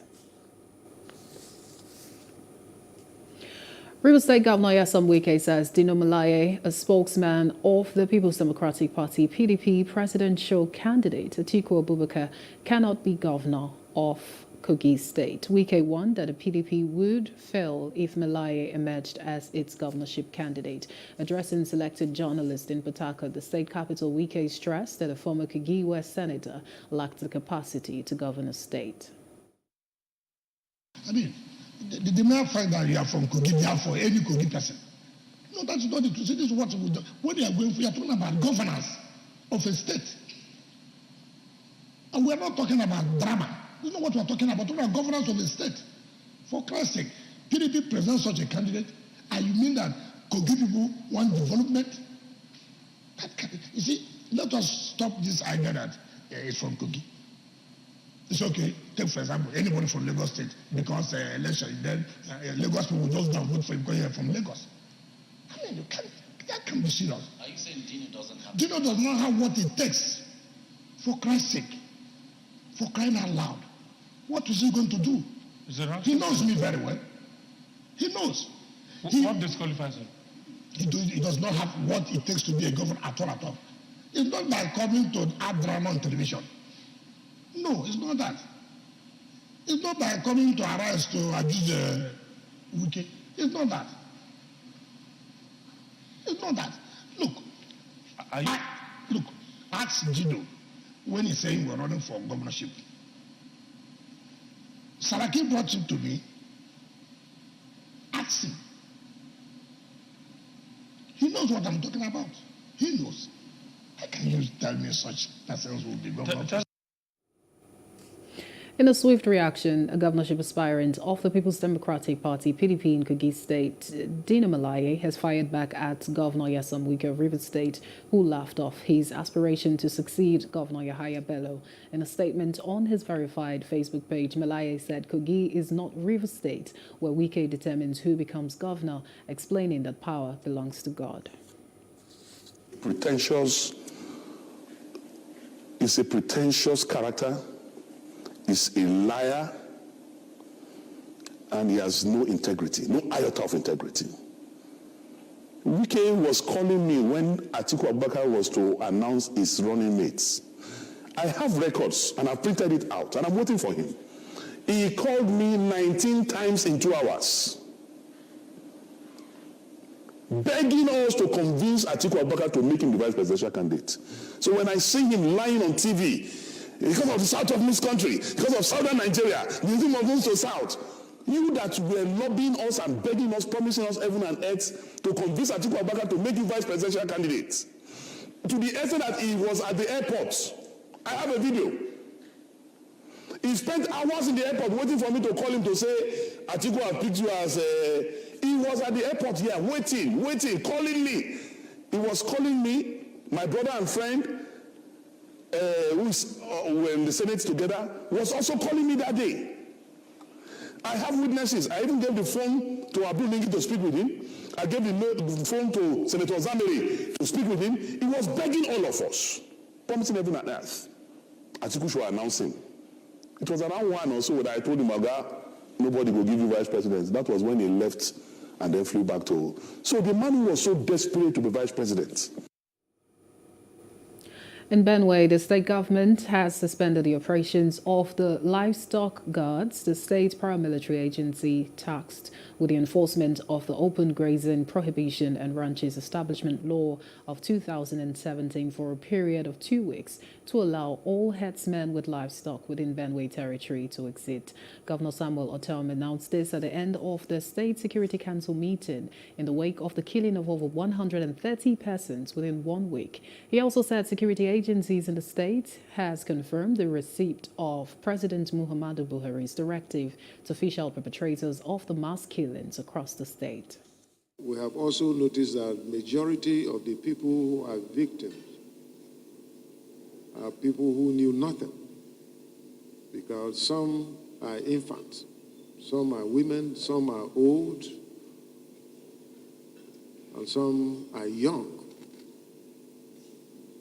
And so we totally condemn the act of killing that have taken place of recent in Benue State.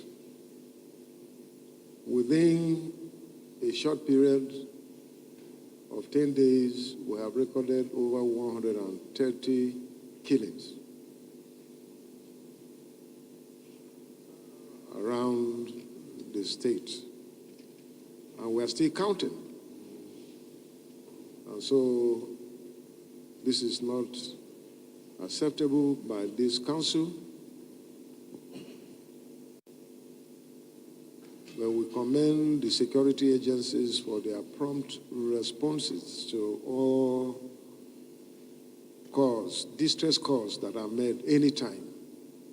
They have not relented, despite the challenges of inadequate personnel, inadequate funding, inadequate equipment, and inadequate mobility to be able to handle distress calls that comes around the state, and sometimes simultaneously. It makes it very difficult. But with the support of the community volunteer guards who are directly under the supervision of the Nigerian police, we also commend them and we charge them to continue to be of good behavior and be patriotic in carrying out the assignment. To other parts of Africa, Tunisian police used tear gas on Tuesday to disperse about 100 African asylum seekers and migrants who had been camping outside the headquarters of the United Nations Refugee Agency in the capital, Tunis, for some 25 days. In an open letter, the group from 15 sub-Saharan countries said they had taken refuge near the building after being chased out of several Tunisian cities following a February speech by President Kais Saied slamming illegal immigration. Meanwhile, a spokesman for the Tunisian Interior Ministry, Faka Boyega, told AFP that the police had intervened at the request of the UN and that 80 migrants had been arrested, 30 of whom were taken into custody. Outside Africa, the United States President Joe Biden on Wednesday urged Northern Irish political leaders to restore their power-sharing government with a promise that scores of major U.S. corporations were ready to invest in the region as he marked the 25th anniversary of peace in Belfast. Biden, who is fiercely proud of his Irish heritage, spent just over half a day in the UK region where he met British Prime Minister Rishi Sunak before traveling south to the Irish Republic for 2.5 days of speeches and meetings with officials and distant relatives. America together. I spoke about this. The simple truth is that peace and economic opportunity go together. Peace and economic opportunity go together. In 25 years since the Good Friday Agreement, Northern Ireland's gross domestic product has literally doubled. And I predict to you, if things continue to move in the right direction, it will more than triple. There are scores of major American corporations wanting to come here, wanting to invest.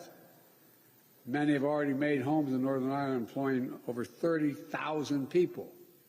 As a friend, I promise you, you think I'm joking, it's just your investment in Northern Ireland, significant investment in Northern Ireland. Today, Northern Ireland is a churn of creativity, art, poetry, theater. Some of our favorite television shows, the movies are filmed here, as you know. And I understand the star of the recent Oscar-winning film and someone of Belfast barista, James Martin, is here today. James, where are you? My daughter. Let's celebrate 25 extraordinary years by recommitting to renewal, repair, by making this exceptional peace the birthright of every child in Northern Ireland for all the days to come. That's what we should be doing. God willing, you'll be able to do it. Thank you all for listening, and may God bring you the peace we need. Thank you. That's the news update. For more stories, please follow us on Facebook, Twitter, and Instagram. Do subscribe to our YouTube channel at Plus TV Africa and Plus TV Africa Lifestyle. You can also view us from LimeX on LimeX.tv and Glow TV apps anywhere in the world. I am Kimberly Obiabo. Many thanks for watching. Have a good afternoon.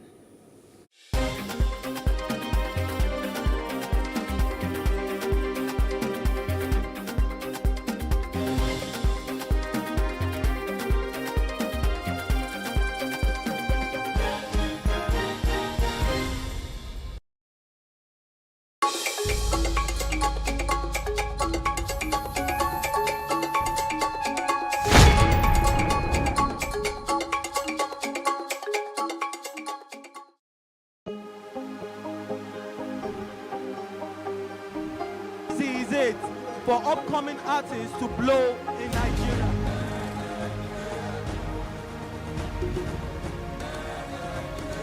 Welcome to Plus Trending. I am Bukky November, your host, saying thank you for joining us on today's episode. Welcome back. It's tea time on Plus TV Africa. Practice makes perfect. I'm not perfect yet, but I'm a lot better than I used to be. He's a king. He's entitled to marry 100 if he wants to.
Black entrepreneurs face significant challenges when starting and growing businesses. Many have a hard time accessing the resources they need due to what they say is discrimination and sometimes bias.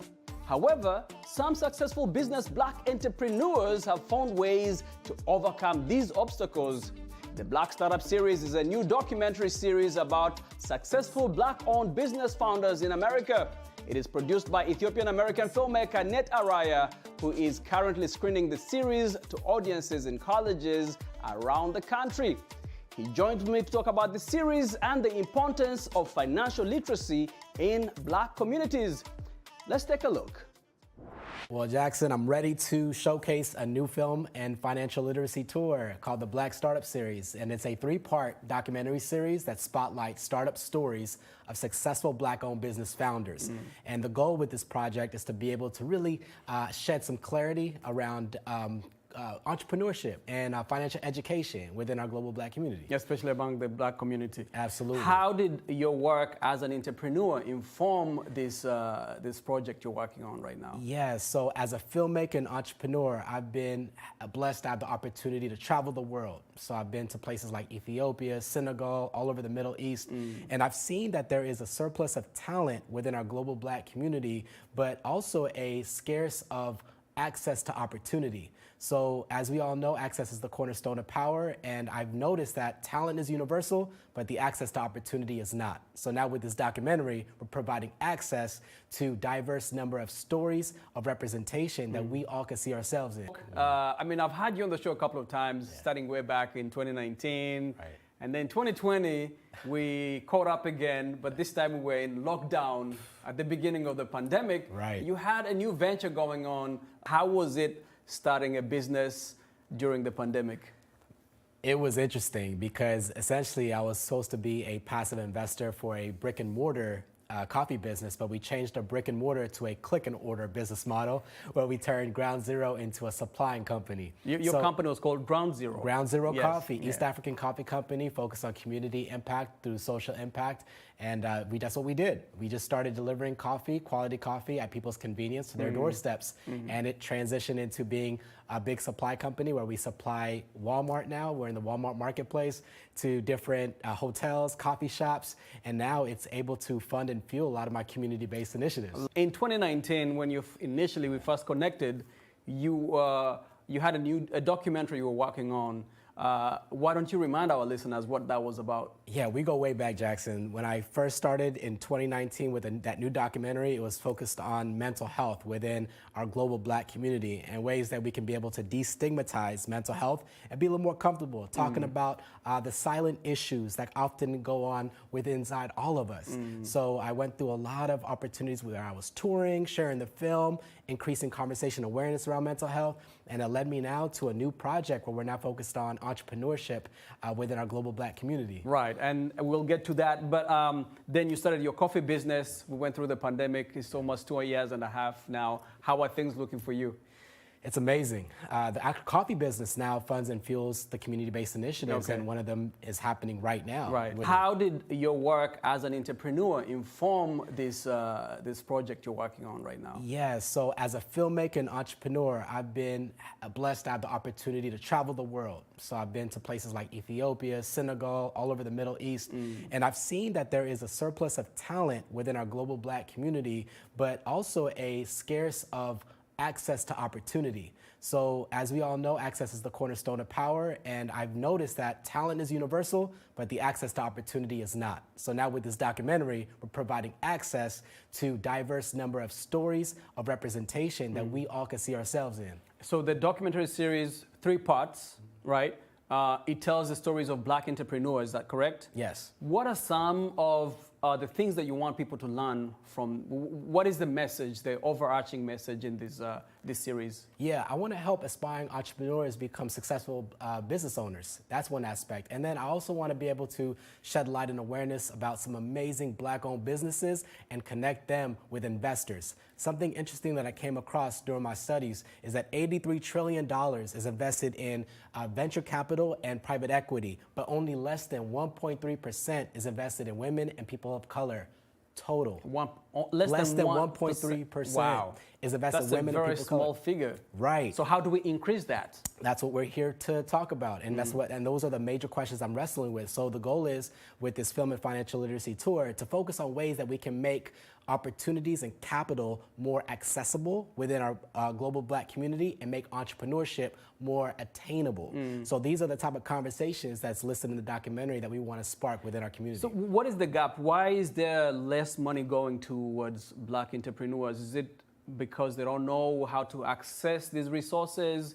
Is it because the owners of these resources are not willing to invest in these black businesses? You know, it's important that we focus on black-owned business, not as charity, but as lucrative business opportunities for investors to really invest and grow significant profit. So I think there's an educational, there's a bit of educational gap within black-owned businesses because I don't think we have the access to education resources as we need to. We're good at starting business because I think we're very entrepreneurial at spirit, but scaling has its own different challenges, right? And scaling requires a significant amount of knowledge base and resources in order to kind of improve the business and bring awareness to investors for them to really identify opportunities that really can profit. And in this series, you feature some entrepreneurs, black entrepreneurs. What did they tell you is the thing that made them get ahead of the game?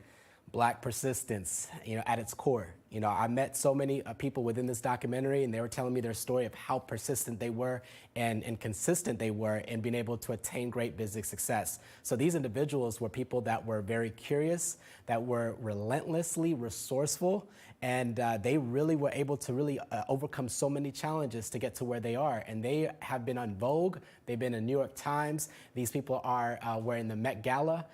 Doing some incredible things. So I'm really inspired and excited for the world to see it. Did you see yourself in some of their stories? I did. Even my story with Ground Zero Coffee and being able to really relate to their story of being persistent, especially when you hear no's all the time. And I tell people all the time that, you know, one yes can change the trajectory of your life. But the question is, how many no's are you willing to go through to get to that one yes that will change your life? And these people are people that are relentless to get to that one yes. They've gotten so many no's, but that one yes has been the thing that has actually given them access to... Absolutely. Yeah. And most importantly, they said yes to themselves. You know, they were able to see the greatness in themselves before they were able to amount to great things. I like and that's what I want the film, that's what I want a lot of people to see within the film, that these are amazing people and you can see yourself in them, but it's important that we say yes to ourselves, our own ideas, our own entrepreneurship business concepts, and really step out and make it happen. Aside from access to resources, what would you say is the thing or some of the factors that impede black entrepreneurship? One of them, I think, is just access to education, because I think it's important for us within the ideation stage of business development to not just think about just starting a business to start a business, but really think about incrementally scaling or eventually looking at ways for the business could be acquired or going IPO. A lot of these have gatekeepers, you know, and it's important that we understand that how we can get access to the information early within the ideation stage of business development so that we can be a little more strategic and sustainable as a business and community.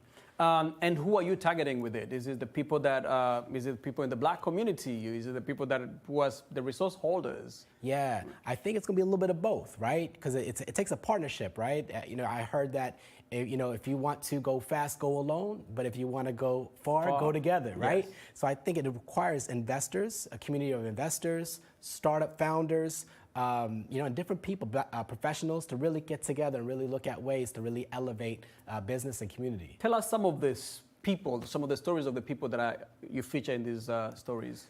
Well, the first one is Paola Mate. She's a Haitian-American entrepreneur that came from Haiti to America, and she was based in New Jersey, then moved to New York. She was managing many different restaurants and decided she wanted to launch her own luxury head wrap brand. And from there, now she's been able to transition to Austin. She has a storefront, beautiful store, and she does so many different things. She does workshops for young black women, like head wrap workshops, and she's doing some exciting things. Another one is Kobla Tate, CEO and co-founder of Break the Box, which is a home ownership empowerment program helping black professionals get into home ownership. And then the last person is JP, and JP has his own company called JP's Pancake Company. He launched the first gourmet pancake food truck in Austin, Texas. Wow. So these are stellar, successful entrepreneurs in 3 different industries that are dominating the game right now. What are some of the tips that you can give, financial literacy tips, so, you know, financial tips to people who have aspirations to be entrepreneurs? I think one of the first things that I've learned that's helped me within my financial literacy journey was to see my life as a business and to understand that you are the CEO of your life. And the way you manage your life is the way you'll manage your business. So if you understand how to really manage and budget, and I think budget has its own negative connotation within our community because we think it's full of restrictions and self-deprivation, but it's not about self-deprivation. It's about self-awareness. So because at the end of the day, you put your money where your values are, right? And where your values are is where you're going to go in life. So I think having a budget and looking at where you get your income, where you get your expenses, where you spend your money on, really is very telling of kind of like the relation that you have with finances. So I think creating a budget, having a good mindset about a budget, it doesn't have to be restrictive, it can actually be empowering. Second thing I would say, financial discipline. What good is financial literacy if you don't have financial discipline, right? So financial discipline is important, right? We need to really be disciplined, and if you need You help, can't just keep spending and spending. you can't keep spending, Right. And with that, garner some accountability, you know? Get with people that are around the same level, or a bit ahead of you, so that you can be able to get a network. And we all know that, your network is your net worth. So I think accountability, financial discipline, and creating a budget, understanding that you need to manage your life first before you start managing business, I think that's a huge tip. What is the first step to being an entrepreneur? Is it having an idea? Is it acquiring the resources to start the business? Is it a self-belief? Where does one gain that confidence to say, let me do this, I want to do this? Yeah, I've heard long ago, and I was actually reading this in a book, to start a business, it takes more courage than knowledge.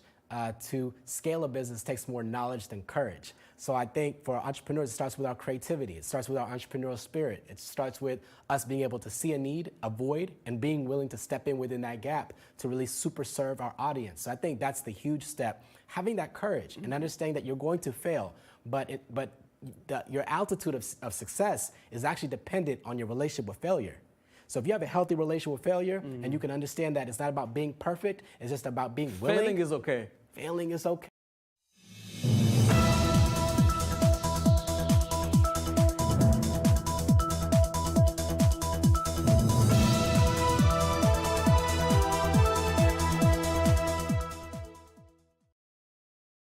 "60 Minutes with Angela" starts right now.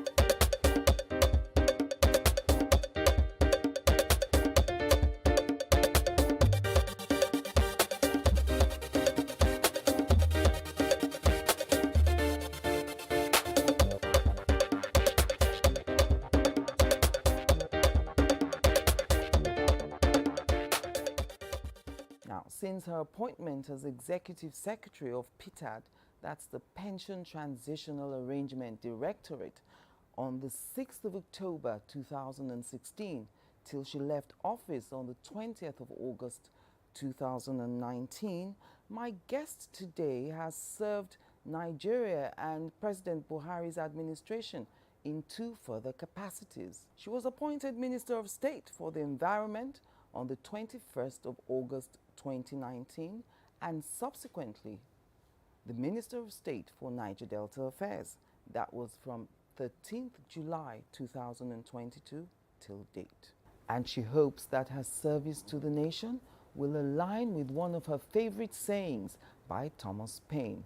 Quote, "The world is my country. All mankind are my brethren, and to do good is my religion." End of quote. Minister of State for Niger Delta Affairs, Sharon Ikeazo, joins me on the program today.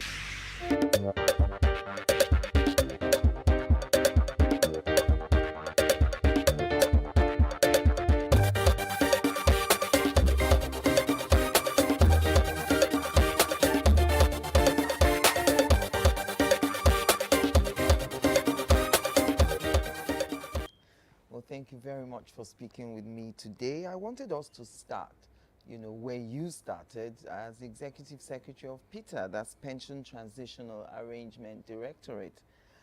I wonder if you know how people miss you in PITA.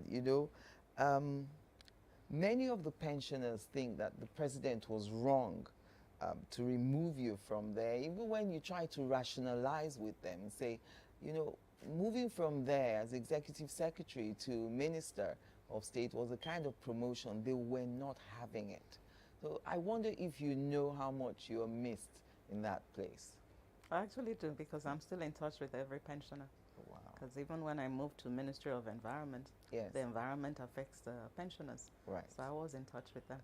And I assured them that I had left a strong institution behind. So all the changes that we had made and the improvements we had made would continue. And I'm glad PITAD has continued without me there. Yes. Okay, so tell me what you would consider to be 3 major things that you achieved in PITAD that turned around the way we administer pensions in this country. Okay. Let me explain to you.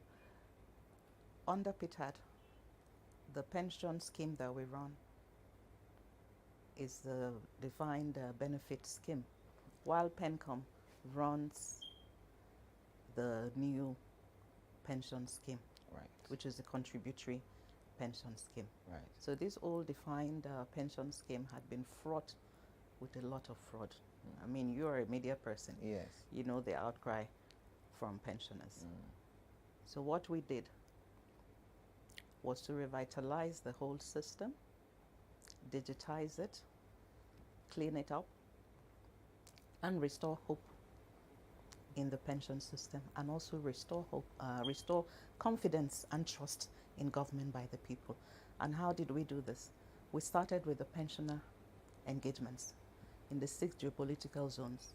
Right. And we got to know what their issues were. Okay, before you came in, I understand that only one geopolitical zone, I think the Northwest. Northwest, yes, I'm getting to that, yes. So we now started the verification of the other 5 geopolitical zones. And our method of verification was new as well to the pensioners. We restored their dignity, and we did it with empathy. These were pensioners that would line up under the sun. Some would sleep in the state where they've come to do their verification, which may not be their state of residence. Yes. But in this case, we went to their states. And in those states, we rented halls, air-conditioned halls. We gave them water, and we served them lunch for verification. Those who could not come out to verification due to old age or infirmity due to ill health. Yes. We went to the hospitals to verify them. We started a mobile verification system because we had a department that we empowered to do that, the Pension Support Service Department. Yes. So you call in with your complaints, you write in, and tell us of your infirmed aged person who cannot come to the verification. We actually go to them to verify them. And we've gone to a lot of remote villages across Nigeria. So the picture we used to see, you know, in those days you come into Abuja or some of the states, you see people, pensioners, is gathered somewhere, and they're there under, come rain, come shine, you know, exposed to the elements. We don't see that again. No, we eliminated all of that. Because we have built that trust that do not come to us, we will come to you. And we had a call center where they could call in as well through the phones. Right. So that's one of the things we achieved, that verification. Then the second one was the digitization of the system and the elimination of fraud. So you could not have multiple pension registrations.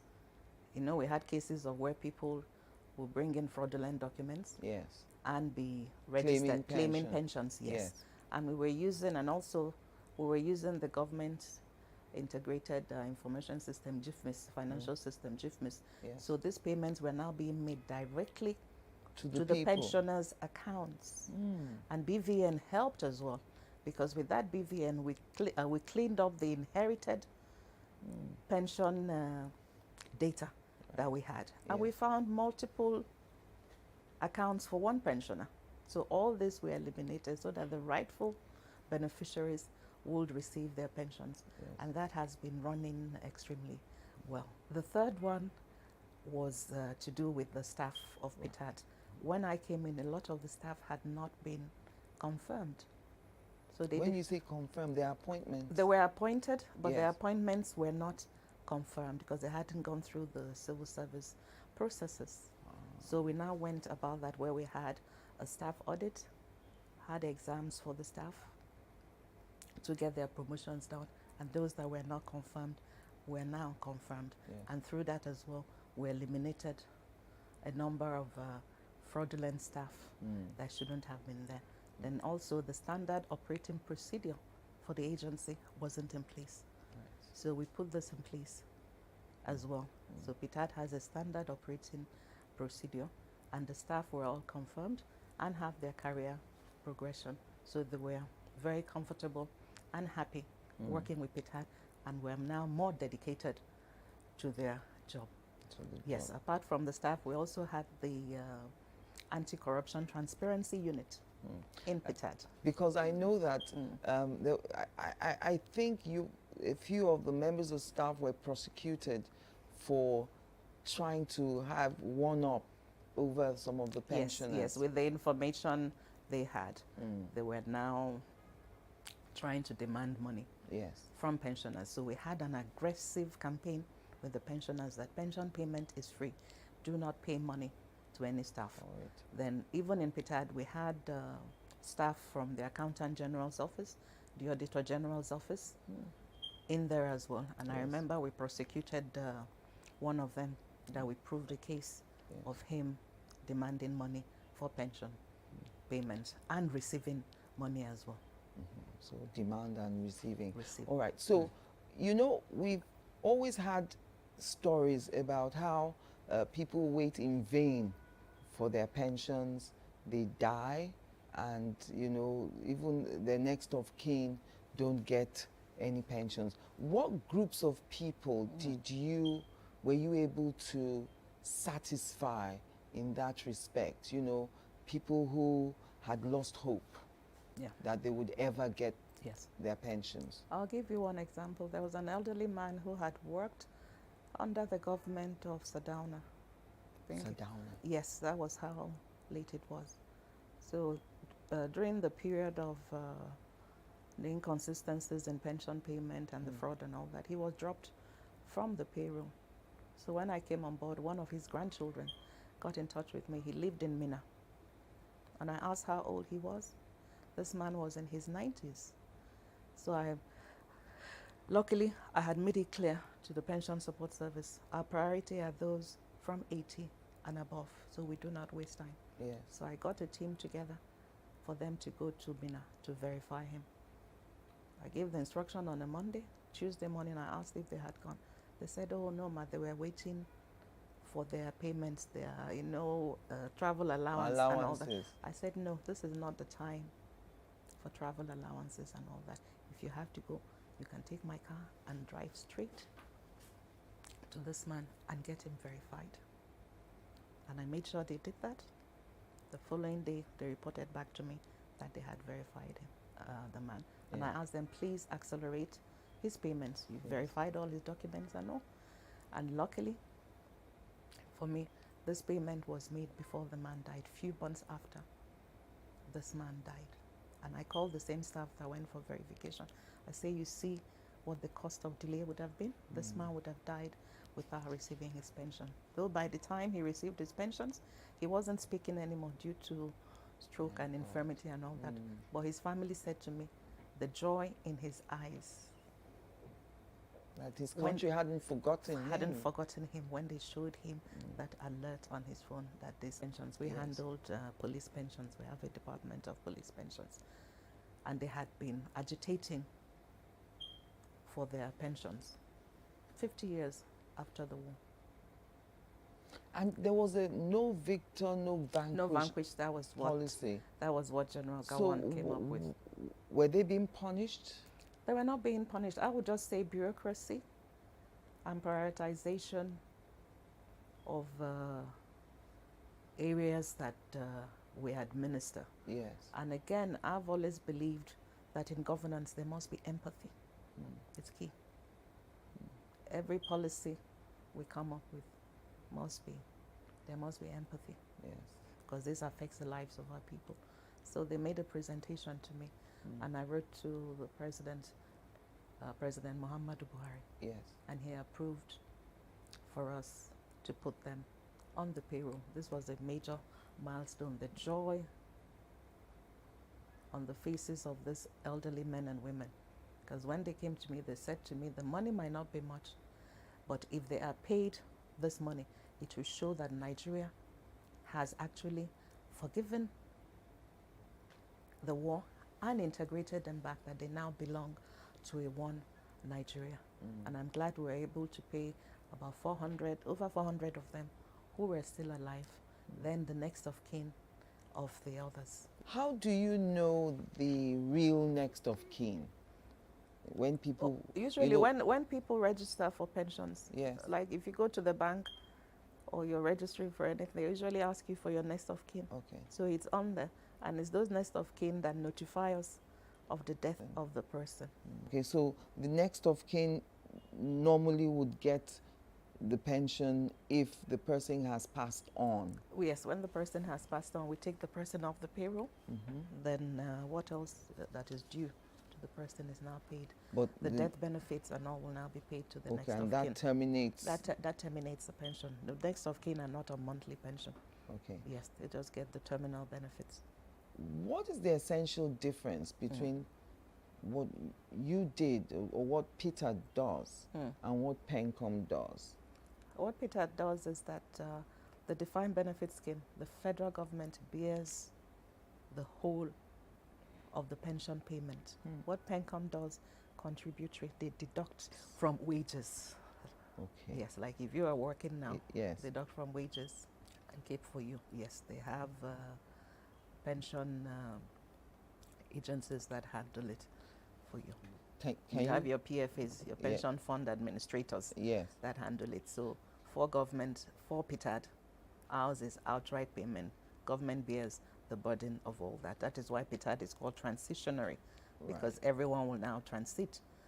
When the last pensioner dies in PITAD, contributory pension, yes, through the Pension Reform Act, that was the... You can't claim the two, can you? You cannot claim the two. Fraud. That is why verification is key. Verification is key, and having a clean, authenticated database is key. And this is one of the major things that PITAD achieved, having a clean, authenticated database with backup. One of the things that caught my attention was the fact that during some of the verification, I actually saw you on the field, you know, verifying some of the pensioners. I thought, you know, you'd be in your office and the field staff would be doing that. No, any chief executive who is not out in the field with their staff, encouraging them and supporting them, is not worth his or her salt. And you verified people in hospitals as well? Oh yes, that was a mobile verification. Most of that I enjoyed leading to go with them to the hospital to verify them, to save their families from carrying them out in stretchers, which was what was happening in the past. Before. Yes, and they losing their dignity, you know. Some come with urine bags and all that. And all that. Stuff. And we said, no, we have to restore the dignity of our pensioners, and I'm glad we did. Were you happy to leave, Peter? I would say pensions, that, you know, you're just as passionate. It's not just pensions. I knew nothing about pension before I went in. Yeah. I'm just passionate about fighting injustice in any form. So the same way I was passionate about doing the right thing at PITAD, it was the same way I went into environment. And the same way you've come into Niger Delta. The same way I've come into Niger Delta. Yes. Right, so we move on from PITAD. You served there from 2016 to 2019, and then when President Muhammadu Buhari won a second term, you were now appointed Minister of State for the Environment. Yes. You resumed there 21st of August 2019. Yes. Now, do you ever get a feeling or feedback from Nigerians who feel that these issues of the environment, you know, our misuse of it or our abuse of the environment is not their concern? As we say locally here, wetin concern me with climate? Yeah, I do get a feedback. Because I'm a people's person, so I'm always out on the street and on Yes. Twitter, and I engage a lot with the youth. Yes. Then, of course, my network of pensioners, I engage with them. Mm. At first, the word climate change sounded very strange and far removed from them. Mm. But when they started seeing off-season flooding, off-season rain, the drought and all, majority of our people live in the rural areas and they depend on the land. They've seen changes in the land that is now affecting their yield from agriculture. Then I realized this must be what we're talking about, that is climate change. Yes. So they are very, very aware of it.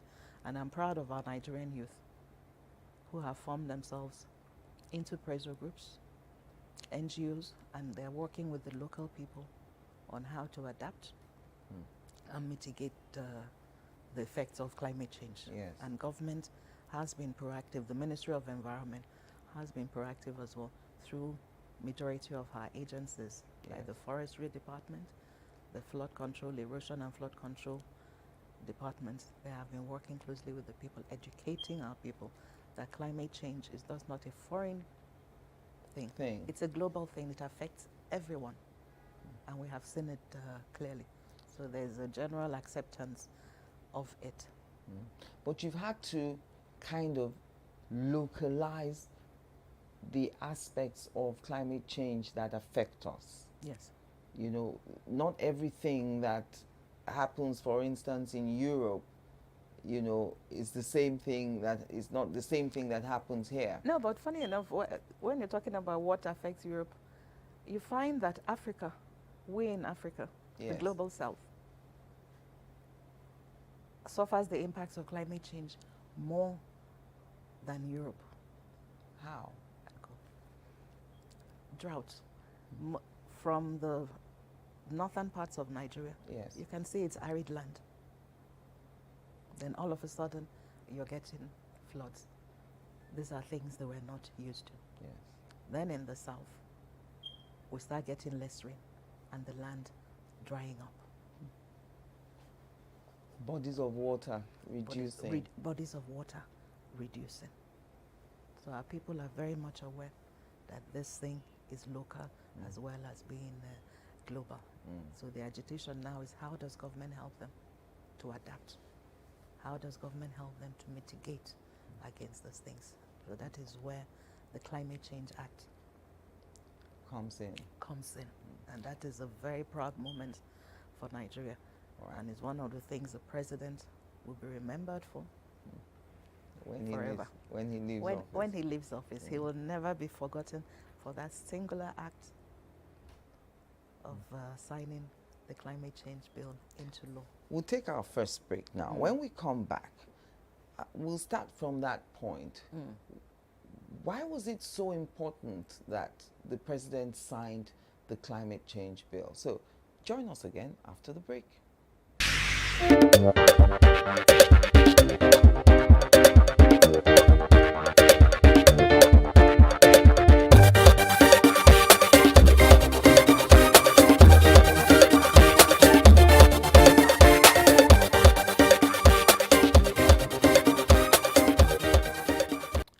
Welcome back. Now, President Muhammadu Buhari signed the climate change bill 18th of November 2021.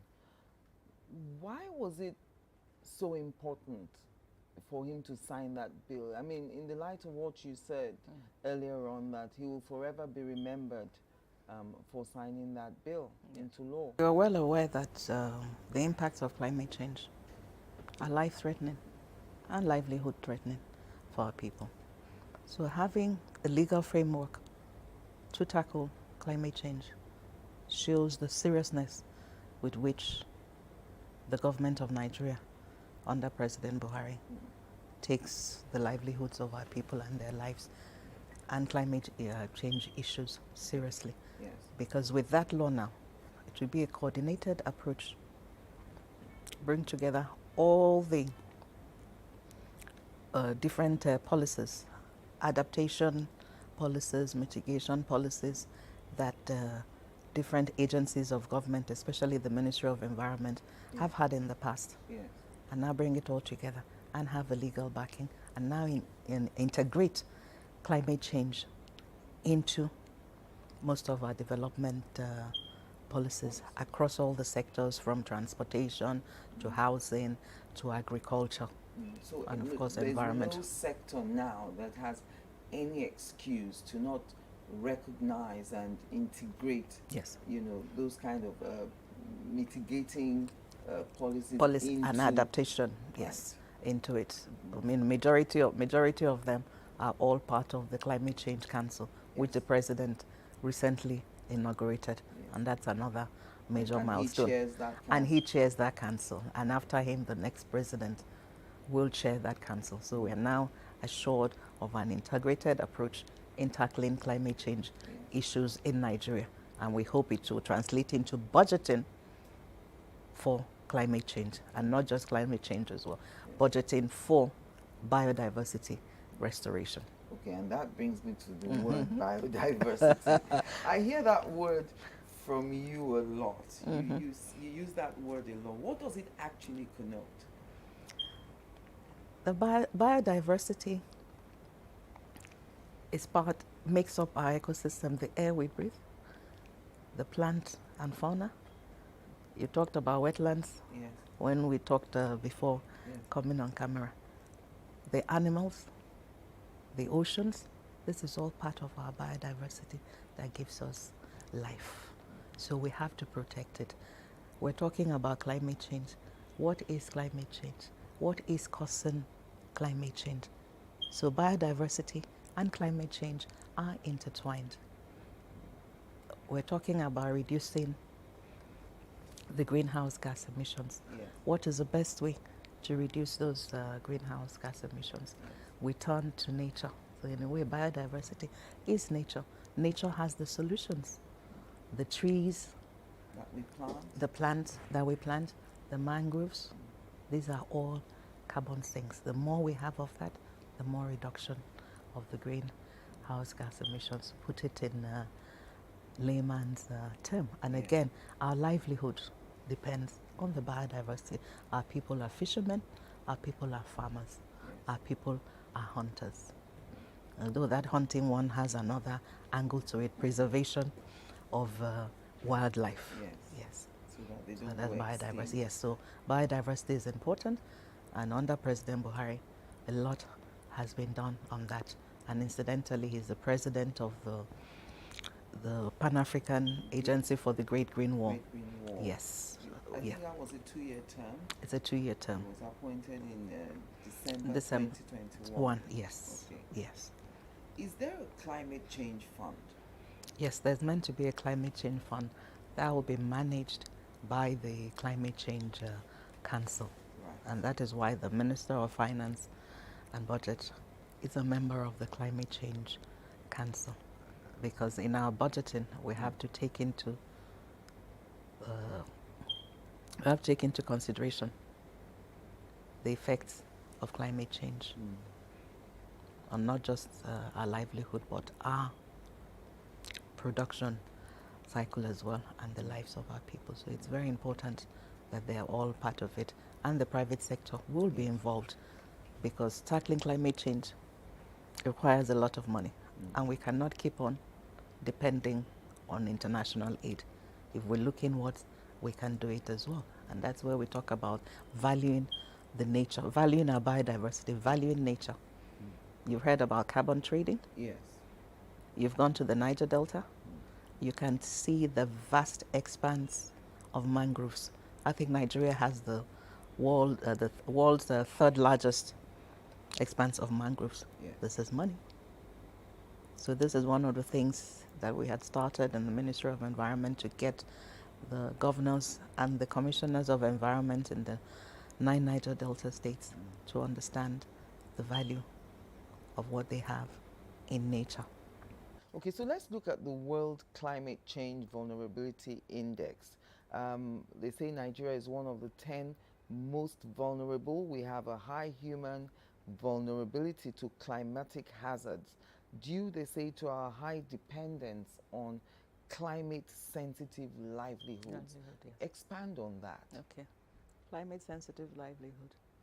Farmers. They depend on the rain for their crops. they're at farming season, they try. And that's one area where I would say under President Buhari, a lot has been done in that aspect. There's been areas of climate smart agriculture being taught to the rural people. Even in our collaboration with NIMET, which is under aviation, there are climate forecasts help as well to let our farmers know. And to plan properly. And to plan properly. And as I had said to you earlier, majority of our people are in the rural areas. Yes. They depend on the land for their livelihood.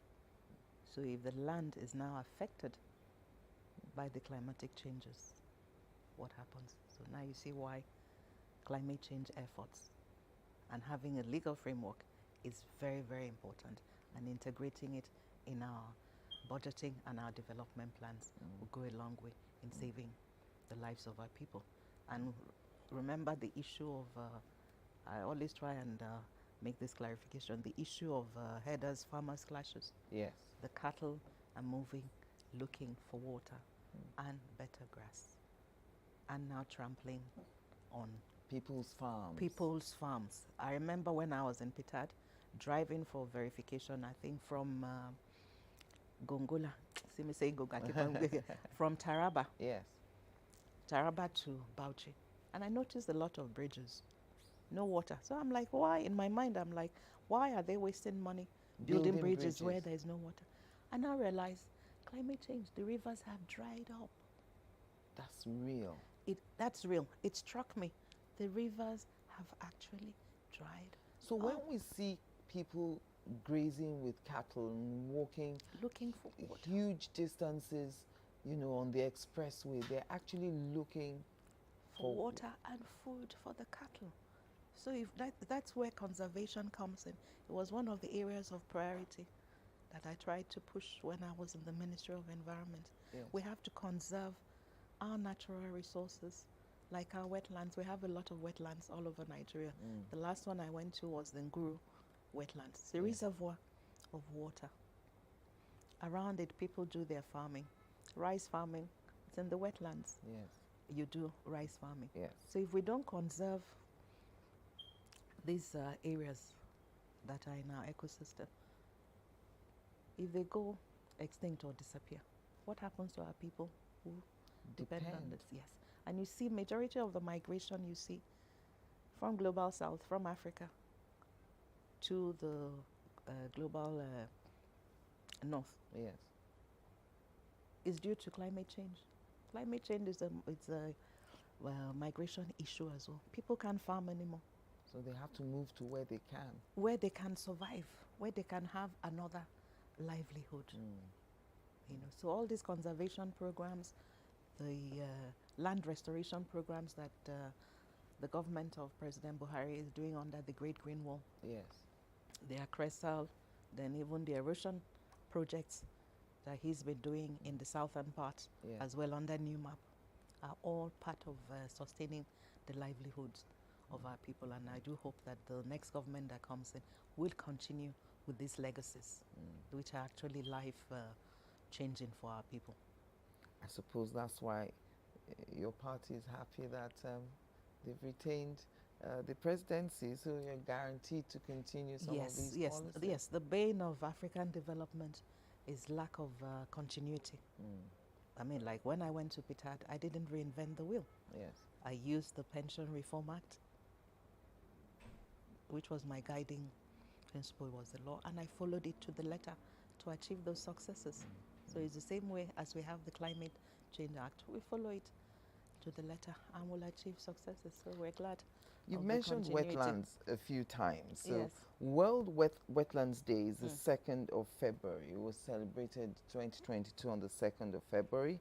That year was the first year that the day will be observed as a United Nations International Day, following its adoption by the General Assembly in 2021.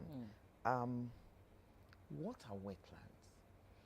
Wetlands are a body of water that houses a lot of plants and animals, so not just fish in the water.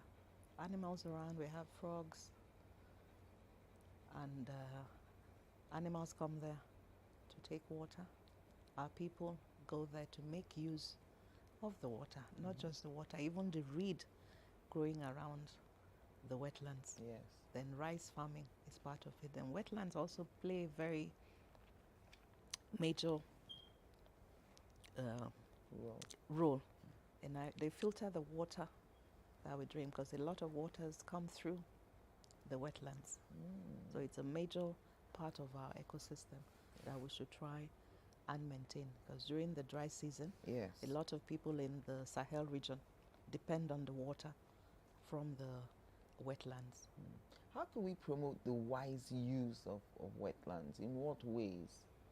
Okay, well, while in environment, the Nigerian Conservation Foundation and some other NGOs had been partnering with the Ministry of Environment, where we go out to the rural communities in the wetland areas. Yes. And teach them the importance of not just the wetlands and what they can make out of it. So that has been going well. Even the reed from the wetlands, yes, they turn to briquettes for fuel. So there's a lot of there are a lot of resources that can be gotten from the wetlands. So the people are working closely with us, on that. even regulating the fishing in the wetlands as well. Let's talk about plastic pollution. You had, while you were minister, inaugurated a project steering committee. I think that was in January 2022, to provide direction for the implementation of the marine plastic project in Nigeria. And Lagos State was the pilot state. Oh, yes. What is the marine plastic project? Almost, I would say, about 60% of the plastic waste we generate on land find their ways into the waterways. And at the end of the day, the main reservoir is the oceans. And Lagos is a coastal city. If you go around Victoria Island, Ekpe and all, go to the shore line, you see the amount of plastic waste there. And it's affecting the life in the ocean as well. Affecting boats that have engines, the small fishermen boats that have engines. Our fishermen can't get fish because of the pollution. So it was a project we initiated with the World Bank.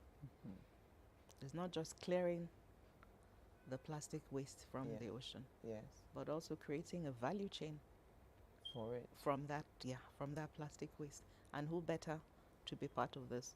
The Nigerian youth. So who have set up a lot of recycling plants. What kind of solutions were preferred? You know, when you held that World Environment Day, the youth response was great. I remember that. Can you recall the sort of solutions? I remember when we sent out flyers on Twitter. Twitter was very active in those days. We sent out flyers to the youth to come up with their solutions to plastic waste, and we had a few intergovernmental agencies like UNIDO and all, World Bank and co part of it, to make presentations. And I remember 3 that came to mind. One of them was a young lady out of Ibadan, or your state, who was using pure water sachets and cotton thread from waste as well. To make beautiful bags and clothes. She was weaving them. She's called Planet 3R. In fact, I have one of the bags here. Because I never forget her. That's one of the bags. Would you believe this is from plastic waste? And pure thread. water sachet. And thread. It's like ashoke. And throughout my stay in Ministry of Environment, all the conferences and workshops we had, we made sure we patronized her company to provide the conference bags. Then another young lady, she was now making interlocking bricks from plastic waste. Yes. Another one was recycling by shredding. He had the machinery by shredding the plastic waste back into flakes and now sell back to plastic manufacturing companies to reuse. So the 3 R's of plastic waste management is reduce, reuse, and recycle. So him taking it back into the manufacturing is reusing in a sustainable manner. So these are enterprises that we hope government will continue to support amongst, because we have a brilliant, teeming youth in the environment sector. In fact, in all sectors, tech everywhere. Yes. Our Nigerian youth are the best. Join us again after the break.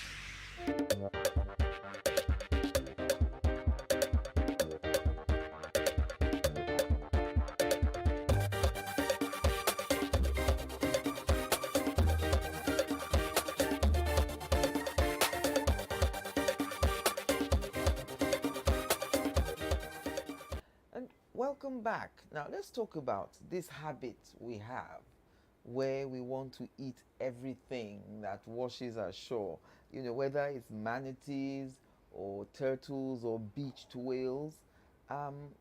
It shows that there's so much more to do to educate our people, especially when they are consuming dead wildlife, not wildlife that they've actually killed or slaughtered to eat. What was the strategy there? How do you stop us from converting everything into pepper soup? Like I've always said, in that battle to combat wildlife, it was another priority area for me in our bid to protect our biodiversity. We'll have to provide alternative livelihood for our people. I mean, the incident of manatee you saw. Yes. Usually people will just catch those things. It's food. And slaughter it without us knowing. But because of our awareness creation, they now realize that these animals are meant to be protected. So when a fisherman caught one, which was meant for sale or consumption, they now alerted our staff. We have a Nigerian Environmental Protection Agency, NESRIA. Contacted that agency, and the field officers got in touch with Institute of Oceanography. This actually happened in Lagos, I think, Ekpe area. Yes, in the Ekpe area. And they now went and retrieved the animal, explained to the people the importance of it, and put it back. But like I say, beyond educating them, what is the alternative for them?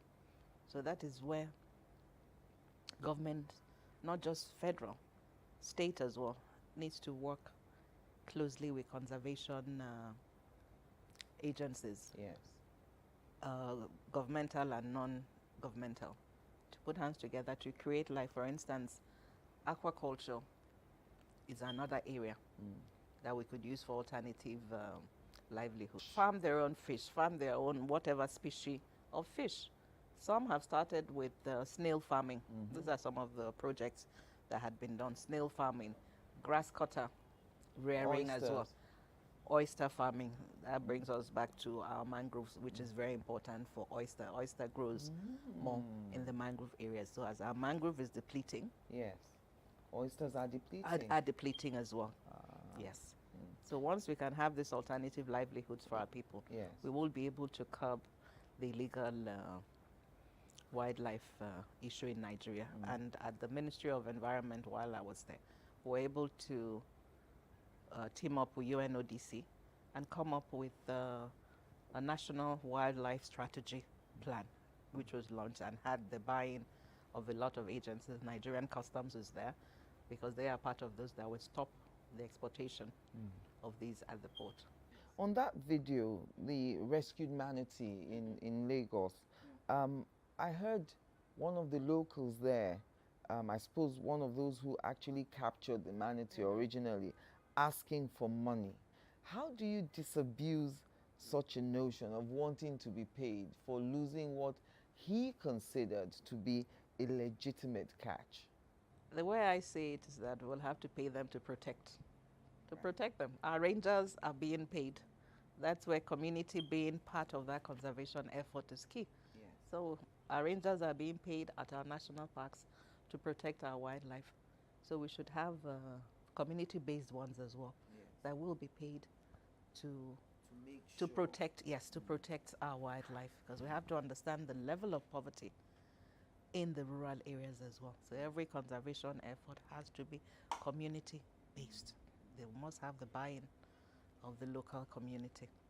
And the pangolin, you spoke passionately about that. It's when you another were, one that's almost going extinct. Which is so sad. But it has, they say, much touted medicinal properties. In spite of it being a source of some diseases we find, like coronavirus. It's not us in Nigeria that know or talk about the medicinal values. It's China. That's the main culprit. But we eat pangolins here. It's all part of the bushmeat consumption in Nigeria. That So the awareness. any animal. Any animal that is in the wild. It's like game meat. That is in the wild. That's why I said for us to be able to stop it, we must give them the alternative. The pangolin awareness has caught on. So that is where my key is, that we must, you take something from them, you must give them back in return. So there must be alternative livelihood, animal husbandry, fisheries. Give them alternative to hunting wildlife as well. Your post now, Minister of State for Niger Delta Affairs, since July 2022. By the time you leave in May, you won't have spent 12 months. So I'm not sure if there's a lot for you to talk about in terms of what you've achieved. Obviously, you met something on ground. You're preparing your handover notes. Yes. So I know that there must be a plan. Knowing you, there will be a roadmap. So talk us through that. Okay. What, are you leaving behind in the Niger Delta Ministry? Okay. In the Niger Delta Ministry, as the Minister of State, I just had 2 departments reporting to me. That was my area of oversight, should I call it, or supervision. One was the Economic Empowerment Department, and the second one was the Community Development Department. Yes. And of course, I came in with my experience. Your PTAD and environment. Yes, PTAD and Ministry of Environment. Yes. And the usual passion and empathy for our people. You come to community empowerment development department. What does the community need? So we've gone out to see what had been done before. One of the ones I went to see recently was in the Egbema or Haji local government of Imo State, which is the oil producing area. And we have a lot of youth restiveness there. Yes. It was a huge skills acquisition center, for training of the youth there in alternative livelihoods, which was key. And I've asked that they continue with that. In fact, they are working out their work plan for 2023. Then for the empowerment one, the same thing, skills acquisition, skills training for both the youth and the women. Then at the end of the trainings, they're given farm tools, light tillers. I was going to say, is there a kind of starter pack? Yes, there are starter packs, right. Farm tools, tillers and all, for them to continue with what they have learned from these areas. And of course we came up with, I could never leave issues of environment. Yes. We came up with the Niger Delta Climate Change Strategy Plan, because the whole of Niger Delta is based on our coastal region, and we have a lot of coastal erosion and flooding. So I hope that will be implemented as the new ministers coming. Well, thank you very much for speaking with me today and spending an hour with me. Thank you so much for coming. And thank you for watching. I'm Angela Ajetumobi. Audio Jungle.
Lagos is home to many.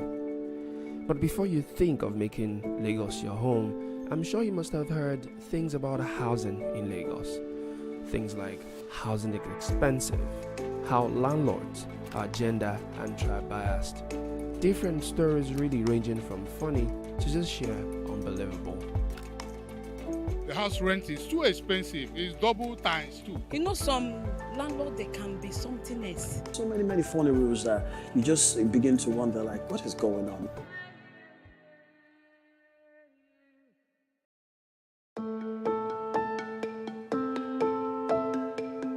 My name is Akunna Iyama, and my experience is quite,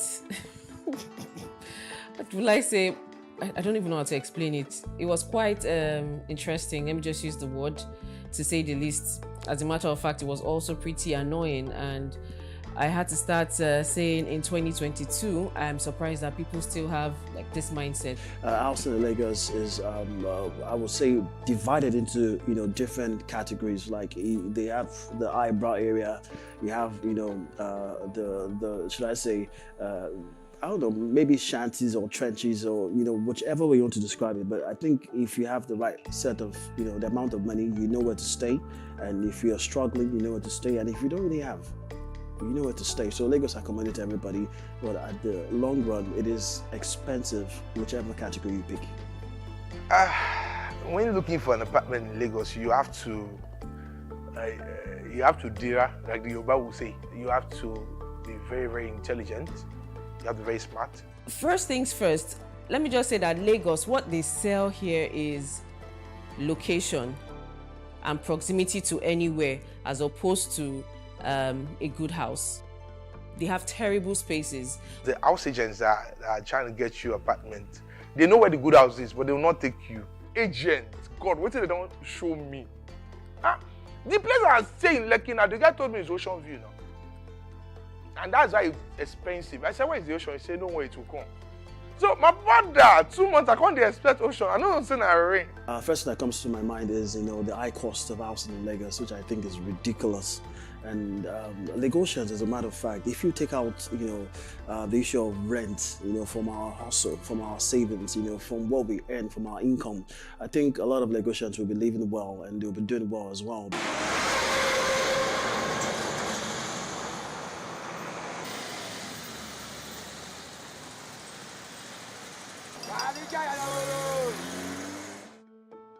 The house rent is too expensive. It's double times two. I'm not blaming the landlord. The materials are too expensive. Materials are too expensive. The house we are paying for 100,000 now is 200,000-300,000. Landlord themselves are human beings. The cost of all the materials very, very expensive these days. And what would you expect if you have to be in their shoes? You surely increase the what is it called? The rents. See, I can't even like give now. They are overrated. I don't know why they're so expensive like that. See, a house you can get for like 1.something million in Lagos. You can get it for like 400 and 500 and something thousand in Delta State, another part of the country. But I don't know why it's so high in Lagos. I don't see the hype. I don't understand. A bag of cement is going at about 4,800. So you don't expect landlord when things are from here to Alausa used to be 100 naira, but now it's 300 naira. So you don't expect a landlord that will not put a rent in his house. Maybe that landlord depends on the house rent. So things are going up. But what I'm pleading for a landlord, if they are increasing their house rent, they should think about a way so it can favor the tenant. Because the tenant too, they are receiving the same punishment. Like you may pay this year so amount. Next year, the landlord will just come up without any pre-information. Will not tell you that I rent this year so amount. And it's a business. You have to plan yourself well so that it will not affect you. Some of them are professional about it. Because like my own landlord, if he wants to do anything like that, he gets to us through his lawyer, through his legal department, and they send letter prior to that if they want to do any increment. So they don't just come suddenly and say they want to increase rent.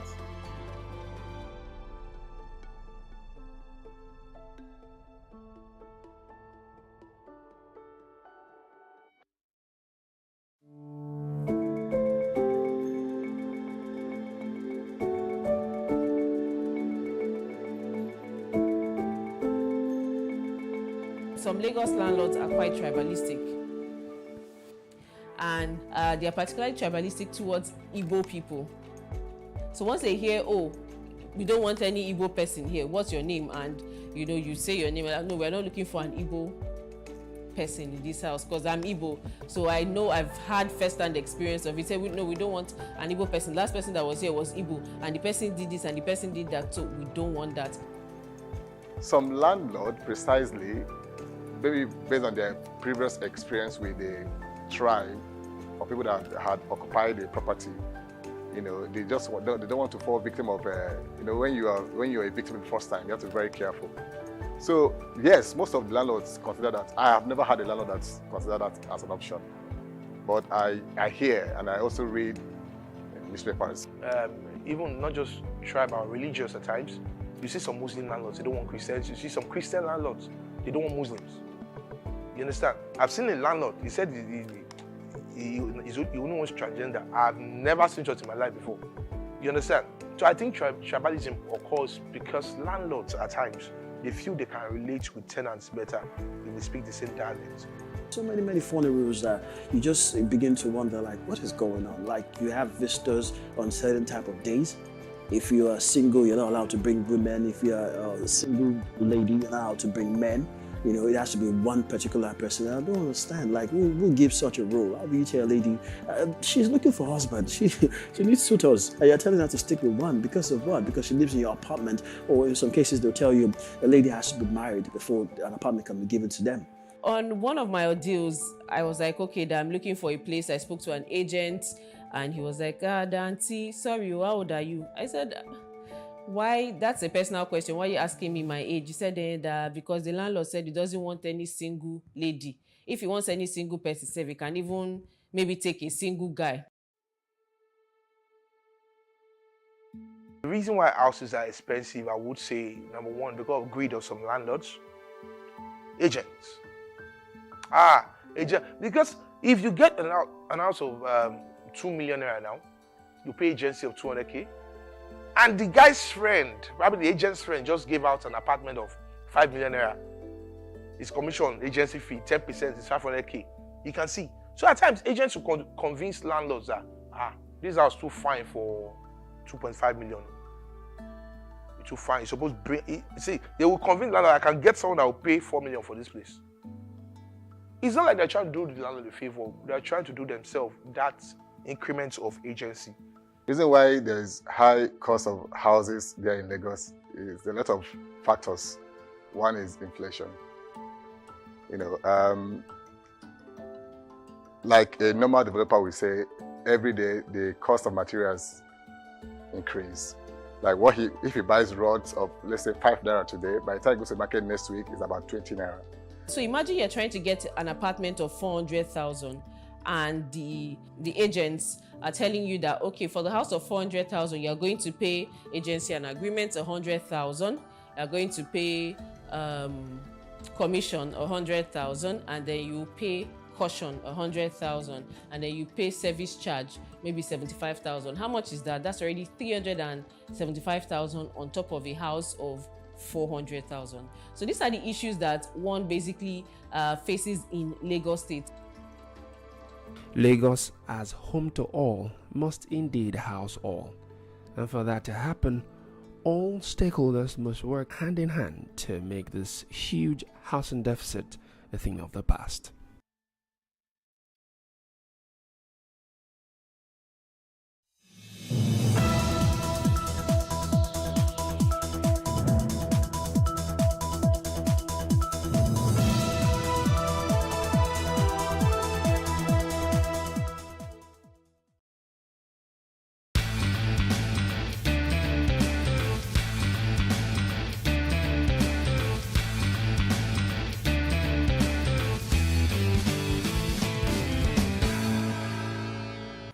A very warm welcome to you on Space and Style, your gateway into the world of real estate, architecture, interior design trends, and much more. My name is Olamide Onifade, and today we are going to be having an amazing discussion about a part of the home that delights me the most, and that is how to design efficient kitchens. And also on the show later on, an interior decorator will teach us on how to declutter. But before we jump into all of this, let's check out what we have on the property of the week right about now.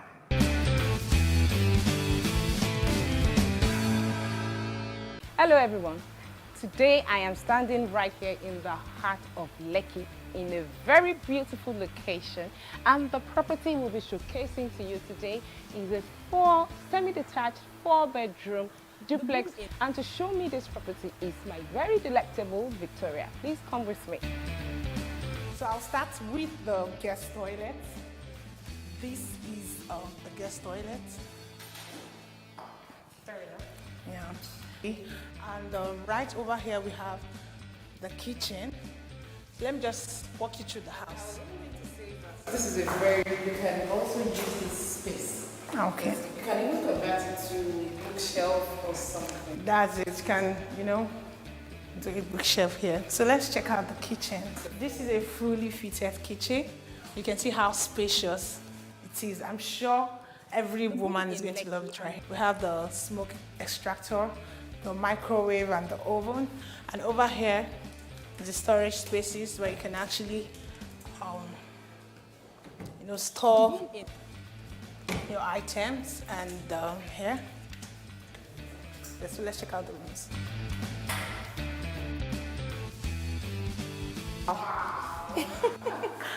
This is just like a football pitch, really spacious. This is the master's bedroom.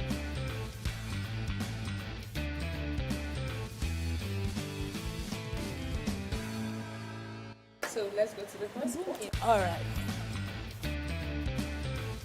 Okay, this is the boys' quarter. It comes in suite. Let's go in.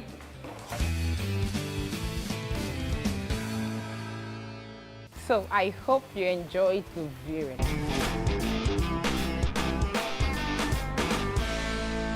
Welcome back to the show, and moving on into our discussion today. The kitchen was once an area dedicated to only cooking, but in recent times, kitchens have evolved themselves as the heart of the home and a beehive of different activities. A well-thought-out kitchen will combine elegance, aesthetics, and functionality. So while it is important to consider the decor and the interior styling of your kitchen, the layout and practicality must be a fundamental consideration, as the layout of your kitchen is what makes a kitchen design successful. And to discuss this topic with me is Joylyn Agbamuche. She's the CEO of Home Affairs Designs and a graduate of the British College of Interior Design in the United Kingdom. She specializes in designing smart and sustainable kitchens that inspire happiness, health, and well-being. She has over 10 years of experience. Thank you, Joy Agbamuche, for Joylyn, sorry. Yes, Joylyn. I've never heard of Joylyn, I've heard of Joy. Yes. What's the difference? It's they mean the same thing. Wow. But then the other one is unique. I've only met one person with that name. Wow. Yes. Okay, so to jump into the discussion, because we barely have time. Yeah. What is a practical kitchen? What are the considerations when you want to build an efficient kitchen? Where should you be starting from? Okay, very good. Where to start from is actually your budget, okay? So because you have to check how much you have in your account, how much you want to invest. So I say invest, not spend, because you're investing in your home, you're investing in your life. So check, start with what you have, how much you can spend, because that will determine the kind of cabinet you want to use. That will determine the appliances, whether it's high-end, low-end, or medium-end. It determines a lot of things. So that's where you start from your budget, and then you move to another thing to consider is your lifestyle. Lifestyle has to do with the usage. How do you use the kitchen? how often do you cook, and do you entertain a lot, because it affects the layout, affects so many things, okay? And you also consider the size of your family. Yeah, the size of your family, and then you consider the size of the kitchen that you want, okay? And the functionality. What are the activities? What kind of activities do you plan to carry out in that kitchen? Do you want to be entertaining? Do you want to be cooking and have friends and family over? Just sitting somewhere cozy whilst you're cooking? Do you want your kids to do their homeworks in the kitchen whilst you're cooking? Do you want to sometimes work there? Do you want it to be comfortable? So all of those things, you bring them into consideration before you start to build. So those are some of the things you look at when planning your kitchen. I know, of course, that there are different layouts in the kitchen, and it affects how functional the kitchens are. Yes. So from your perspective, okay, I want you to take us through the different kinds of layouts and tell us which one is the best. Well, first of all, I'll start by saying that the layout of a kitchen, the best layout of a kitchen for you is the one that works for you and the one that is functional. So I'm going to go through the types of layouts, and you now decide what works for you and what's functional for you, because I can't choose your own layout except I really, really know your lifestyle and everything and the kitchen side. So we have like 4 to 5, like I will mention. We have the one wall layout. What's that? You just have your cabinet on one wall. So that works for a kitchenette. In modern homes now, we now have 2 kitchens. One is a major kitchen downstairs when you cook and everything. Then we have a small kitchen upstairs called a kitchenette. That's the dry kitchen? Yes. Or the dry kitchen, if I'm correct. I call it kitchenette. Okay. So the kitchenette is just a small kitchen upstairs. So maybe at night you don't want to go downstairs. So it usually have a microwave and a sink and what else? Microwave and a sink and a fridge. So you go there, make a cup of coffee, do some. So that's a kitchenette. So in the kitchenette, because it's very small, one wall layout works so perfect. Or maybe the kitchen is really small. If it's a very small space, then one wall layout. Then we also have the U-shaped. So the layout is just like a letter U. And then we have the U-shape is good if you want more storage. So if you're looking for more storage and your kitchen is big enough to take in a U-shape, then that will work perfectly for you. Then we also have the L-shape. L-shape is it looks very sleek and elegant. If you are looking for a minimalist kitchen, L-shape works well because then it doesn't come with so much cabinetry, and so there is a lot of space. And then you can, put in an island too if there is enough space for that. Then we have the galley layout. The galley layout it works best if you have like 2 chefs or 2 cooks at the same time. So there's enough space for both of you to work at the same time without bumping into each other or stepping on each other's So how does toes. that look like? It's parallel to each other. So you have like 2 ones on opposite sides. So that's how it works. And then we have the G-shaped. The G-shape is like a twist of the U-shape. So at the end of the open, you know how U is, so you just have maybe like an island at that end where you put some stools, and so that makes it a G-shape. Okay. So those are the most common kitchen layouts that we have. So like I said before, the one that is the best for you is the one that is functional for you, and then the one that works for you. So you check your kitchen size and your lifestyle and your usage, and then you choose what works for you. Okay, so in all of that, what are the appliances, flooring, lighting, and all that is best that you should include in the kitchen?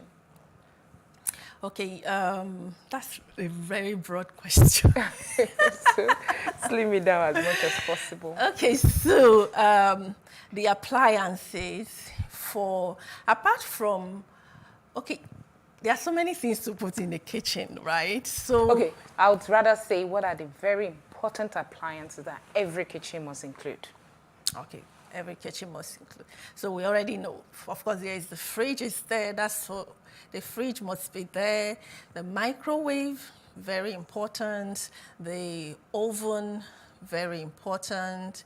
Then you have the cooker hood, the one that takes out the hot air out of the kitchen. So that is also very key.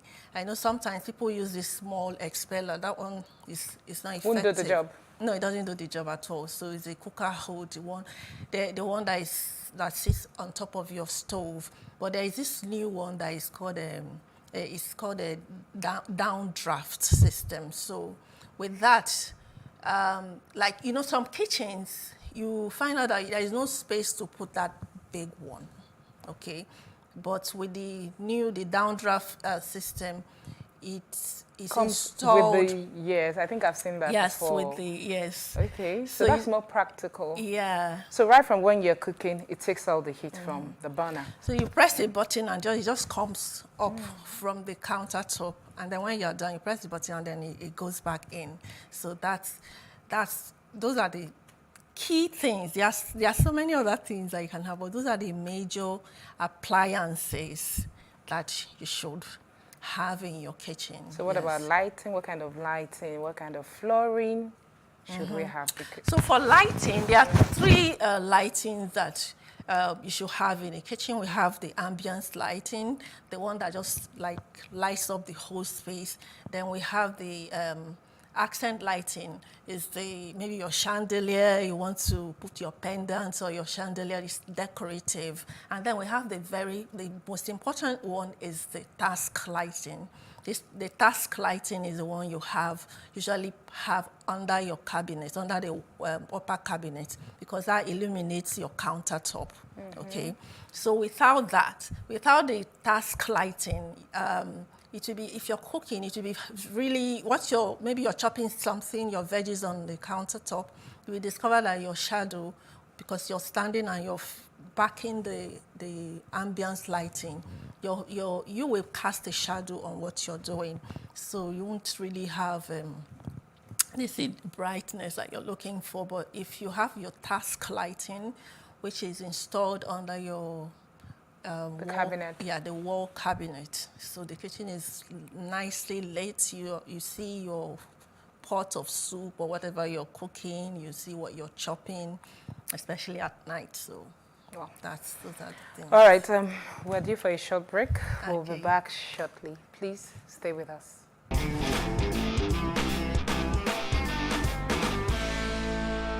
Welcome back, everybody, and you're still watching Space and Style, and Joy Agbamuche is still here in the studio with us discussing kitchen designs. Okay, so before we went to the break, we were talking about the very essentials in a kitchen. Yeah. But however, what about painting? Because I know for some people, they don't even like tiles. I've gone to a lot of kitchens that they don't use tiles. They use paint instead of tiles. Is there a difference in the kitchen that has paint or tiled? Okay, so for the tiles, I prefer that tiles in the kitchen. First of all, it gives a good grip to the cabinet. When you are installing your wall cabinets, a tiled wall holds it firmer than just a block, because sometimes the blocks are soft, so you can't really tell whether it's going to hold it up or not. So it's safer, for the walls to be tiled.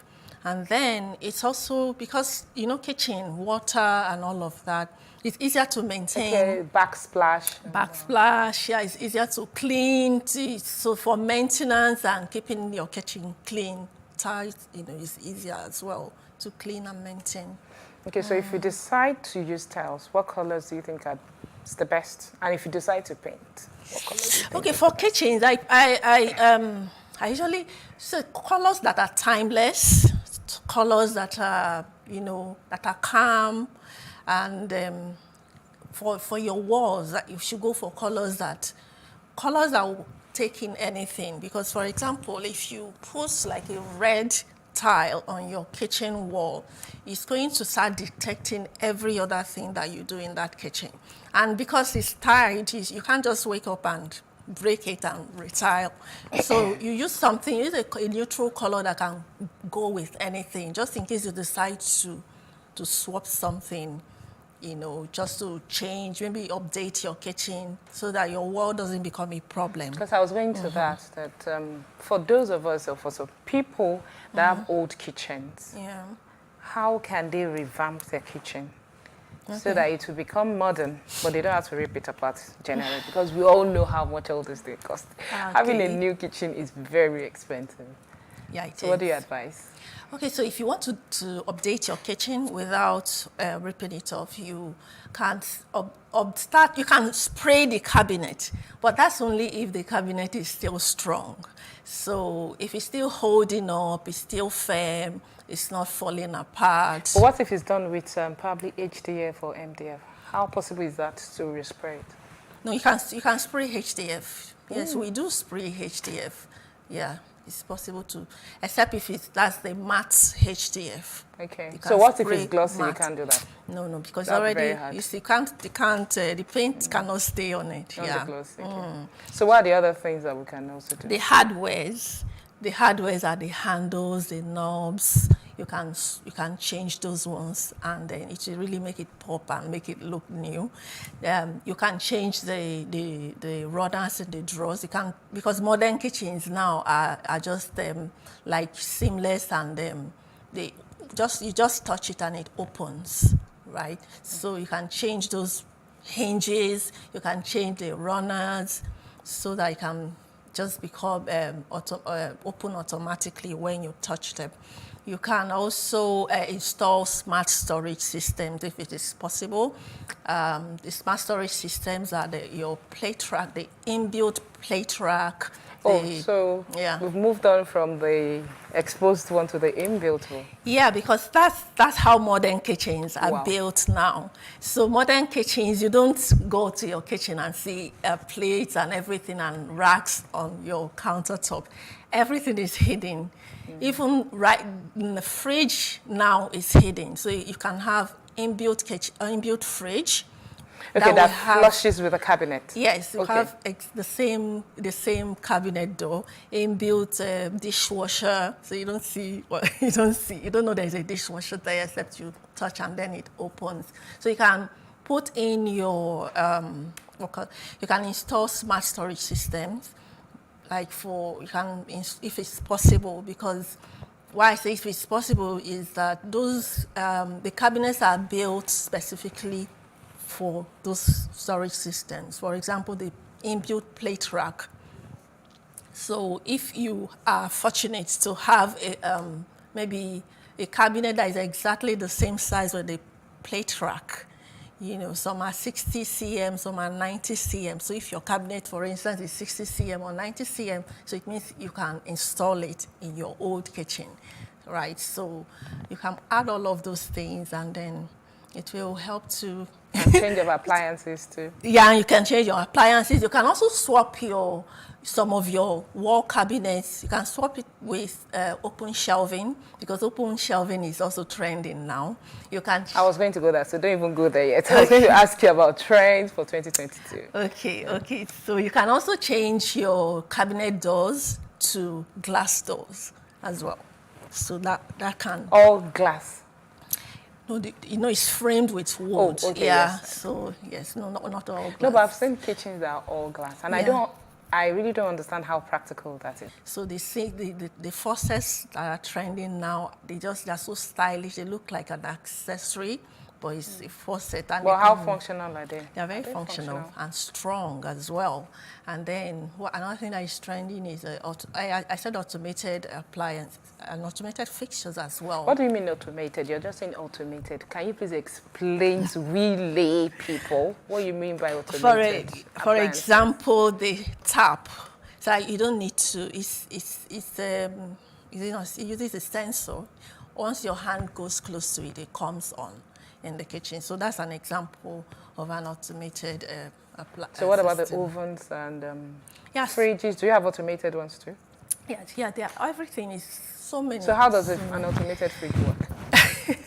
So there is this fridge that is, I'm not into computers, so, but then there is this fridge that comes with a screen in front of the fridge, so you can do amazing things on that screen.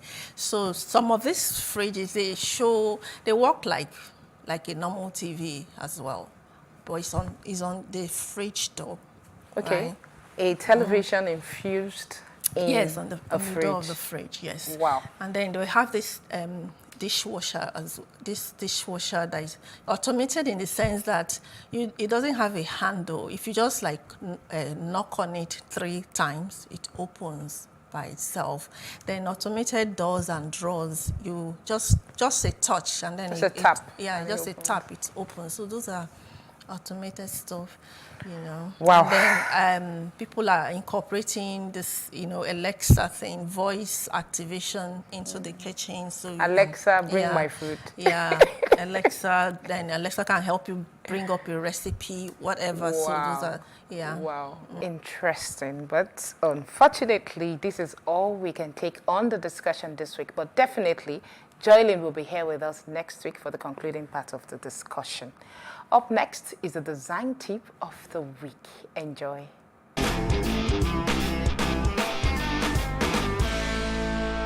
My name is Dr. Morenike Basharu, CEO and Creative Director at Dewey Options Limited, an interior design firm. So today we're going to talk about how to make a space look luxurious and without breaking a bank. All right, so I guess today we're going to talk about just tips on how to do that. So the first thing I want to talk about is the use of colors. So what are the luxurious colors? So we're going to talk about colors like white, grays, and most importantly, metallic colors. Bronze, gold, silvers, copper, and all that. So usually when you're going to combine these colors together, you're going to do it in a ratio 2:1. So you're going to use like the grays, the white, the blacks, the brown, and you're going to put in like one metallic color, like a gold, or you're going to use like a silver. So another thing you can do to get that feel is to ensure that your space is totally clutter-free. Right? So like that, we try to put in a lot of shelves that are very decorative and stylish shelves, you know, in spaces. And we use natural materials. The use of natural materials in a space makes it look luxurious. So let's take a feature wall, for example.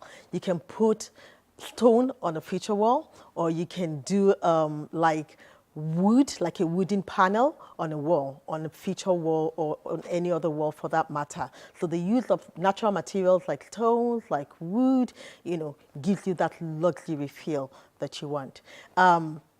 Also, another thing you can do to get that luxurious feel in a space is the use of the right lighting.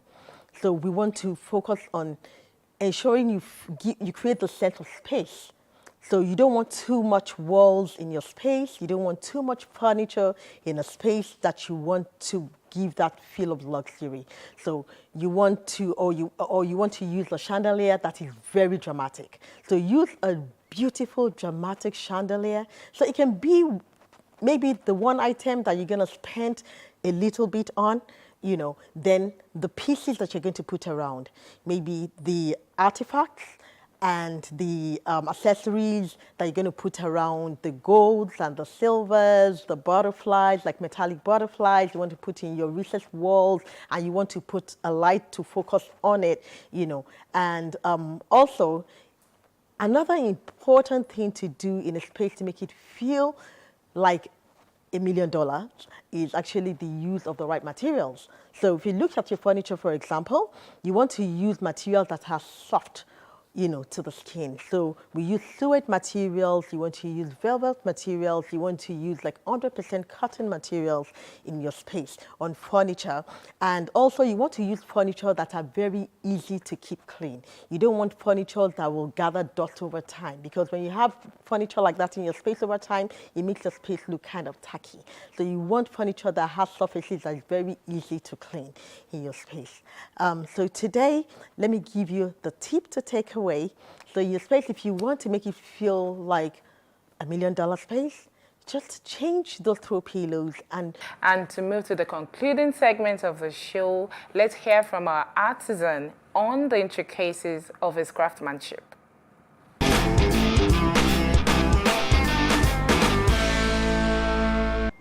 I started this carpentry business after I've been trained locally, and I also went for technical knowledge of it. Well, as a poor boy born by poor parents, I don't have any option, because after my secondary school, I intended to go further, but due to lack of funds, I have to embark on this one. And it's because of my background. That's why I learned this work. Our role on construction are so many. Number one, we have to do the form work. We have to start the form work again. We have to do the form work. We have to stand the column if there is column there. We have to do the German floor. And after the German floor, then if there is decking, linted. After linted, then we do roof, and so many other things when we are talking about construction. And it's not limited to building alone. You can also still do furniture in the house. You can construct bridge or drainage or any other thing that are related to carpentry. It's my profession. Number one must be physically fit. If you want to do carpentry, a sickler cannot do this work because it requires energy. And anyone that requires energy, a physical person needs to do it. So if you want to be a good carpenter, you have to be fit. Coming for limited, I will come and do that one for them. They come in for standing column, I will come and do that one for them. They come in for slabbing or decking, I come to do it for them. Or they come in for roofing or any repairs or drainage construction. Encourage young people to do this job. I say it's a lucrative job. It brings money. It's a lucrative job. It's bringing money. If you are so faithful to the work, it's bringing money. Because by the grace of God, I build out, buy cars, so it's a lucrative job.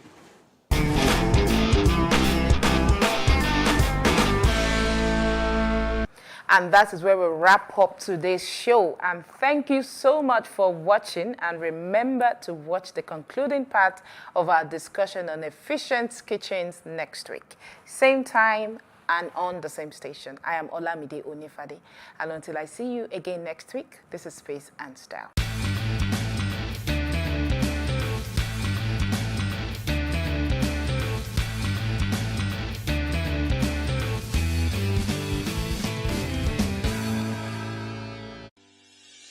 Increase the reach of your events or business services. To advertise on Plus TV Africa, please call 0906 000 5719 or 0909 040 8408, or send an email to marketing@plustvafrica.com. Plus TV Africa. Big stories live here.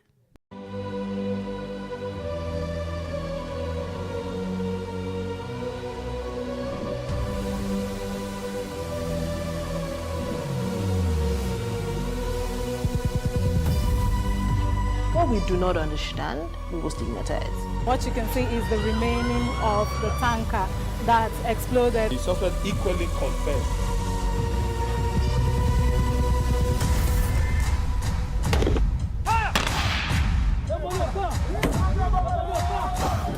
A 500 naira they collect them. If you no talk, then go beat you. Now 2,500 they pay.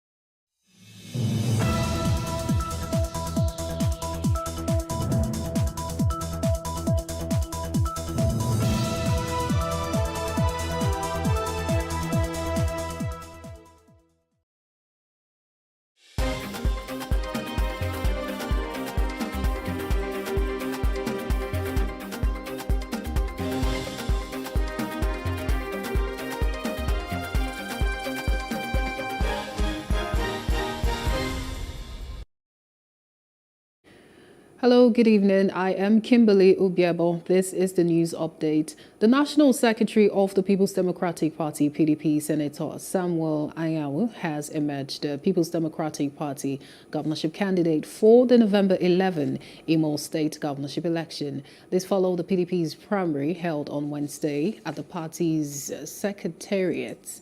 At the party's state secretariat along the Okigwe Road in Owerri, the Imo State capital. Anyanwu is expected to challenge the re-election of Governor Hope Uzodinma of the All Progressives Congress APC. The Supreme Court had sacked Ihidioha as the governor of Imo State in January 2020 after 7 months in office. Off-cycle governorship elections are expected to be held in Bayelsa, Kogi and Imo States on November 11, 2023. Duya Diri, the Bayelsa State Governor, has been declared as the People's Democratic Party flag bearer for the upcoming governorship election scheduled for November 11, 2023. The announcement was made by Governor Ademola Adeleke of Osun State, who served as the chief returning officer for the party's governorship primaries. Adeleke announced that Diri emerged victorious with 305 votes out of 315 delegates who were present at the Gabriel Okara Cultural Center in Yanagwa, the capital of Bayelsa State. Meanwhile, the Niger State Independent National Electoral Commission, INEC, has revealed that all arrangements are set for the conduct of the supplementary elections for the State House of Assembly seats in 15 polling units of 4 local government areas. The resident electoral commissioner, Ahmed Yushau Gareki, made this known at a stakeholder meeting at the INEC headquarters in Mina, the state capital. The supplementary election is set to hold on Saturday, 15 April 2023. Done a very good job, but we should also acknowledge where there are some pockets of problems here and there. We will also look at it critically and try to see how we can, if not eradicate it all, to minimize so that this supplementary election at the end of the day, it will be better off than the one that we did. In Kogi State, the ruling All Progressives Congress has adopted the direct mode of primary for the conduct of the governorship primary election on Saturday. The party initially announced an indirect primary based on the request of the State Working Committee, but was reversed following protests by aspirants and party stakeholders who faulted the delegates list forwarded to the party's national headquarters, alleging that the process for compiling the list was questionable. Correspondents gathered that the party, through the acting national chairman, Senator Abubakar Kyari, has informed the Independent National Electoral Commission, INEC, and the 17 aspirants for its decision to adopt the direct mode. A federal high court in Abuja has voided the February 7, 2023 list of delegates submitted to INEC by the All Progressives Congress in Kogi State for its forthcoming governorship primary election. Justice James Omotosho, in a judgment, held that there was no evidence before the court to show that valid special ward congresses were held from which the said delegates emerged. Justice Omotosho also noted that the party failed to provide credible evidence that INEC monitored the said congress or congresses from which the names on delegates list were derived. The judge who restrained INEC from accepting and acting on the delegates list said the APC in Kogi State still has an opportunity with the existing time frame to conduct valid special ward congresses to elect delegates who will elect the party's candidate for the governorship election. The Benue State government has suspended the operations of the livestock guards, the state paramilitary agency tasked with the enforcement of the open grazing prohibition and ranches establishment law of 2017 for a period of 2 weeks to allow all herdsmen with livestock within Benue territory to exit. Governor Samuel Otom announced this at the end of the State Security Council meeting in the wake of the killing of over 130 persons within 1 week. He also said security agencies in the state has confirmed the receipt of President Muhammadu Buhari's directive to fish out perpetrators of the mass killings across the state. We have also noticed that majority of the people who are victims are people who knew nothing, because some are infants, some are women, some are old, and some are young. And so we totally condemn the acts of killing that have taken place of recent in Benue State. Within a short period of 10 days, we have recorded over 130 killings around the state. And we are still counting. And so this is not acceptable by this council. But we commend the security agencies for their prompt responses to all calls, distress calls that are made anytime. They have not relented despite the challenges of inadequate personnel, inadequate funding, inadequate equipment, and inadequate mobility to be able to handle distress calls that comes around the state, and sometimes simultaneously. It makes it very difficult. But with the support of the community volunteer guards who are directly under the supervision of the Nigerian police, we also commend them and we charge them to continue to be of good behavior and be patriotic in carrying out the assignment. To other parts of Africa, Tunisian police used tear gas on Tuesday to disperse about 100 African asylum seekers and migrants who had been camping outside the headquarters of the UN Refugee Agency in the capital, Tunis, for some 25 days. In an open letter, the group from 15 sub-Saharan countries said they had taken refuge near the building after being chased out of several Tunisian cities following a February speech by President Kais Saied slamming illegal immigration. Meanwhile, a spokesman for the Tunisian Interior Ministry, Faika Bouzgaya, told AFP that the police had intervened at a request of the agency and that 80 migrants had been arrested, 30 of whom were taken into custody. Outside Africa, Defense Secretary Lloyd Austin welcomed Ukrainian Prime Minister Denis Shmyhal to Pentagon on Wednesday. The visit comes as United States national security agencies are investigating the release of dozens of classified documents that first appeared on social media sites in March, supposedly revealing details of military capabilities of some U.S. adversaries and allies, including Ukraine. In brief remarks ahead of their meeting, Austin assured the Ukrainian leader that the U.S. would lend military support to Ukraine's ongoing counter-offensive against Russia for as long as it takes. Ukraine Defense Contact Group to coordinate support for Ukraine's urgent and long-term needs. And we'll continue to swiftly deliver security assistance through procurements and from our own stocks as well. We also remain committed to sustainment and to ensuring that your forces receive adequate spare parts and training for maintenance. At the same time, we will keep investing in our own defense industrial base to further ramp up production. So I'm confident that we will meet Ukraine's defense needs through this spring and beyond. And as the President has repeatedly made clear, we will stand by Ukraine for as long as it takes. Continue to convene.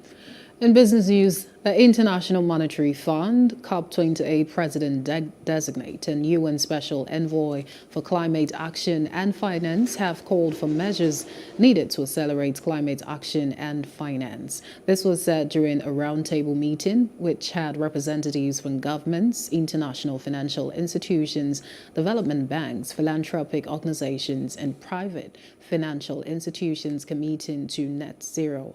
It is believed that climate change is one of the most most critical macroeconomic and financial policy challenges that IMF members face in the coming decades. In entertainment news, Nigerian Bond singer Mr. Eazi has announced the formation of a new Pan-African music group, Chop Life Sound System. The group will also consist of UK-based Kenyan Bond Afrobeat selector and tastemaker DJ Edu as its resident DJ, along with an informal crew of contributing DJs, artists, and producers from across the continent. Mr. Eazi disclosed that he will be the primary vocalist on Chop Life Sound System recordings and will also serve as its MC or Minister of Enjoyment at live events. In sports, fourth seed Casper Ruud is through to the third round of the Monte Carlo Masters, beating Botic van der Zandschulp 7-5, 7-6, 1 on Wednesday. The Norwegian was a little bit rusty against the competitive Dutchman, saving a set point in the second set before ultimately prevailing in 2 hours and 16 minutes. Alexander Zverev continued to build his confidence on clay with a 6-4, 6-4 victory against Spain's Roberto Bautista Agut in the second round.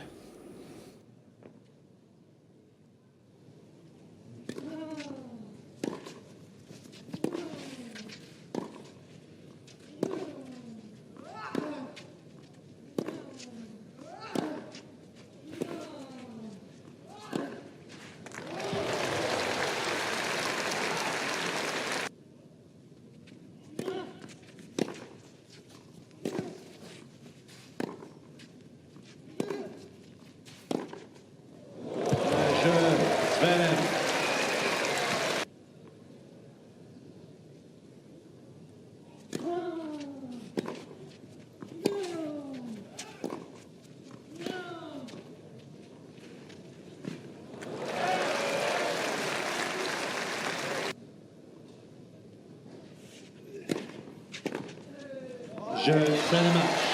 Alexander Zverev, 2 manches à 0, 6-4, 6-4, 6-4, 6-4.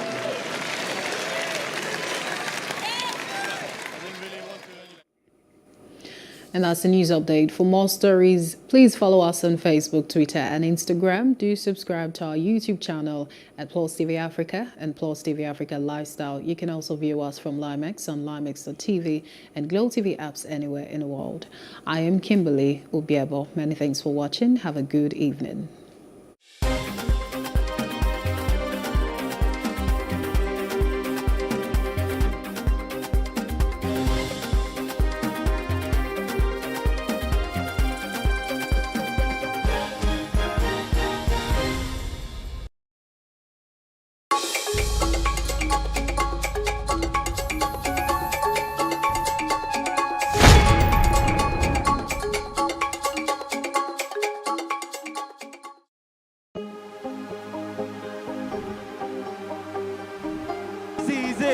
For upcoming artists to blow in Nigeria.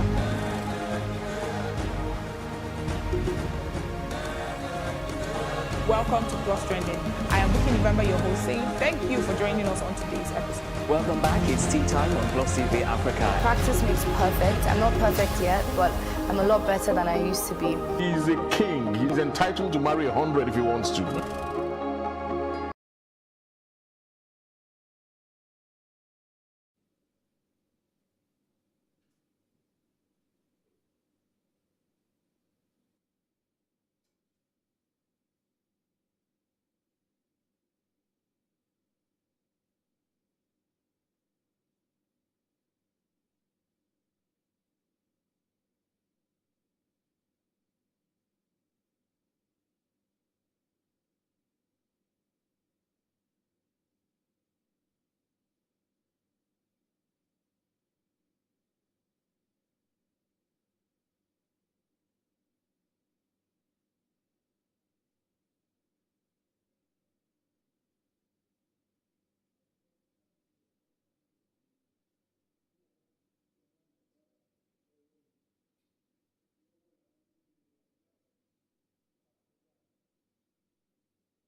Increase the reach of your events or business services. To advertise on Plus TV Africa, please call 0906 000 5719 or 0909 040 8408 or send an email to marketing@plustvafrica.com. Plus TV Africa. Big stories live here.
rolling my strong this way. I call it strong. I call SK Popo. I call them strong because, as I said, it motivates me, it gives me energy, it makes me move. I'm addicted to Tramadol, Baba Blue. Everyone knows it as well. No, codeine, Benelin with codeine. Tramadol was given to me by my father. Him too, he didn't even know what it was.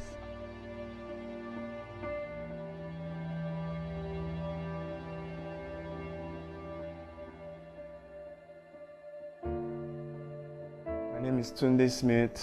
I'm a drug addict, and well, I'm here to tell you my story about drugs. I started taking drugs when I was 20. I was this kind of child then that I was always trapped in my house. My dad didn't always allow me to go out, and my mom didn't always allow me to go out. So when I got out to the world after I finished secondary school, and I spent 1-2 years at home out of frustration, then I started going out, meeting people, and that was when I now found out about SK.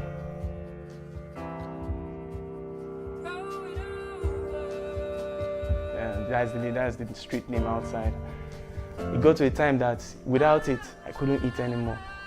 I was very, very much fatter than this, but I guess it's drugs that did this to me because I lost my appetite.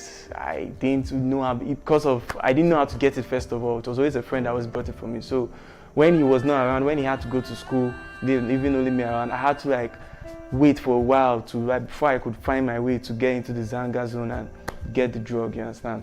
So it was very, very hard for me to hold on to it, saying, okay, fine, I won't take this thing for a long period of time. But when I had the chance to take it, I took it excessively. I took it like there was no tomorrow. I took it like that was the last one that was on earth, just to make me feel good. I won't say I'm proud to say I'm a drug addict, but well, I guess I found myself here and I have to actually tell myself the truth. So yes, I am a drug addict.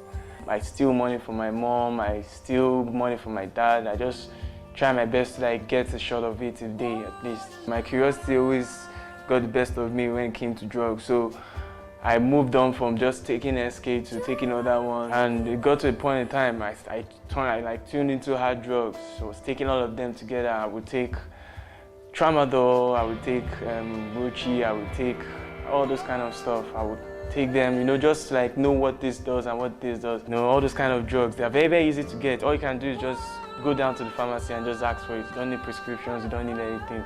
You just go there, you get it. Hard drugs like that, I call it hard because of what it does when you take a large amount of it, because the feeling it gives and everything like that. And it's so easy to get. It's like just to walk down the park and you get it so easy.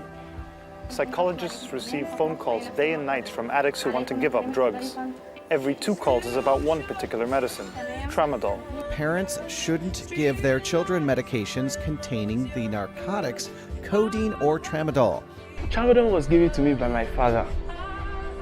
Him too, he didn't even know what it was. When I don't take it, it makes me feel like the whole world is on top of me. It makes me feel like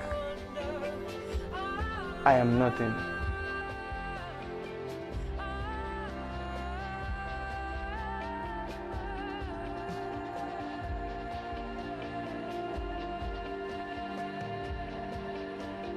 I'm about to go get some supplies, you know, talking about the usual stuff, SK, Tramadol, Pawpaw and stuff like that, you know. It's not an easy task getting these things, and I keep trying to get a video of it as well, but I just pray that I don't get caught.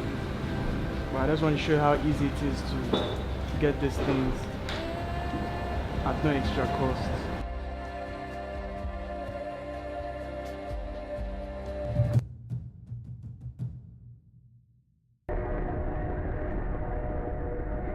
Is quite easy.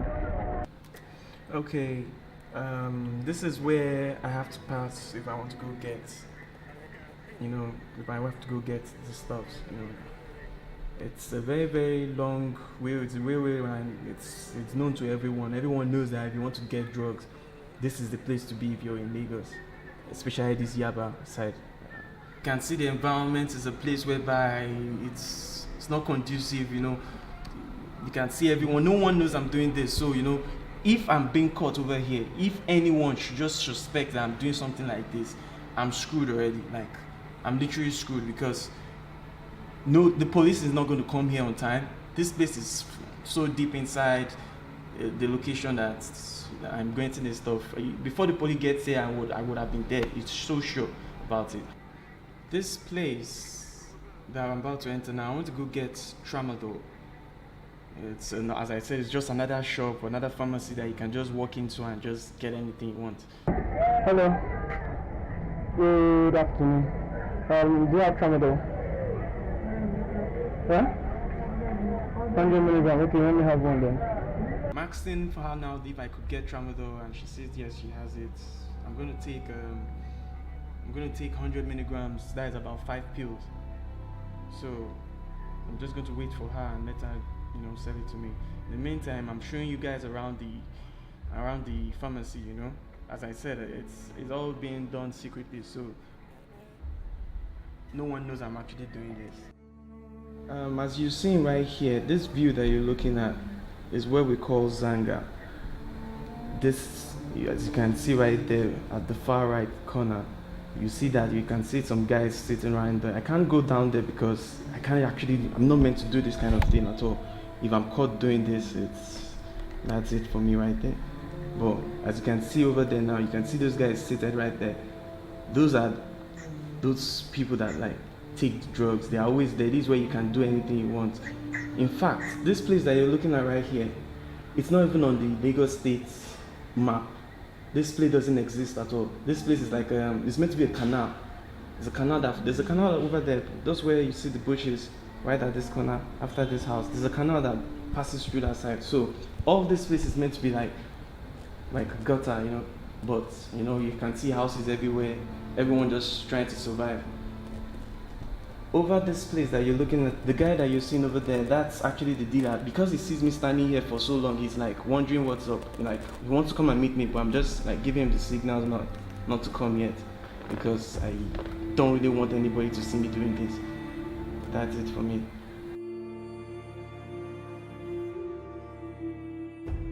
Tramadol, this is 250 milligrams of tramadol, just one pill. You have some people that take two sometimes when they really want to get high. Then this one is the normal one, the ones that you get like anywhere on the streets. Anywhere you go, you can just ask anyone and you get it. This is 100 milligrams. The normal dosage any normal guy that takes trams, when they start, this is what they start with, because before you get to 250, you have to like start with 50 milligrams, 100 milligrams. You can't just get up to here, you just get messed up. Rochi. This is Rochi. This one you take, this is 100 milligrams. Yeah, this is 100 milligrams, just one pill. Just one pill of this, and you're good to go.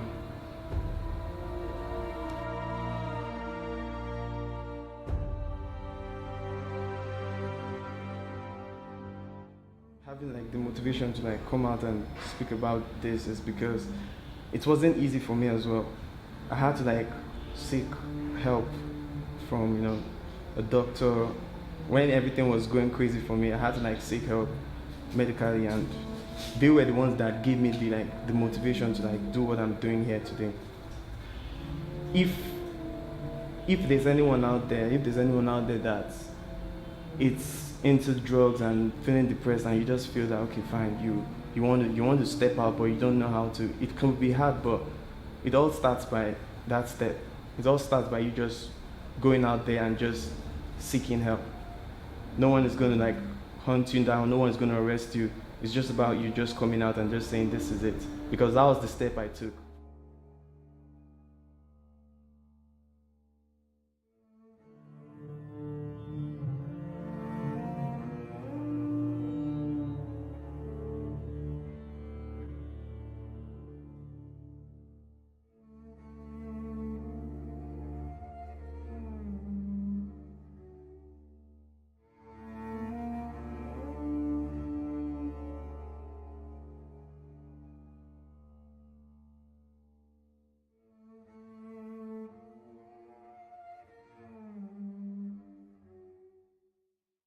Slick City Empire.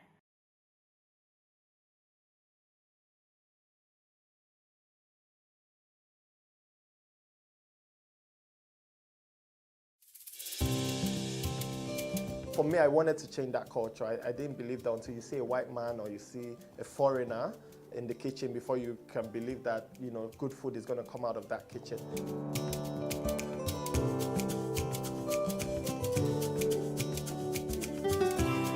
You can leverage on each other's spaces and, sell. We believe in Nigeria, right? We believe that Nigeria can get better. We, the youth, are the ones that can make it better. And my products are proudly made in Nigeria.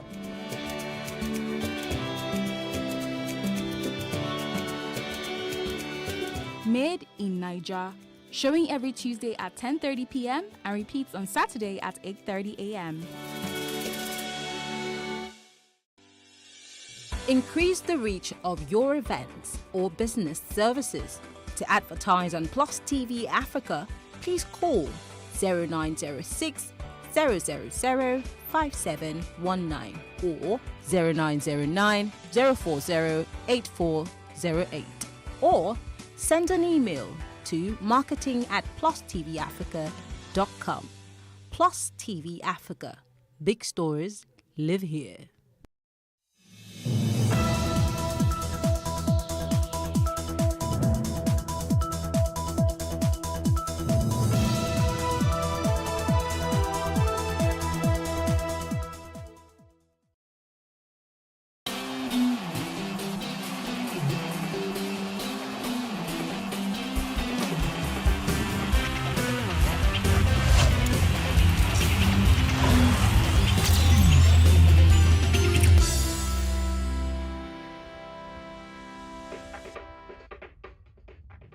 Hello and welcome to Plus Sports on Plus TV Africa. Welcome to the evening edition of the show. My name is Mikhail Tinubu, and I'm happy to welcome you and thank you for joining us as we try to dissect some of these sports stories from all around the world that have been taking place over the course of the day. Now, some of it is local, some of it is foreign, but all of it is relevant.